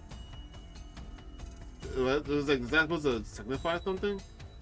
Number reduced by 1 when someone lost his life, but after that, it neither went up or down. Proving that nobody came into school or left it, right? Yeah. Thing is, we're all screwed if we don't do something. It's going to kill us all in the message, and they're doing just that. The more we put this off, the more people will end up dropping dead one by one. Well, I agree with the part about doing something, at least. Hey, Takumi, you're the leader. Come up with something. And maybe... How about we make a compulsionary to move around groups, or at least 3 during the day? Didn't someone mention before that 3 is the risky number? That was because your 2 other teammates could be working together. But the situation has changed. According to Shoma, X is just one person. That's right. So a group of 3 should be fine. How about at night? Feels like that's the main thing. So far, all of them were taken out at night. Then we should stay and sleep together. Going to the gym again, just like the Satchel route? Going to the gym? Actually, that's a zombie route too, right? No, we didn't stay at the gym. What did we say? Yep, doing this again. Done and done. Are we all going to be sleeping here from now on? How bland and boring. Getting evacuation center vibes here. Would you prefer bland and boring or dead in a ditch? We've used currents to divide the area into rooms, so everyone will have some semblance of privacy. Is this really going to work? Or the killer strikes while we're all sleeping? In fact, that's why we're avoiding sleeping in one spot until now, right? Yeah, and that's why I'm thinking of having a sentry system. We people will be on watch at all times, but also rotate one person out every hour. And if anything happens, just shout. That's reassuring. Now I can get a good night's rest. My skin will thank me. It also means like there's only one person getting only an hour's sleep. That kind of sucks. Looks like we'll agree then. This arrangement should stop X from causing further harm. We should be safe for a while. Now we just have to continue our investigation and expose X's identity before they try anything else. There was just one other thing that was bothering me. Shoma was killed today. I saw his body with my own eyes. Oh, is that why there's an issue? Well, like, he said it's wet, implying that, like, when he touched his body, like, the blood on him was still wet. But, like, if he really died between 2 and 4 a.m., or 2 and 5 a.m., and was killed at 4 a.m., why would his blood still be fresh and wet like it just happened? Like, is that what the implication here? How long does it take for blood to, like, dry? Can't be that long, right? Which meant... Huh. What?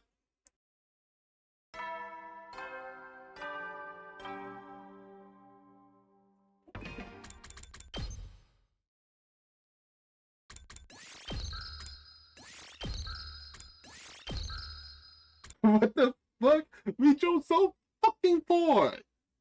I woke up at the sound of morning announcement. Fucking... Why are we on day 75? The first thing to cross my mind at the time was, not again, along with a sense of resignation. Looking up at the unfamiliar ceiling, it took me a few seconds to realize I was in the gym. I stood up from my makeshift bed, pulled open the curtain divider, and stepped outside. So what? He fainted for 25 days? Like, that's what happened? Talk to me. He awakened. I ain't one to sweat small stuff, but you gave us a real scare this time. You were out for 23 whole days. 23? Didn't he pass out on day 50? Or was the day 52? I understand, save.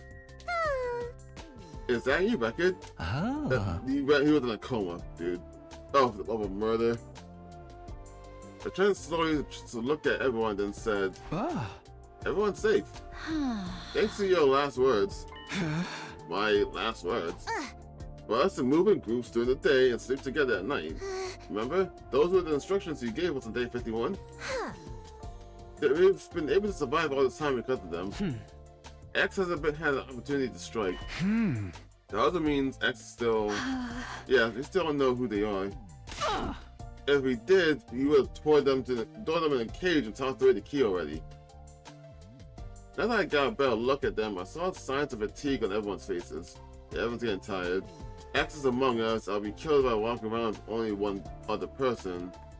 They've all had to spend the last 23 days under the crushing weight of such thoughts. It's no wonder their mental fatigue was starting to show physically. Alright, there's something you need to know. What is it? About 10 days ago, we met the boy of the Undying Flames. He showed himself? Yeah! He fucking loved that voice line. Yeah! Well, he was feeling very unwell, but said he just had to tell us something. And what was that? I recently found out there's something called a distress signal transmitted somewhere in the school. A what? It was put here in the event of all but one member of Team 1 dying. Only Team 1 though, because the two teams joined together had not been anticipated. Wait, what? I thought Nigo said they're always planning for the they're always planning for the two teams to join. Wouldn't it imply that Nigo was lying? People on the satellite did not think Team 2 would ever come here. Yeah, that applies to their line, but they had extra beds and extra rooms for them to move into. Why did they have extra rooms on Team 1's roof if they were never supposed to meet up together? This feels like an oversight. This feels like they completely forgot about all that when they wrote that in. Either that or being fucked with. Okay. Anyway, no matter how strong they were, a single fighter wouldn't be able to win the war on their own. Instead, that survivor would be extracted and put on standby while the people in charge put together a fresh team for a new attempt. Okay, that doesn't make sense. Like, it makes sense to make sure that one survivor can leave and they don't lose, like, they'll lose every person that they had, and they're making a fresh team. Okay, sure, but then that means the school is defenseless. Like, saying that doesn't imply that they're going to also get the baby with them. It seems like they're just gonna abandon the baby and take out that one survivor. Why would they do that? Once the correct series of codes have been entered into the transmitter, it would, well, transmit a distress signal. Once the artificial satellite received it, they send a rescue craft to the school. The survivor would get on board and be taken back to the satellite. That's supposed to be the sequence of events. Also, the rescue craft does not have a capacity restriction. That means people from both teams 1 and 2 can board with no issue. The second to last academy does not have a transmitter of its own, so bringing the team over here was definitely the right move. Unfortunately, I do not know where that transmitter is located. Still, it seems to me that this information could be of some use to you. This is why I came here to tell you about it. A distress signal transmitter? Never seen or heard of such a thing before. Same here. After hearing that, we split up into groups to search for the transmitter, but we still haven't found it. It doesn't matter. We have to put the transmitter on the back burner for now. Find the identity of X is our top priority. X is most likely the one to kill Shoma, or they could have ordered someone else to do it, like they did for Kako. Anyway, X is absolutely involved in Shoma's murder. As long as we could figure out who killed Shoma, we'd find out who X is. Alright. I clench my fist tightly. Kyoko, Tsubasa, come with me. Oh? What? Where? To the courtyard. I'm going to investigate the scene of Shoma's murder. Very well. I don't mind, but... What's that? Can we have breakfast first? I'm starving. Oh yeah, it's like in the morning. And thus, Hyoko and Tsubasa and I went to the courtyard together after having breakfast.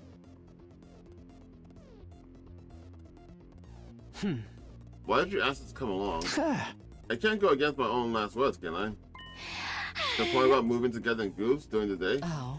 But why choose us? No reason in particular. I just felt like it. Felt like it. One of us could very well be X. Then I'll be a 2-on-1 fight. What if X tries to destroy evidence during this investigation? I'm not worried. They would have already done that while I was unconscious if it was that important. Yes, that's true. Then why are you investigating? One question before I answer that. Nobody had an alibi for 4 AM on day 51, right? When Shoma was killed? Yes, we were all sleeping in our rooms. Well, Eva was in Ato's room actually, but you know what I mean. What about the murder weapon or any other clues? So far, we haven't found anything. In that case, the fastest way to identify X is to see who could have possibly killed Shoma under these circumstances. The killer likely used a special method to kill Shoma while he was locked in a cage. A special method. Off the top of my head, I could think either Ato if he was alive, because his sight probably just reached through the bars and just stab him much time, or Eva, her weapon could also go through the bars and cut him off from afar. I don't think Hyoko could have done it, plus those cuts are way too small. I don't remember if they said the specific type of weapon. I think they said like a blade of like 8 inches. If that was true, then I feel like that negates both the two people I just said.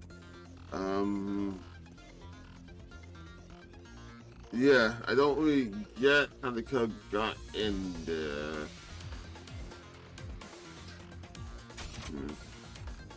Kill Shoma was in a locked cage. Figuring out what that method was could break this case wide open. Who could have done that? Was thus the best line of investigation to pursue. How exactly are we going to do that? This place is so big that I have no idea where to even start. We need some sort of clue first. I also just thought of Yagamu. Couldn't he directly also stab him? Because like if he's transformed already, he can stretch his arms through the bars and then stab him with his weapon. But like, would his weapon still be in effect if it goes inside the cage? Since it disables human powers? I mean, I guess he could also just stretch his arms out and then stab him with a knife. He doesn't necessarily need to use his weapon for that. I'm assuming he can stretch his arms out in general, like at all times. I don't think he needed to be in his class armor to do it. He just tends to do that because he's fighting. So I would say Yagamu is the most likely suspect for that. Like I'm talking about just straight up stabbing him through the bar. It's like I don't think that's the case. It's probably not the case to happen at all. But that's the only one I could think of for one. There is a clue. Shoma's body was wet when he first found it, remember? I think finding out why may very well be the key to solving this case. Why would he be wet? I walked over to the courtyard fountain. There was a valve with a handle on the side. find for adjusting the amount of water being spurted. I opened it completely and then... Is that a hole? A fine amount of water gushed out all at once, making the fountain look like an erupting geyser or open dam.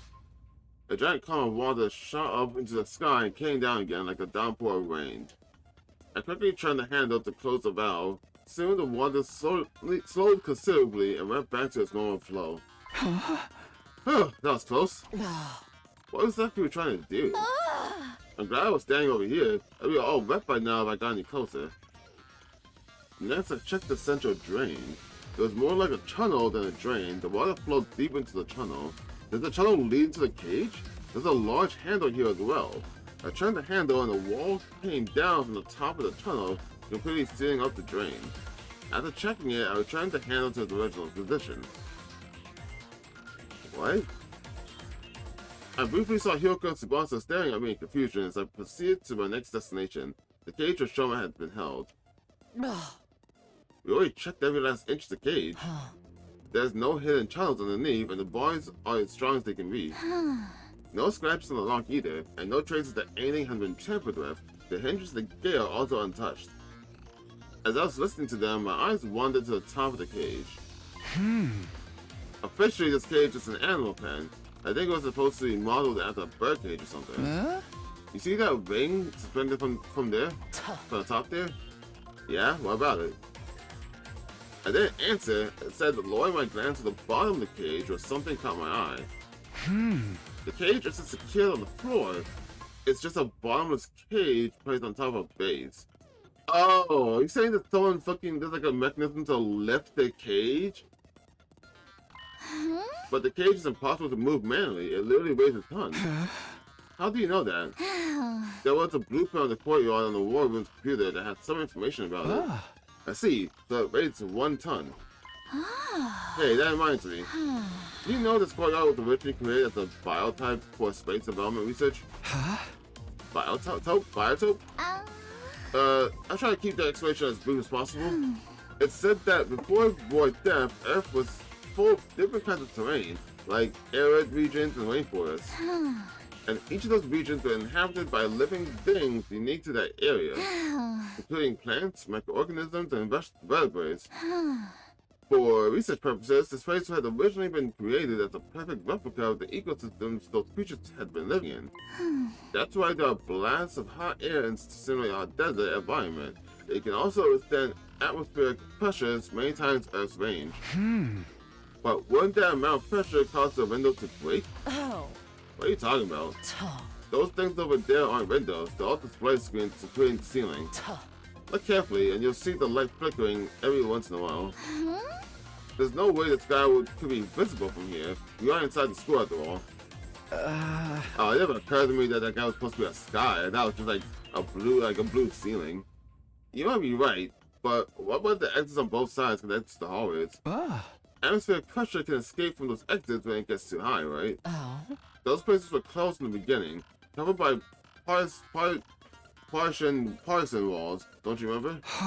Oh right, they opened up after Siri released them. In other words, as long as the walls of the exits and drains are down, the courtyard is completely a sealed space. A completely sealed space. Are you done here? Shall we return to the gym? Not yet. There's one more thing. This. The water balloon. A balloon? This one we found during the investigation on day 51. Why do you think it was found so close to the cage? I have no idea. I can't think of a single reason for that. I can hardly imagine it being someone's personal belongings. The more likely possibility is that someone made it to get dramatic. But why a balloon? Was it like fucking like air or something? No, that doesn't make sense. Get dramatic? We'll definitely be able to find a clue if we go there. We made our way to the rec room. Investigating to get the manic results in a few discoveries. So in summary, the official name of this is the Steady Rubber Balloon. The Steady Rubber Balloon. Yes. It's made using a very durable material. Oh. The description of the box mentions it doesn't break easily. The balloon has a capacity of 10 liters. It should be quite big when blown up. According to the history logs, it's been crafted a total of 100 times. Who needs so many balloons and for what? Unfortunately, we won't be able to find out who crafted them. That data and only that data has been erased. After reviewing our findings, I put the balloon back in my pocket. Sparta, is there a tire pump in the parking lot? Yeah, an electric air compressor. Is it portable? Of course it is. It has caster wheels attached to it. Anybody can move it anywhere. But why do you ask? What the fuck are you going with this? I'm legit lost on this. Sorry, let me gather my thoughts first. I'll explain it all. I'll explain it all to everyone once I have a clear picture of how the event unfolded. Like, my dumbass thought is that, like, someone fucking... It doesn't make sense. Like, that can't make any sense. Like, my dumbass thought right now is that fucking someone put a bunch of the balloons, filled them with air, and then, like, once he had a bunch of these balloons and filled with air, went into the courtyard, sealed the room, and then, like, using the fountain, basically flooded the whole room. So then, that doesn't make sense. It's, like, nothing can... The fucking cage was still way the same. And it wouldn't, like, float to the top or anything. Unless, like, some hidden mechanism we haven't discovered yet would lift the cage or fill the water for some fucking reason. And then he used the balloons as air so he can stab Shoma, but he's, like, drowning. Like, that's like my mind wants to say, but like, that makes no fucking sense, like, at all. Some, like, fucking, like, some kind of Looney Tunes logic, or like some old platform like SpongeBob logic of like, the water is like, the whole area is flooded with water, hit these air pockets and you'll get back air. I'm like, that's no way it's gonna work. Like, I can't think of how this comes into play into anything. A clear picture. And when would that happen? Probably by 7 p.m. tonight.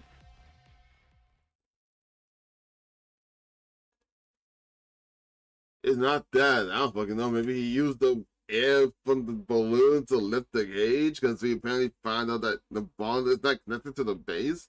So what he does, he somehow lifted the cage up to get to Shoma. But like, if he was wet, that implies that like the water from the fountain would have reached him. Like, well, you think that that could have happened if it was flooded.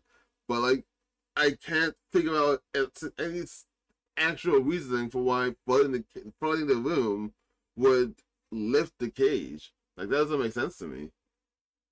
We returned to the gym together where I immediately started sorting out my thoughts. Like, this just seems so wacky. The day flew by as I did, and soon it was night. The time I asked everyone to meet me had arrived. And then, like, how would that tie into anyone? Like, no one can, like, survive that. And there's no way Moko can lift the cage, right? She's a wrestler, sure, and she's pretty jacked, but I don't think she can lift the whole cage.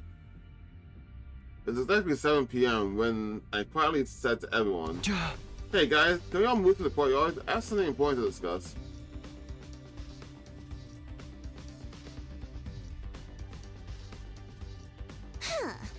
What is this important thing we had to come all the way here to discuss?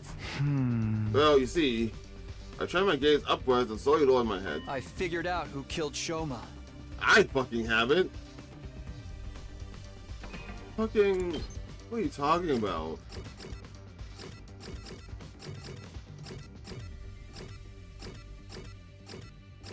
Yeah, I have no fucking idea right now. Maybe Yagumu, because he can stretch his arm, and maybe Mogu because she can lift the cage. There's like there's nothing to go off of. Like, unless fucking say like someone killed himself again. Like, why was he wet? Let's go. Yeah, same. This makes no sense to me. I can't think of any theory of this logic.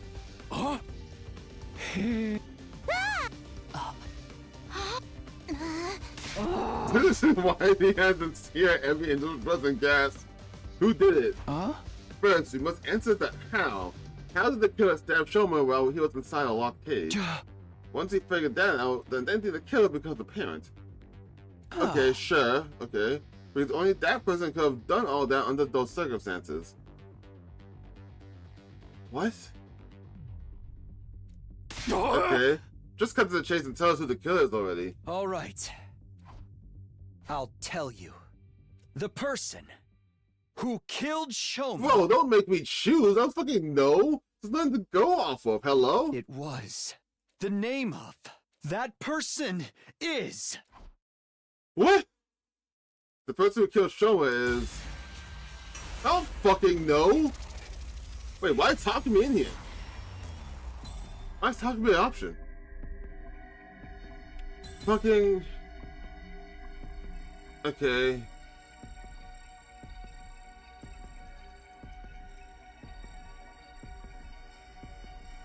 If I'm going off of that, I'm going off of my initial thought process that the room was flooded by the fountain.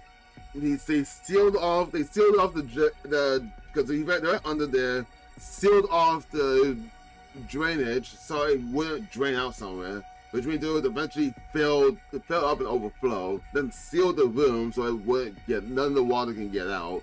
So I'm assuming that floods the room. Right? That's what I'm thinking. I just don't understand how that then leads to the cage being lifted. Maybe it's a very durable this is such a strong as fucking stretch, man. It's a very durable balloon, so maybe after filling all of them with air, they fucking tied the balloons to the top of the cage, and then the water, once it filled the room, lifted the cage because it's being pulled up by the balloons. I don't fucking know. And then, once Shoma is basically drowned at this point, the person's like, yeah, I'm just gonna fucking stab him to death. For some reason. So, if I'm going off that, I gotta look up who could survive underwater long enough to do that. Maybe Yarimu could have. Maybe he has, I don't know, lungs of steel, like Yarimu or Moko have just like lungs of steel and can do that. Or like Ava have mask and that's a breathe underwater. That's like my 3 guesses.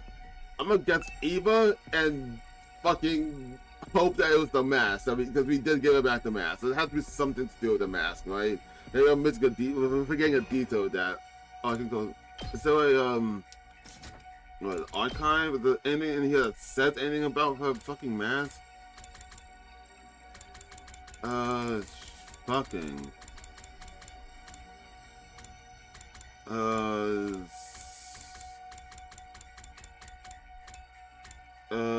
This is unfamiliar. That you might also listen to unique abilities.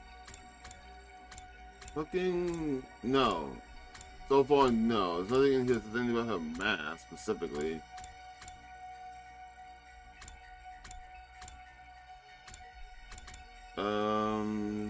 No.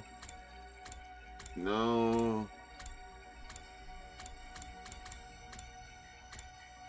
The Mount Boys aren't the cages only defense? It was no, that's not it. That is explaining what I'm looking for. Fuck it. Yeah, Eva. Sure. Fuck it. I don't fucking know. Maybe the mask was to breathe underwater, assuming that they did flood the room. The real killer. How does that lift the cage? That's the part that's bothering me. How the hell is the cage being lifted? You, Ava. What are you saying, Takumi? I came to the school on day 21. I couldn't have written the first threatening note or killed Gaku. That means I couldn't have been X. Indeed. What? I didn't say you were X. What I said was you're the person who killed Shoma. Is this right? I did not. It wasn't me. It wasn't me. It wasn't me. I kind of was expecting to say, like, oh yeah, you're right. That makes no sense. And I just got a bad ending or something. Shut your mouth and just watch. I'll be exposing every last detail of your criminal wrongdoings from start to finish.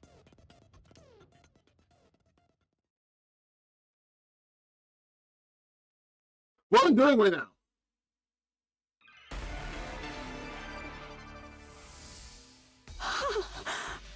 What makes you think I'm the killer? Before getting to that point, we'll have to explain how the murder even took place to begin with. What's happening? Shoma's dead body was found in a cage. He had been stabbed multiple times. Huh? That means he had to figure out a way to get inside the cage. But the door is locked. And you're the only one with the key, Takumi. Yeah, I did have the key. So you couldn't have used it. You used another way to get inside. Another way? Huh? The key lies in the design of that cage. The design? What are you talking about? The cage is alive.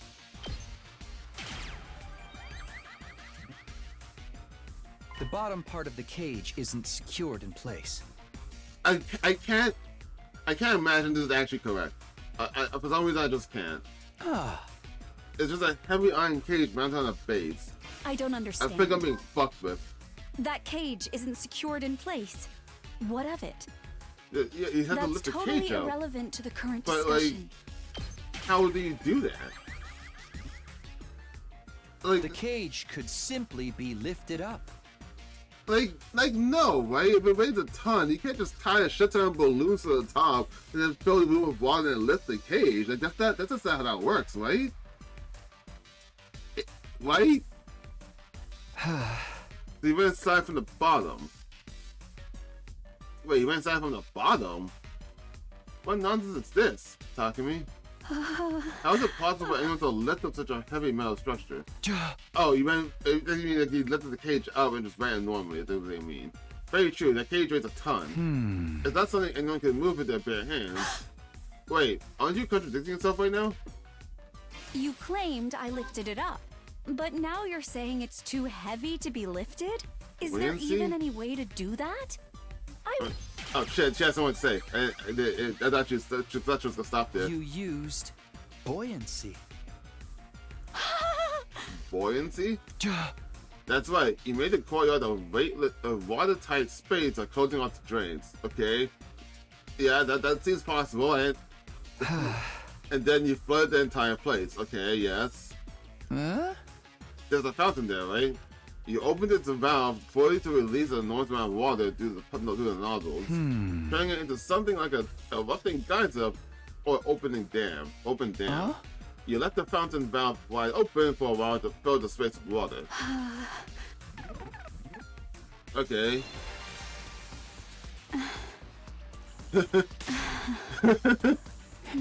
Oh, I'm sorry. The explanation was so outrageous I couldn't help but be amused. Also, I was so busy with the laughing part I didn't notice that she had a new sprite that I unfortunately skipped in like a half second. Takumi, do you not know how powerful water pressure can be? Even if we assume water was released into the environment after covering up any openings, some would still leak out because those walls would be under constant pressure from the force of the water. No, that wouldn't happen. That's how this place was designed. Because the courtyard was originally constructed for a certain special purpose. Special purpose? What special purpose? To raise the gigantic now you're humans. just talking nonsense.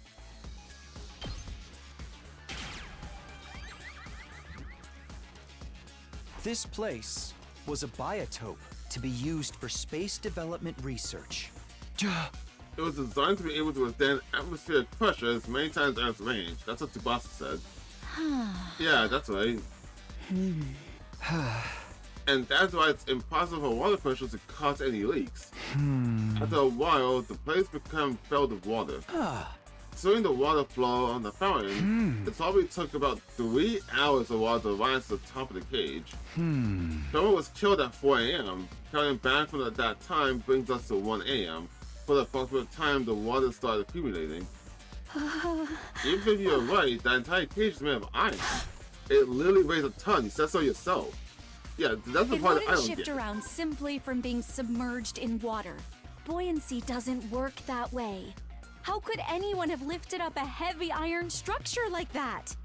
Like, yeah, it's balloons, but like, fucking how? It doesn't make any sense.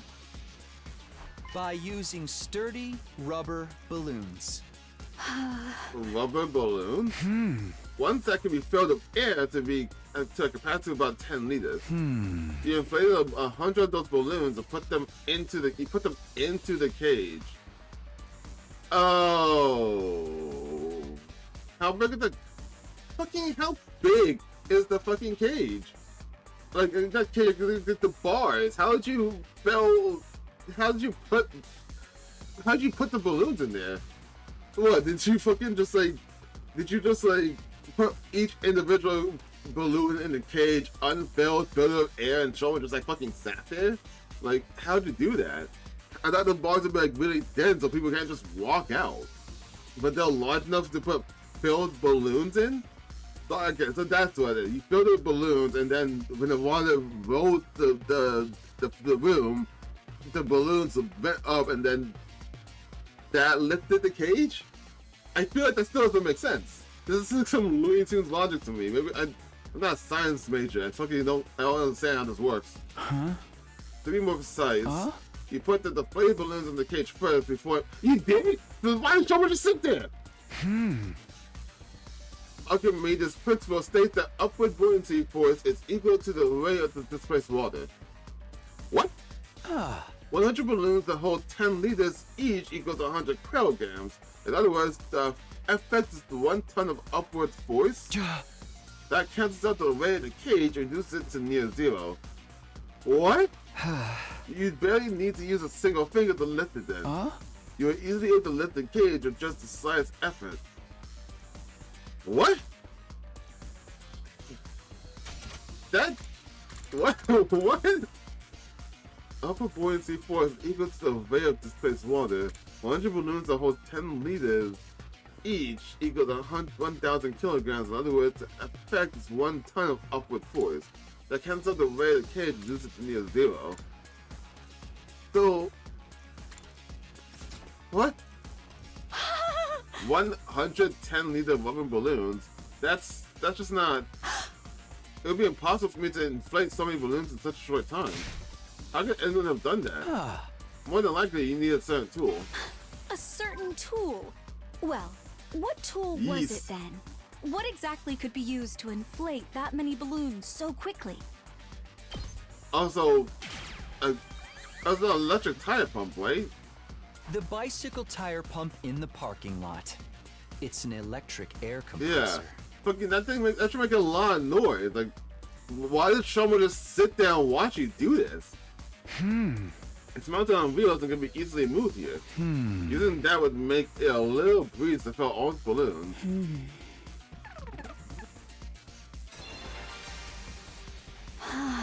I see. The method does make it possible for the cage to be lifted up while it's immersed in water. Does it? Okay, sure. But don't you find it strange? If the cage has been underwater for that long, someone would have drowned inside. Yet the Max said his cause of death was why can't I?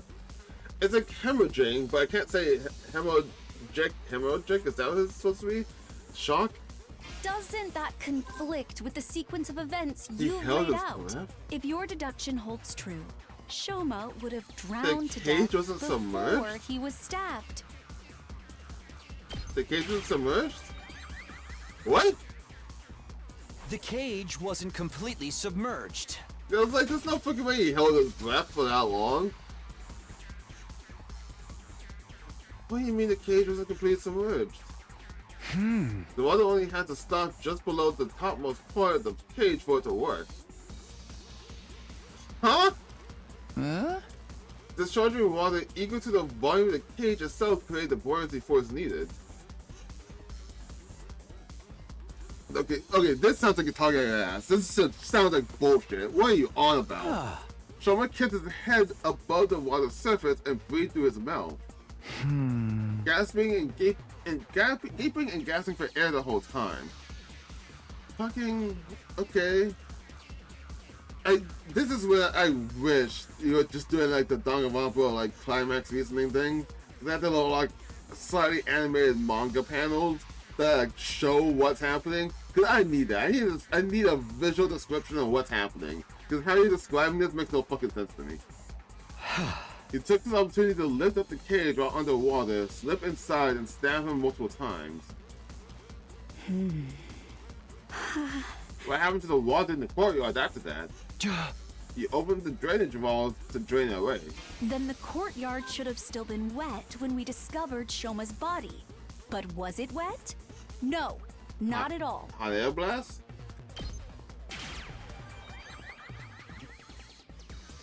You used blasts of hot air to dry the place up. Okay, this is some Danganronpa ass logic here to make this make sense. Why is it so overly complicated? What? I mentioned just now that the courtyard was originally created as a biotope for space development research.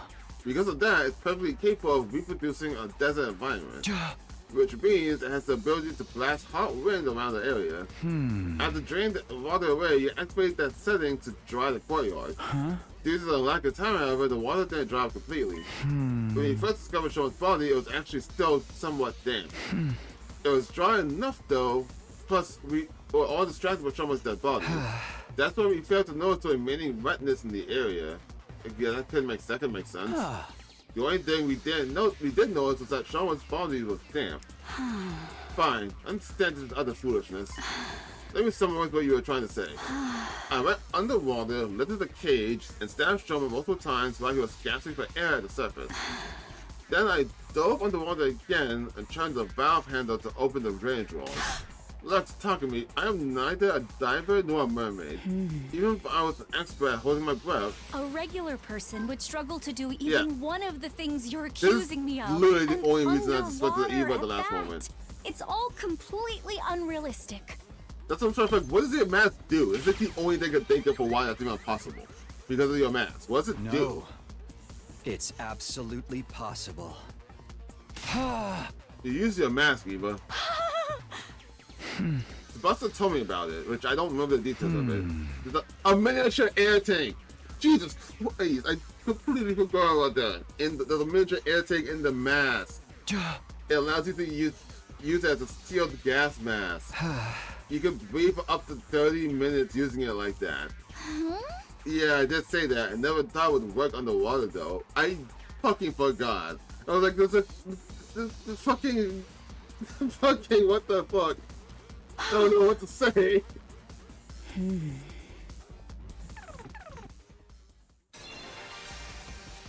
Yes, I remember now. My mask did have a function like that. But someone stole it from me. Okay, but your head's the only one that can wear it. I remember that detail. No one else can wear that thing. That person must be the real killer. Yes, that has to be it. I know I am right. You've been cornered and you know it, Ava. Just admit that you're the one behind this. Your mask was unique. It's custom made to fit a specific shape. According to Tsubasa, you're the only one who can wear it. You were right, Ava. This isn't a crime that a regular person could have committed. Only a diver, mermaid, or someone with that particular mask could have done it. Ergo, the person who could wear that particular mask is the culprit. And only one person in this world can put on that mask. That person is standing right in front of me. It's none other than you, Ava! You're the only one who has killed Shoma. You're the only one who could have killed Shoma! No!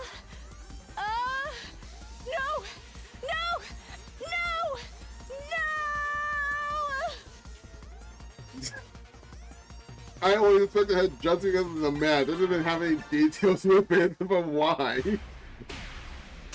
Just, the balloon show is just nonsense. There's no fucking way that works, but sure, let's go with that. Probably it does, I just don't. I just can't wrap my head around that.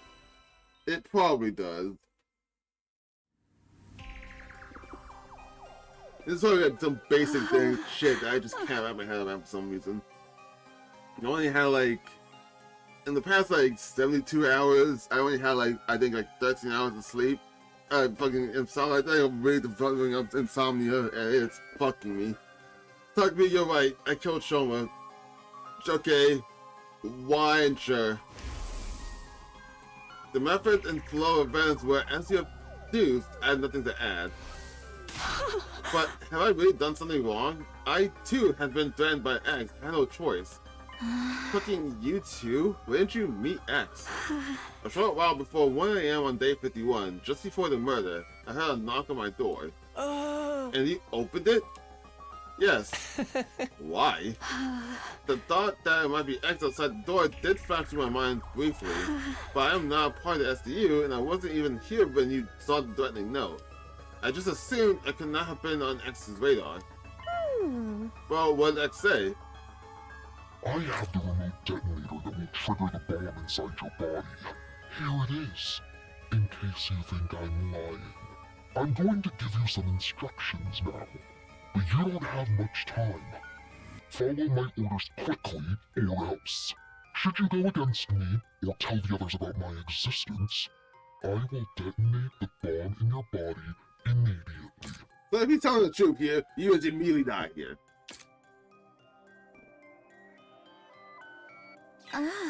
Wait, what's going on? How did X get their hands on the detonator? Huh? Because he fucking gave a duplicate to every person. Maybe they stole it from one of us? No, X said they obtained it through the proper channels from Tsubasa himself. He gave it to everyone. No.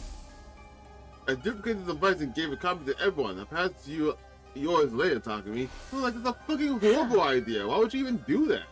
Now we are 100% sure that X is one of us. No, I think you're gonna move me from the list. I passed the first detonator to Hiroko and never got back, and haven't received the duplicate from Tsubasa yet. That's fair, so Takumi shall be taken off the list of suspects. Everyone else started scrutinizing each other with great suspicion, not daring to even move their bodies, only their eyes. Hey Eva, just one thing. Yeah? X said they'd blow you up if you told the others about him, right? Yeah? And that's what you're doing now. You feeling okay? Why hasn't X blown you up yet, indeed? Because he was lying. I believe they could if they wanted to. The device is small enough to fit in the palm of someone's hand. It can be hidden in the sleeve or the chest, or around the waist and no one would notice. It would be easy to simply press the button at the opportune moment. But X cannot do that for one particular reason. And what's that? Takumi, do you remember what I told you about the bomb mechanisms before? Yeah, I remember. Anyone standing within 25... Oh! What? Anyone standing within 25 yard radius at the time he's blown to smithereens? I mean... No? Because in the time run, you blew up right in front of me and Nozomi, and we were fine. I think maybe we were scorched a little bit, maybe? Like maybe we were witnessing an explosion, but we were basically fine. 25? That makes the blast damage the length of the Olympic-sized swimming pool. Yeah, but the fucking we were like back in the Invader base and blew up right in front of us. How did we survive that? Basically the length of this entire courtyard. Okay, sure. But wouldn't that then implicate Takumi as being X? Because didn't she just only tell him? Did he tell anyone else about that? Or I guess it's assuming that he told Tsubasa and that she then told other people. That's why X isn't pressing the button. Because they'll be caught in the blast as well. And it's not like they can simply run away. Taking such action is such a it's as good as admitting that you are X. That's why X has got their hands tied, huh? This is a perfect opportunity. For what? For us to get more information about X from Eva, since they can't blow her up and we can ask her anything we want. Great idea. Eva, do you know anything about X? The height, body shape? They were dressed in the same outfit Shoma previously described and used a voice changer as well. So it's not possible to discern who they were by their looks and voice, but Eva looked down and short, hesitant sighs later. She spoke up again. Actually, I figured out who X is. Alright. You're not doing chance gas. How did you figure that out? Thank you, Takamari. We're not gasping. Why their mannerisms? Their mannerisms? You know how some people will subconsciously touch their chin or play with their hair when thinking about something? Those sorts of mannerisms, they tried really hard to hide it, of course, but I still managed to pick up on them. So, who's X? All right, I will tell you. X is. The real identity of X is. And then she just blows up. Suddenly, a sense of dread washed over me. My mind started working overtime as I went through all the possibilities. Maybe X would really press the button now. Everyone thinks X won't do it because that would mean blowing themselves up as well. But if their identity was revealed, it would be the end for them anyway. They might even prefer to die with everyone the blast over being caught and imprisoned. But in that case, why weren't they pressing the button now before Eva could reveal their identity? Were they banking on the possibility that Eva might say the wrong name? If she did, X could sit back and watch the show without doing anything. And if she really said X's real name, they could always press the button at the time. Surely that was why X was adopting a wait-and-see attitude right now. It might be dangerous for Eva to say that name out loud. Even if she got it right, everyone would die anyway. Still, I might just be overthinking things. X could be hesitating simply because they were afraid to die. What do I do? What should I do? There's literally no time to hesitate any longer. Is this a choice?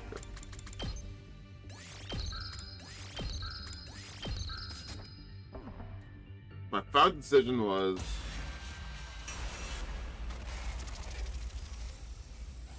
Okay, so banking on the idea that we get her to say it, should shut Eva up?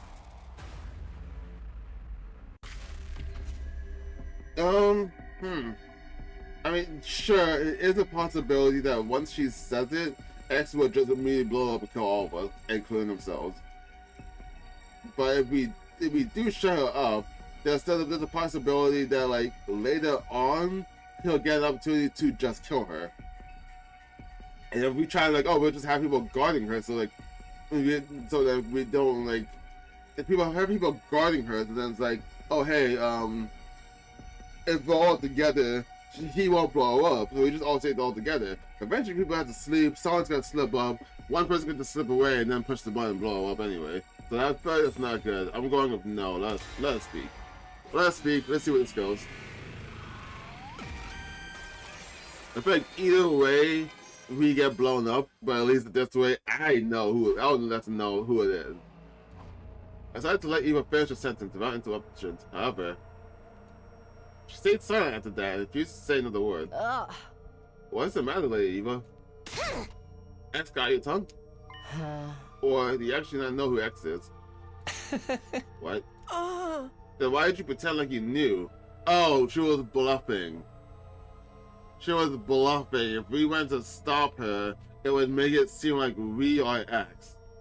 So if we said yes, then that would mean that, oh, everyone just assume I'm X, and then then I had to say to back myself out of it.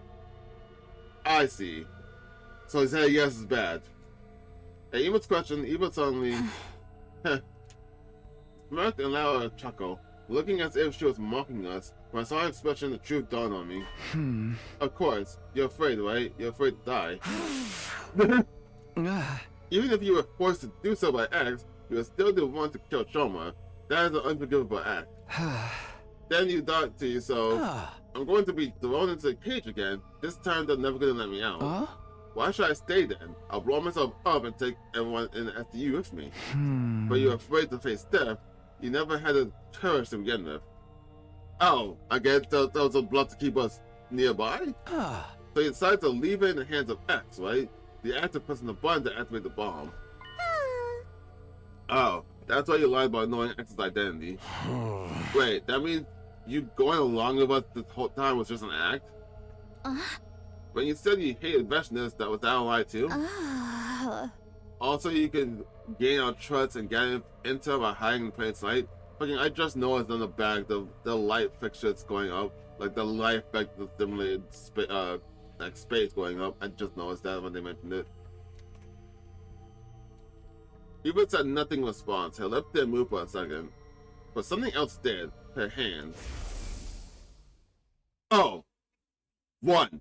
The detonation in the joint of my left hand pinky finger, moving in a particular motion, triggers an explosion. My body moved before my mind did. I exploded to action and dashed over to Eva at breakneck speed. I grabbed her left wrist and shouted loudly. Get away, everyone! At that, everyone made a mad scramble for the exit. Right after that, Eva grabbed my shoulder and forced me to her face. As I did, I saw a raised foot and I found myself being kicked away. I landed near the exit where there were 5 other people. They had just reached the gate and were not yet outside. The other 5 had rushed to the exit of the other side and were at about the same distance away as well. I quickly stood up and looked in Eva's direction. She pressed her left finger and said, Is this the courage you said I didn't have? You just had to taunt her. She pulled on her left finger and her little finger without a trace of hesitation.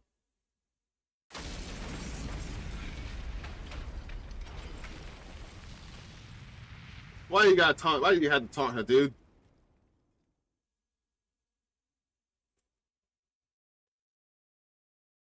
Oh, he dead. Day 80. Did we die? Is this a bad ending? Is this a good ending? I mean, is this about continuing? I guess it's day 80. I was already so used to waking up and finding out that I had missed a bunch of days that I was more surprised at the fact that I was somehow still alive. Come to think about it, I seem to recall someone pulling me back with great force just before the explosion. That could be why I survived. I wonder who saved me. I didn't see who it was, but I remember a lavender fragrance. I can think about it later. Is everyone okay? I stood up from the makeshift bed, pulled open the curtain divider, and stepped outside. And then... What do you mean Tsubasa and Moko's gone? Exactly what I meant. They were both missing when I woke up. You were the read on watch last night, right? Yes, but halfway through my shift, I felt a pain in my neck, like something had pricked me. Somebody must have jabbed me with that stolen anesthetic because I blacked out immediately.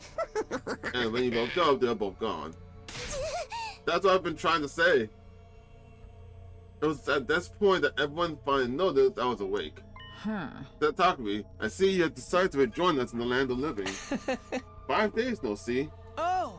Pretty fast, all things considered. Yeah, hey, shouldn't we be looking for Tsubasa and Moko? Yes, the 9 of us was here was split up into groups of 3. After some discussion, we decided on the following groups. Almost like goons for some reason. Group 1, me, Nozomi, Doremi. Group 2, Takamaru, Karawa, and Kyoshika. Group 3, Hiroko, Yakumo, and Ima. I don't like that you're saying it. I feel like this is gonna come into play somewhere. Should I take a picture of that? Fucking phone.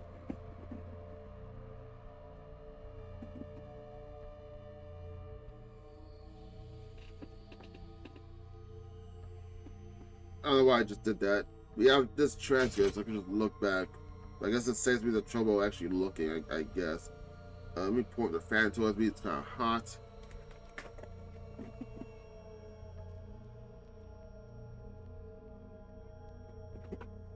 I do have a ceiling fan, but I don't turn it on.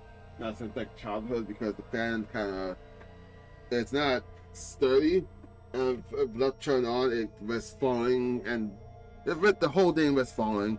And the blades of the fan, one of them did actually slip off and almost hit me in the head when I was a kid. So I just don't turn it on anymore. So I have a different fan that I gotta keep pointing towards me. And I just keep forgetting to do that sometimes when I'm on my computer. Just go find them.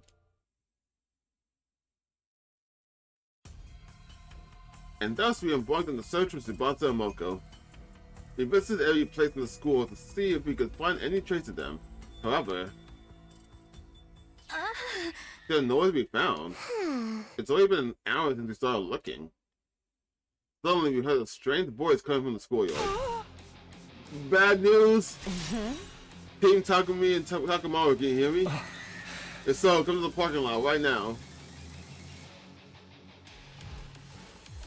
I don't know why I just love this music so good.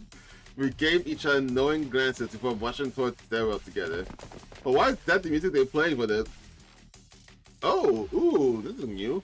Why does it look like a fucking bus station, like a bus stop or something? Like when you're waiting for the bus at the school. Tecmo's team was already at the parking lot by the time we arrived. There were a few trees in the parking lot. Yoko and Takamo's teams were staring at Gabe with something near the top of them. Dread started to pull in the pit of my stomach. I tried slowly and cautiously to look in the direction of the stairs. What I saw was... Oh, shit!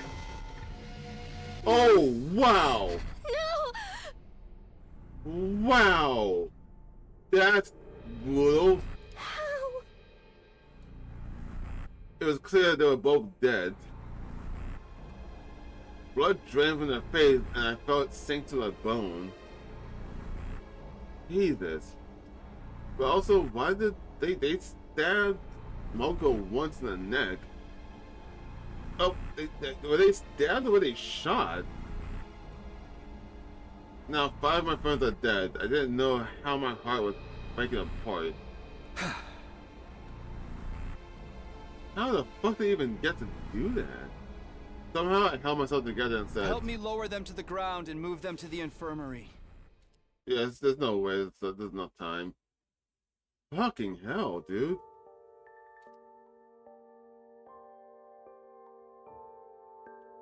Subject Tsubasa Koano. Cause of death, hemorrhagic. Why can I not say this sentence? I'm saying this word. Hemorrhagic, hemorrhagic shock. Estimate time of death, day 80 between 5 and 8 a.m. Multiple stab wounds in the chest and abdomen. The murder weapon selected a sharp blade about 8 inches long. Too much time had passed since death. Insufficient globin present in the body. Impossible to revive. Subject Moko Mojiro. Cause of death. I just did this. Hemorrhagic shock. Estimate time of death, day 80, between 5 and 8 a.m. I don't know why saying hemorrhaging first makes me immediately say the rest of that word. Lacerated carotid artery. The murder weapon is like a sharp blade of unknown length. So it's not the same weapon.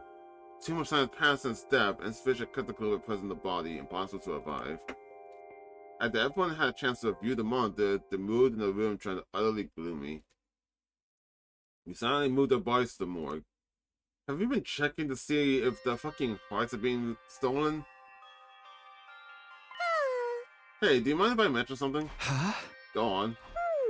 It's something I noticed about Tsubasa's back. Huh? Got a heart stolen like the others. Okay, so they did that while they hung up?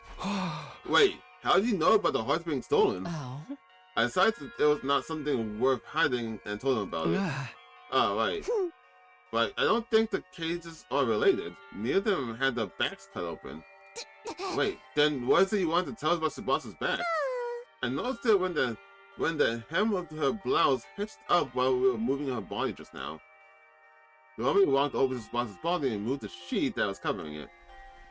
She turned over the body and pulled the blouse up so that we could all see the strange thing on her back. Two? Think so. Could be a Z or an N as well. I don't know. I don't see why a Z or an N or a 2. I could think of 2 signifies that she was killed second. That would be the implication, which makes me want to believe that she was killed first. But what would a Z or an N have to do with anything? Huh? The mark is small enough to be completely covered by a hand. Huh. Not located in the center, but towards the left side of the spine. Huh? This is indeed curious. Purplish color even makes it look like a bruise. Oh! What could this number mean? Nobody had an answer to that. We checked Mocha's back as well, but there was no markings at all, let alone one that looked like a number. After that, we turned them both back around, closed our eyes to put our hands together to pay our respects. Moko. The zombie clung to Moko's body and wept bitterly. Her anger chokes and sobs reverberated throughout the hushed morgue. Am I passing out for another 10 days? Night soon fell, and when bedtime approached, Karawa suddenly brought something up. I found this in Subasa's space. Can you guys take a look at it? The automatic light detection device. 9, same as the number of people here. Ain't it about time you just showed your hand, X? You're one of us, aren't you? No criminal in the wrong mind would happily come forward to identify themselves and ask. I like you just had wrong mind and not right mind. How about this, X? First up, we promise not to throw your sick little ass into jail. So come on, help us out here. Are we only talking to X right now? Wait, what? X instructed someone to kill Kako and Choma. What if it was the same this time? Hey, don't go putting weird ideas in my head. You're basically saying there are 2 killers among us. I mean, yeah, that'll be the case. Kind of. Whatever the case, we should probably be sleeping together. Whatever the case, we should probably be sleeping together. I agree, S should still have some of that anesthesia left. Another option is to increase the number of people to watch, but it's probably safer for everyone to just sleep in their own rooms. What do you think, Takumi? I folded my arms across my chest and thought long and hard about it before saying, yes, going back to sleeping in our own rooms may be the better option at this point. On the condition that nobody opens the door until the morning announcement. Are you clear on that? They can still break into the room. What? That's not good. They're just gonna break into someone's room. What?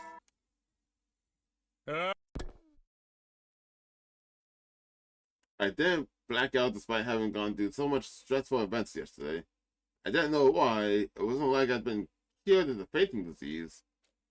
During the day, we split up into groups and investigate the deaths of Tsubasa and Moko, but we didn't find a single clue. Soon the sun started setting. Darkness took over.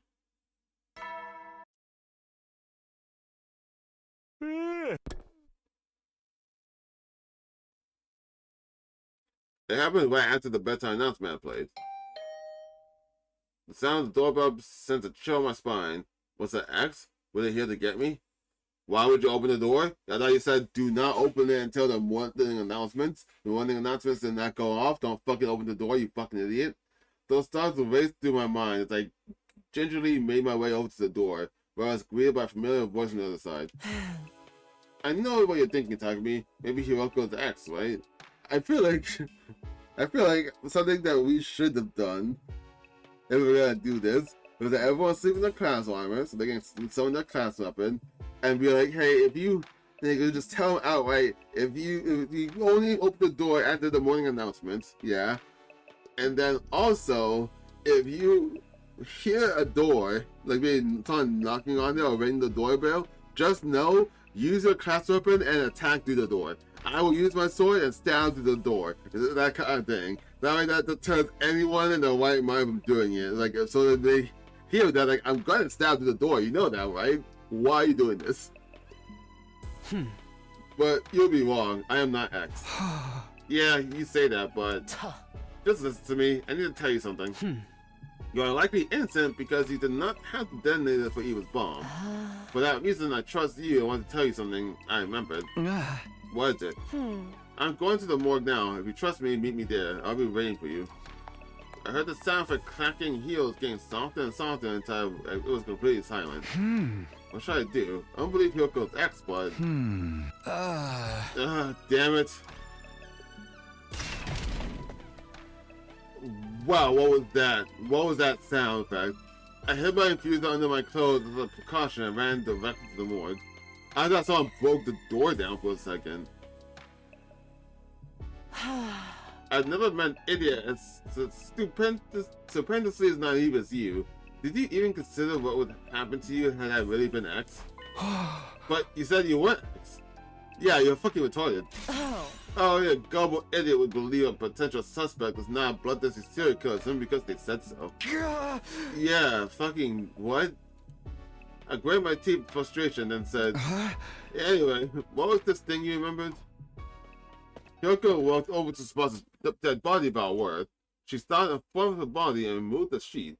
She turned the body over before lifting the blouse up. It's that strange number we saw yesterday. What about it? This is her liver mortis code? Her what? Liver mortis code? It's a unique number that appears on the back of all SDU members when they lose almost all their cryptoglobin. Since when? Only those on Team 1 have this. Where did you hear about this? That is a 3-day-long story I could tell you another time. All I could tell you now is that this is a very valuable piece of information. She moved to Shummer's body next, removing the sheet covering him. She flipped his body around so that his back was facing up. There was a large gaping hole there. Oh, is that why the hole is there? Other than moving the heart, it's supposed to get rid of the number? Is that why? Shummer 2? Yes, I believe X must have done this. But when? We've been moving in groups ever since he died. Well, there was just one sliver of opportunity X could have taken advantage of. What's that? When Eva self-destructed. If one got caught in the blast or knocked out. It was the next morning by the time he regained consciousness. X must have woken up sooner than the rest of us and... Hiroko showed me Eito and Ganka's back cavities next. Finally, she turned Kako over. Now we have 4 cases on hand. Every wound is the same shape. X used the same method to remove the hearts from their bodies. Sure seems that way. What do you see when you look at this wound? Well, the outline is rather clearly defined, likely like they were cut open with a scalpel or something.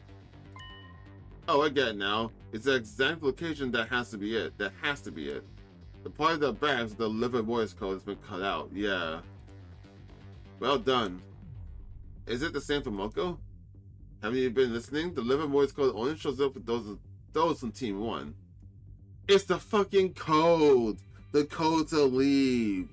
That's why. The fucking, So this person must have always known that when they die and it shows up, they can use that code to get out of here. That's why he's removing them. But for some reason, he didn't have enough time to do it with Tsubasa. Moko's from Team 2, and naturally her back is code free. At the same time, Hiroko returned the bodies to their original positions. Why would X do such a thing? I'm guessing it's because they do not want us to learn of their existence. If the bodies were left in their original state, somebody was bound to notice the code sooner or later. So they cut out the part of the code out in order to keep them hidden from us. Why dig out the hearts too? Most likely a red herring. Think about it. What would be the first thing to come to mind if you saw that most of the bodies had this actually had there, only a certain part of the backs cut away? I would think there had to be something on their bodies as well. You see? Now you're getting it. You would think X is targeting something invisible on that part of the bodies, right? And what would you do with that information? What am I supposed to do? For example, I would cut out that part of the body before X could get their hands on it. Or cover of something like a tattoo or of a swollen dragon. Absolutely likely be highly inconvenienced if we did that. Why be inconvenienced with a tattoo? That is why they took out the heart as well. They wanted us to believe the target was not that patch of skin in the backs, but the heart in their bodies. I mean, it worked. That's why X did that. Though that still leaves us with one question. What's that? I'll explain later. You see, X's objective has to do with knowledge of the liver Morse code. Our current hypothesis is that X cut out that particular part of the skin. Not because they were average skin collectors, but simply to stop us from knowing about the existence of the code. But if that's true, why accept the red herring?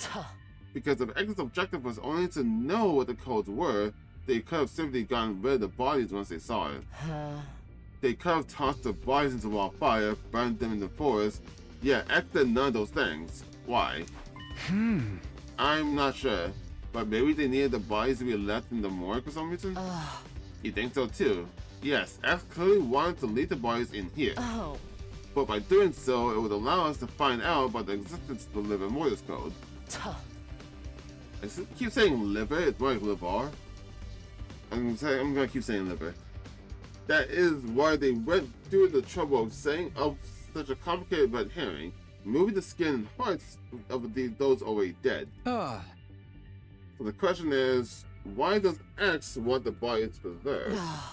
That's what I'm trying to find out.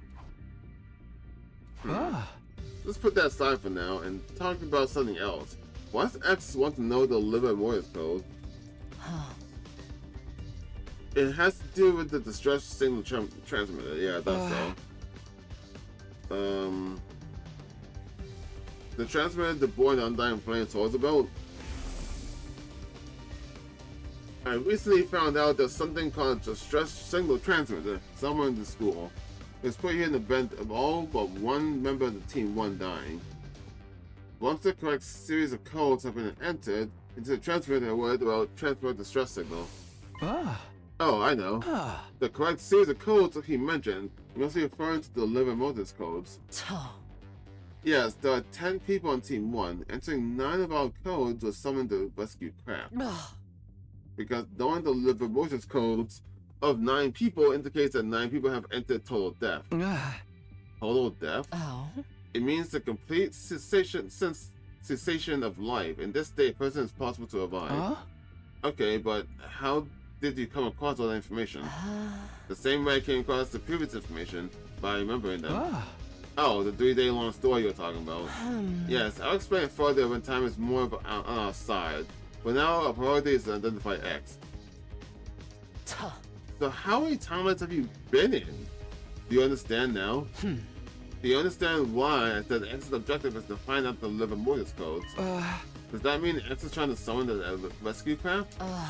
It's very likely. So that they can leave the school. Quite so.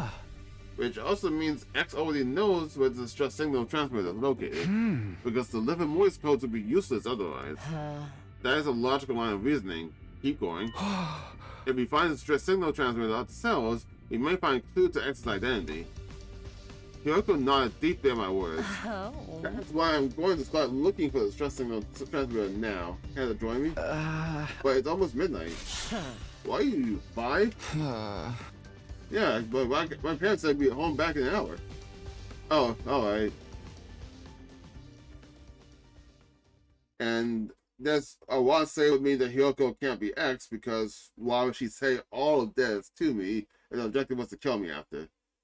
Hiroko and I ran around the school all night in search of the distress signal transmitter. We found nothing in the end. It's almost 6. If we're not in our rooms for the morning announcement, the others may suspect us of being X. Yes, we should call it a day for now, and just as Hiroko's about to finish a sentence.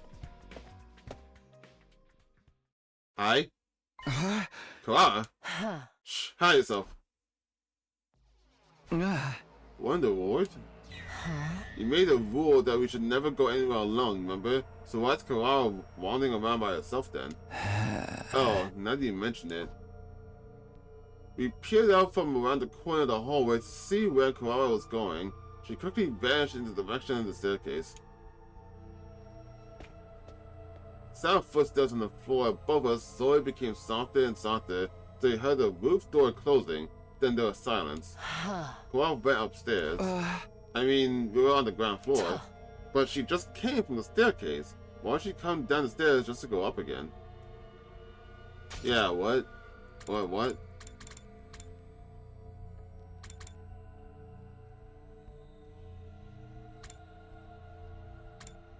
Interesting. Maybe she didn't come down the stairs?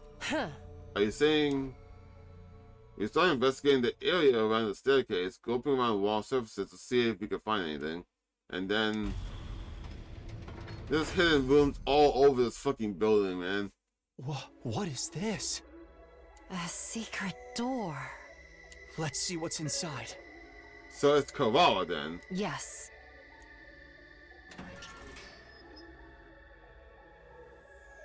Behind the door was a staircase leading down to a pitch darkness. You know, this thought just occurred to me. Like, I'll say it's Clara then, right? But then... Like, no, right? Like, I keep saying that because, like, it's just how my mind operates. I'm, like, disagreeing with my own mind. But, like... During the, which route? I think it was the slasher route? During this, I was gonna say the slasher route. During that route, there was a point in time but someone wanted to remove Koala's mask to prove it was her.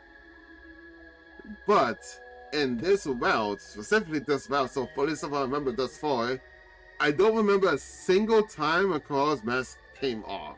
It's coming off at least once in every single route. We're at day 81 right now, and not once has the mask come off. Oh, okay, no, day 82. We're 18 days away from day 100. Not once has the mask come off. So my question is that still Koala? I want to say yes, because, like, I would say yes, it's still Koala, because... Hey, wait, why is she blacked out? What? Wait, what? What? Why is it acting like she's dead? What?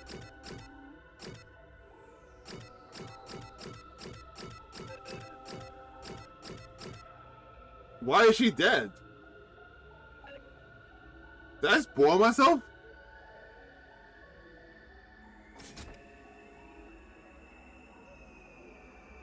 Okay. So the game has told me that she's dead. Which would mean that that's not Koala dead. That's someone else wearing her mask and her clothes. Why is she blacked out? Okay, moving on. So that's not Koala then. I'm on the right track then. So who has fucking? I need to have like a. Is it Kako? No. I'm gonna try to figure out who has the same like height as Koala, right?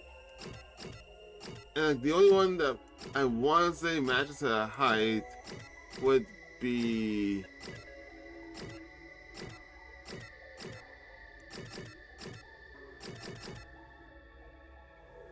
Oh wait, no. I'm looking at the mask itself, and that's the height. I'm like trying to look at the model and compare it to the letters back there, because like it's like the kanji and how you say their name. I'm like trying to compare the height to the position of that kanji.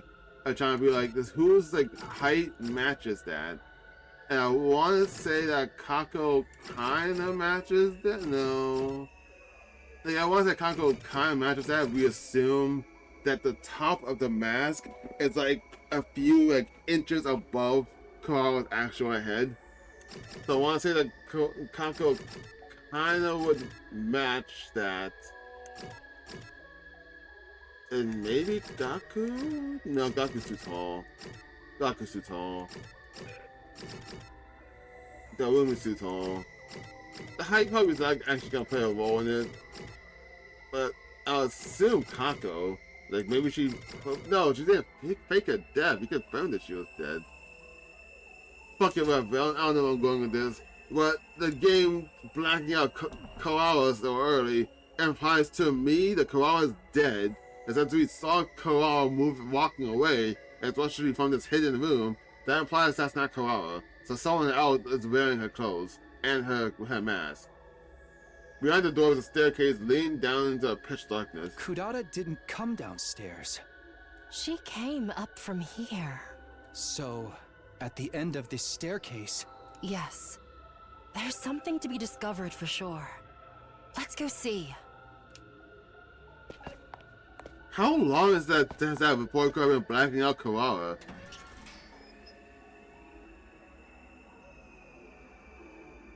What the fuck? This place? Is that all cryptic? No. What is that? I cannot believe we are still discovering new places in the school on day 82. Huh? For real. It's freezing in here. Your unfunny jokes made the he in the room shrivel up and die. I don't call making any jokes. That's because you are the joke talking to me. There's the device of some store in the middle of the room. We just check it out. Kyoko and I approached the device and stared at the display monitor. Is this what I think it is? Yeah? 1, 2, 3, 4, 5, 6, 7, 8. Were there only 10 of us in the original in the virtual unit? Like, yeah, right? There was a user manual of sorts in the bottom left of the screen, which read, Distress Signal Transmitter. Enter the deliver Morse's code for each SDU member in the blank space on the screen. A distress signal is transmitted when 9 correct codes are entered. However, should a single incorrect code be entered, poison gas will be released from the tank behind the device. Oh. This is a special gas designed to instantly dissolve all types of physical objects. Neither a gas mask nor a biohazard suit will offer any sort of protection against it. You have been warned. Jesus. So, well, the last person has all the codes, and he accidentally hits the wrong number. He's fucking dead. This is it. This is the stress signal transmitter we are looking for. To think it's been here this whole time. This is a major discovery. In my excitement, I started looking around the other areas of the room. The next moment, I felt blood going cold. I saw something I hadn't noticed initially because of all the attention I've been on the device. An object in the corner of the room.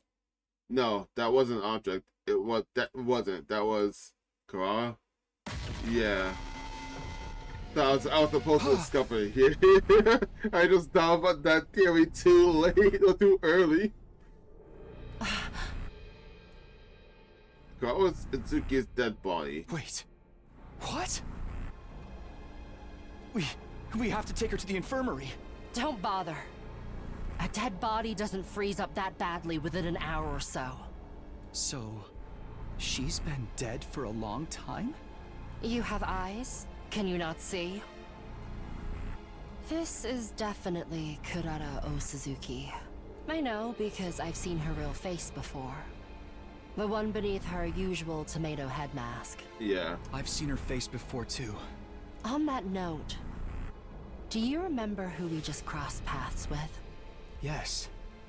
Someone dressed like Kurara. But the real Kurara is here. Which means... Jesus. Who the heck was that? And how long were they like that? That person is none other than X themselves. How long were they keeping up that ruse? Whoa! What the fuck? What do you mean? You arrived at Story Lock 3. You will not be able to progress without meeting certain conditions. Try exploring other branches for now. Unlock conditions. Reach Story Lock 2. There's a second? So when you get to Story Lock 2, you can unlock Story Lock 3. Okay, that image scared me. What the fuck? Well, I was so into that. Why is there a lock here? Fuck me, man. I don't want to go somewhere else. I want to know where that ends. Damn it. Who killed Shoma? Takumi. Who killed Shoma? Other.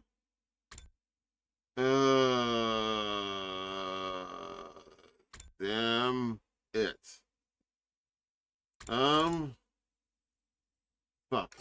And I'm like already over like almost 4 or 5 hours by now. So I think I'll just end the episode here.